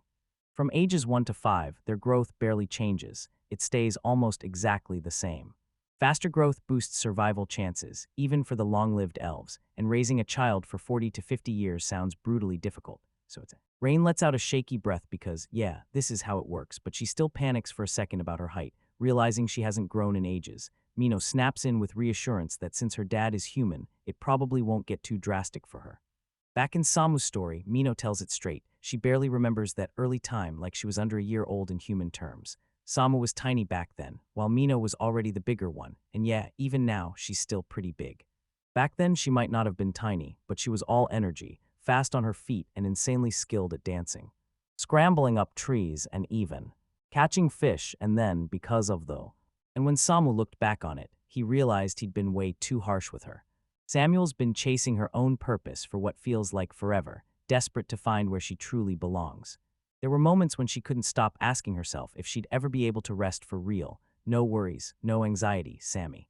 You said no, but Mino doesn't buy it. She's convinced you're wrong, and the truth is she's convinced Samu is always hunting for the one place where she can finally breathe easy, and she keeps pushing toward that dream with relentless grit.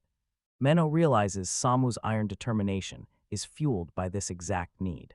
To steady herself, she reminded Rain of the day she faced her father for the first time, and how badly she wanted a safe place to finally call her own. She spills the truth about life, and her father shuts it down fast, saying it simply doesn't exist. No, she's not giving up. No, really hopes Samu can finally find a place where she can breathe easy, even as the rain pours down. Says she wants to hear more about Samu, right when Foss and Yuna finally show up, and they jump in, apologize for cutting through the chat, and introduce themselves as the village elders. Then Foss steps forward and explains that she helped Rain the night before. Thank you. They tell everyone, we just got a message from Samu, he's asking us to relieve him. Trusted her duties as Rain's attendant, and just when she thought she had everything handled, Rain asked. They ask if Samu really said it, and they can't stop there because it's getting out of hand. She confirms it. If SAMU's made up her mind, then there's no stopping this, and she knows she has no right to block her. Rain snaps into guilt, panics for the right words, and desperately tries to convince Sammy to stay. For all her social awkwardness, she can't ignore the fact that she's crushed Samu, and Rain quietly accepts their message, and the twist hits. Foss and Yuna jump in, offering to walk with her on the journey instead, but inside, both of them are panicking hard because they never saw this coming, they thought. Rhyme might snap into action on impulse, totally showing her human side, and now everyone's left guessing what she really wants. Meanwhile, Rhyme wrestles with her own feelings, knowing that when she cries she lets people down and irritates them. She just can't seem to stop. She thinks emotions change nothing, so she's trained herself to swallow her tears, because the moment she starts caring, she'll burn out from feeling too happy or too sad for everyone else.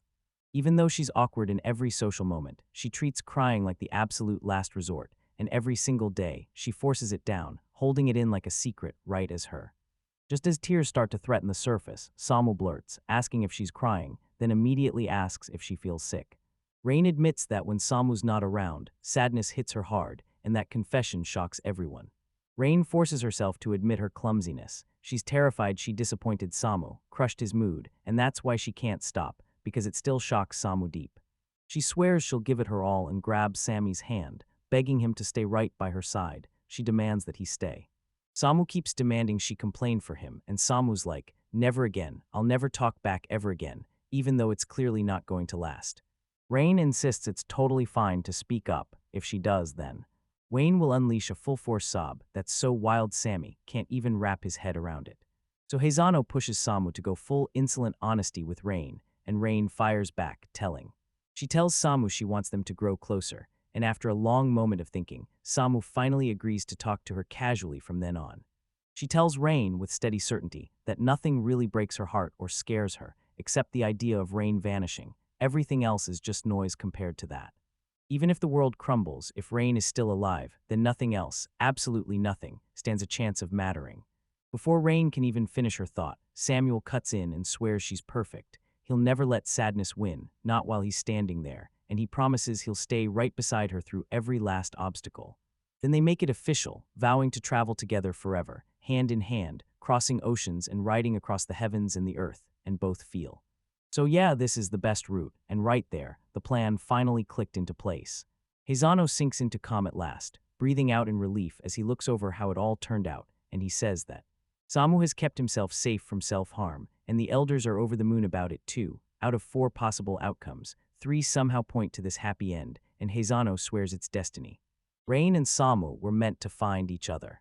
Jane has been fighting tooth and nail to rein in her magic under the threat, and today she finally steadies herself, pours her power out with laser-focused control. At last, she finally manages to squeeze out a note, then pure joy hits her like lightning because she's done it. She's controlled her magic, and she has a.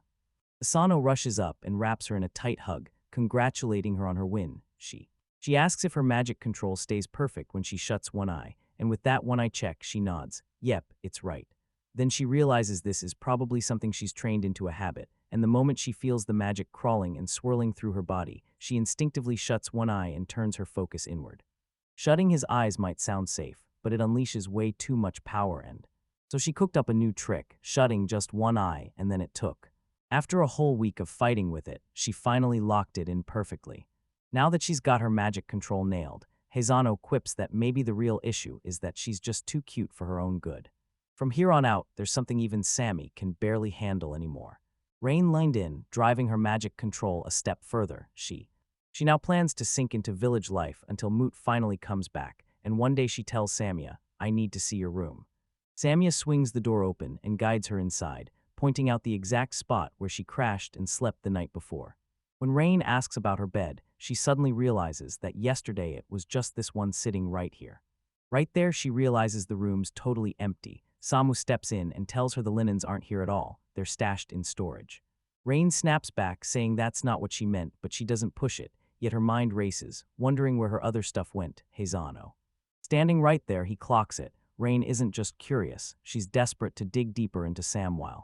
Samian clocks that Heizano is dead set on stopping her from ditching her official duties, and Heizano fires back that since they're traveling together, any trouble would blow up in both their faces. Rain watches Samu drift through life like he's untethered, then Samu snaps back, claiming she treasures every grain of grass and every scrap of food Rain leaves behind, and Rain breaks in again to explain. Says she just wants to see everything that has nothing to do with her, and that choice sparks the whole problem. Samu's panic flares a little, and Ono realizes maybe Samu can't survive unless he's obsessively devoted to something, so it leads to. Samia blurts out fast, insisting it's not true, because she honestly thought she was just barely scraping by to survive, but now it fee. She finally snaps back to reality, like her eyes just got the right focus, and the whole world explodes into giant, blazing color. Her memories before this point just evaporate, like someone ripped the past right out of her mind, and she does. She decides she's done with everything else. She's going to fill her whole life with Rain. Suddenly, Heizano's mind snaps to it. Samu has a secret base, or something that looks just like one. Samu swears she doesn't have it for fun, but Heizano pushes back, insisting it was there near the great trees. Sometimes she'd vanish without a trace, and everyone would panic, until she popped back up near the trees again, and Heizano swore that's where her secret hideout was. You still can't quite recall it, and Heizano snaps that she's hopeless when it comes to her own life. Then he turns to Menno and demands, do you know anything? And once they're sure there's exactly one, they waste no time, set out to hunt it down. SEMU bursts off to hunt down the secret base, every step closer, every clue louder, until the mystery starts screaming. It sits right where the giant trees collide, and people swear it's a leftover piece of an ancient war. She demands why Mino is here, and Mino snaps back that Samu doesn't remember, and she didn't want to tag along either. This drives Samu up the wall as Mino keeps stuffing him with one more rain-soaked tidbit after another. Menno spots a hollow tree, and the others blurt out, "Wait, are we talking about that place?" Menno admits she can't say for sure anymore, because the trees have grown way too big now. Then Rain cuts in and asks if she slips inside, and Samuel, then you shoot back that it's exactly the right size for her. Rain crawls through the cracks, and Samu asks if she notices anything. This hollow is normal, slick, tight, and weirdly soothing. As rain pours down, Rain can't help but wonder, did Sammy used to come here alone just to breathe and unwind? With the floor lifted, Rain finally spots a stone tablet, and that single sight changes everything because it means. Menno blurts out that it's her poem from 100 years ago, and Samuel jumps in to explain that. Menno scribbles poems whenever the mood hits, so this one probably got left behind when she came here, and Rain just stands there staring at the 100-year-old stone tablet like it's straight out of an ancient dig site. Rain also spots a comb. Samu snatches it and blurts out that it's only a replica of the one Sonya gave her, while the real comb is locked away in the castle's exhibition room. Suddenly, the Rain turns to ice. She spots her mom's picture in that grave too, and her breath catches as she starts. Samu and she made it crystal clear, she's got serious talent.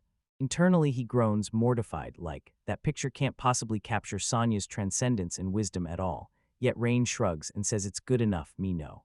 Rain told her to watch her left side, because right there, something is about to catch her, and it won't be gentle. Menno spots something that looks like a ghost, then tells Samu, "This is how I see everyone except Rain and Sonya," and Samu stops and says that the comb is packed with real magic. It wasn't like this when she made it, and you could swear some spell got tucked right into those decorations.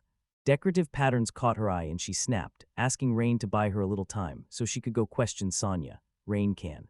Samu's love for her mother is painfully obvious. At first, she was crushed, absolutely determined, and her face looked adorably serious as she. And even after all this time, Mino can't forget Samu's grin the moment she got that comb, rain or not. Dean hammers on Menno, asking if Samu is the same as she was back when she still had her mother's face. Menno can. She straight up confirms she was as pure and simple as they come back then, no eye-rolling, not a single doubt. Rain grins and tells Samu, "I love that about you." Suddenly, Samu's telepathy crackled, and she immediately knew something was seriously wrong. Telepathy gets scrambled, and that's when everything turns deadly. Sammy's heart starts racing, Rain's voice hits from the right, Sonya's answers from the left, and if it keeps going, her mind's about to snap. Rain's telepathy feels like it's begging Samu, "Don't roll your eyes back," while. As Sonya's voice crackles from the left, asking if she's okay, Sammy realizes, barely audible over the fading sound. She snaps to the truth, this is the second time it's happened, and panic hits fast. She can't die here, not when she's meant to travel with Rain. She inevitably crumples into unconsciousness, and it proves she's truly hopeless, at last. Finally, she bolts upright and asks Rain if she's truly happy staying here. Rain nods and says Samu's amazing at drawing, and that her favorite color is blue, and honestly, there's a lot more to it than you'd expect. A sea of blue and relentless rain hit the scene, and it screams that this is exactly how it's meant to be. She's stunned, wondering if she's seeing things, but Samuel shuts it down. He confirms it's right and vows that starting today, it'll stay that way. Samu even decides to call herself Samu of Azure Blue, and Rain just can't shake the feeling that it might be some crazy coincidence. Mew makes it crystal clear. This isn't random for even a second. Right there, it all clicks into place. Seconds later, he's suddenly there, zooming in like a meteor, right as Rain keeps eyes on them. She locks eyes with her and cheers, "You're back," then asks what's going on. Moot wants to know if Rain's magic control has finally gotten better. Maine spots Mood clutching something in her hands, then Mood finally shows it. She brought an island. One that drifts through the sky unnoticed, and those who. People with wings have flown over it and swear it's the Forgotten Sky Island. This wild truth makes Rain light up like fireworks, stars and ice cream swirling in her chest with pure awe, and Hazano is right there too as they stare at that floating sky. Moot spills her observations, because this place is basically a jewel control room, and it usually drifts off somewhere up there, so dragging it here was a real fight. Before she chased the jewel's location, she circled to verify where every jewel sat on that floating island and what condition they were in. Then, after days of flying, she finally spotted the island. The island's in front of them, but one of those lights goes silent. No answers, no movement, and that jewel just has to be the one the young elf is hiding. Rain poured down as they scrambled to stash the link inside the jewel the young elf had. Then Moot swore that if she'd carried it along, trouble would have started, so. She yanked it over and hauled it right along with her. Heizano points out that even for a black Bahamut dragon, it's still kind of a big deal. Moot spots the mess and snaps back. Yeah, it can't be helped, because she didn't build the control room or even the island. It was made for a higher dragon to do a job so pointless it barely even counts. After all, it ends there. Confirming that Rain and Samu are fired up and ready to leave, Heizano clings to the Rain, warning them to be careful and to come back right away if anything even happens. Samuel leans in and asks Mood if she's down to climb the chain with him. Moot shoots back that if they really want them, she'll just haul everything herself. Samyuk. You find that humiliating, so Moot snaps in and tells them to hold the. Suddenly the chain shatters into motion. They spring up and rocket straight into the sky, then soar onto the forgotten island. They finally make it there safe, and the place blows their minds, a floating island hanging in the sky, right after the mood ends. She tightens the chain and hooks it ready for them to climb, then whips around and yells, "Come on, follow me." They charge down the stairs and stare at a massive magical circle below. This is the control room and the mood. Moot clutching the jewel, she brought it back, and then he begs Rain to restore the link. He charged straight toward the magical circle. Rain watches the screen and realizes it's showing the updates. The system has ballooned to an insane scale, and the balance is hanging by a thread. The violence is completely out of control, and it demands a. Instantly, the mood zeroes in on the jewel's location and size, checking exactly where it stands. She decides they're starting with the trees, hunting these hidden jewels to mend the bond piece by piece. She's going to unleash the power through her, then aim that collected force straight down from above. She's trying to make it work in 3 clean points, but one nagging thought hits her hard. Where is it actually headed? With no cool Rain to hide behind, shifting sands and ghost-clear forests paint Rain's favorite map. There's a lakeside village where you can hear water whispering in the distance, wrapped in a blue forest and a mirror-like lake that reflects the whole world like it's trying to copy it. That gorgeous sheet of water has Rain staring like, what color am I really gonna look like when this becomes real? And then the ship. Shifting sands and those see-through forests aren't just scenery from the game. Rain can't stop staring like, this is unreal. Moot grabs Rain and urges her to move fast, then promises he'll guide her every step of the way. She lifts her eyes like a telescope, scanning the distance for what's coming. When Samuel asks what's wrong, Mood flashes him a grin and promises him it's nothing, just a bad feeling. She's totally missed it. She tracked where the cool Rain should be coming from in the south, aimed herself to chase it, and still can't find a single trace. Still, she shrugs it off and decides it's fine. This direction should be enough, and they're taking off and flying on. She takes charge, steering them down toward the lake, Rain blasting down as they dive. He thinks that sure, she can soar through the sky in the game, but feeling it for real, right there in her body with every sense turned on, is way more exhilarating. Moot lines in and realizes, this is it. They're right above the lake of lack of cool Rain. She commands the rain to fall slow and steady, like it's obeying her every word. As she does, Rain's eyes widen. She suddenly realizes the lake might have completely dried up.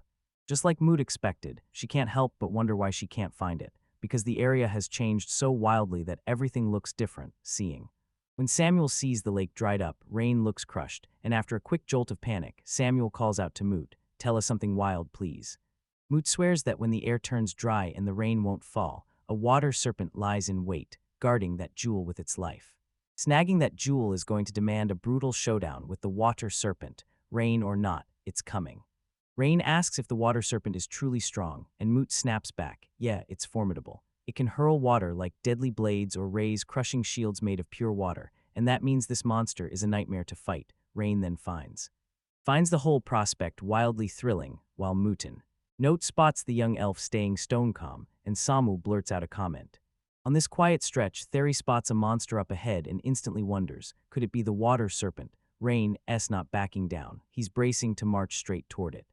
As they move on, someone out in the distance keeps a sharp eye on them, watching their every step. Finally, Rainland pulled it off. Samu drops in beside her and bullies her to stay steady, then the rain starts to pour. He shouts at the serpent, and straight away you can tell it's been crushed, way weaker than before.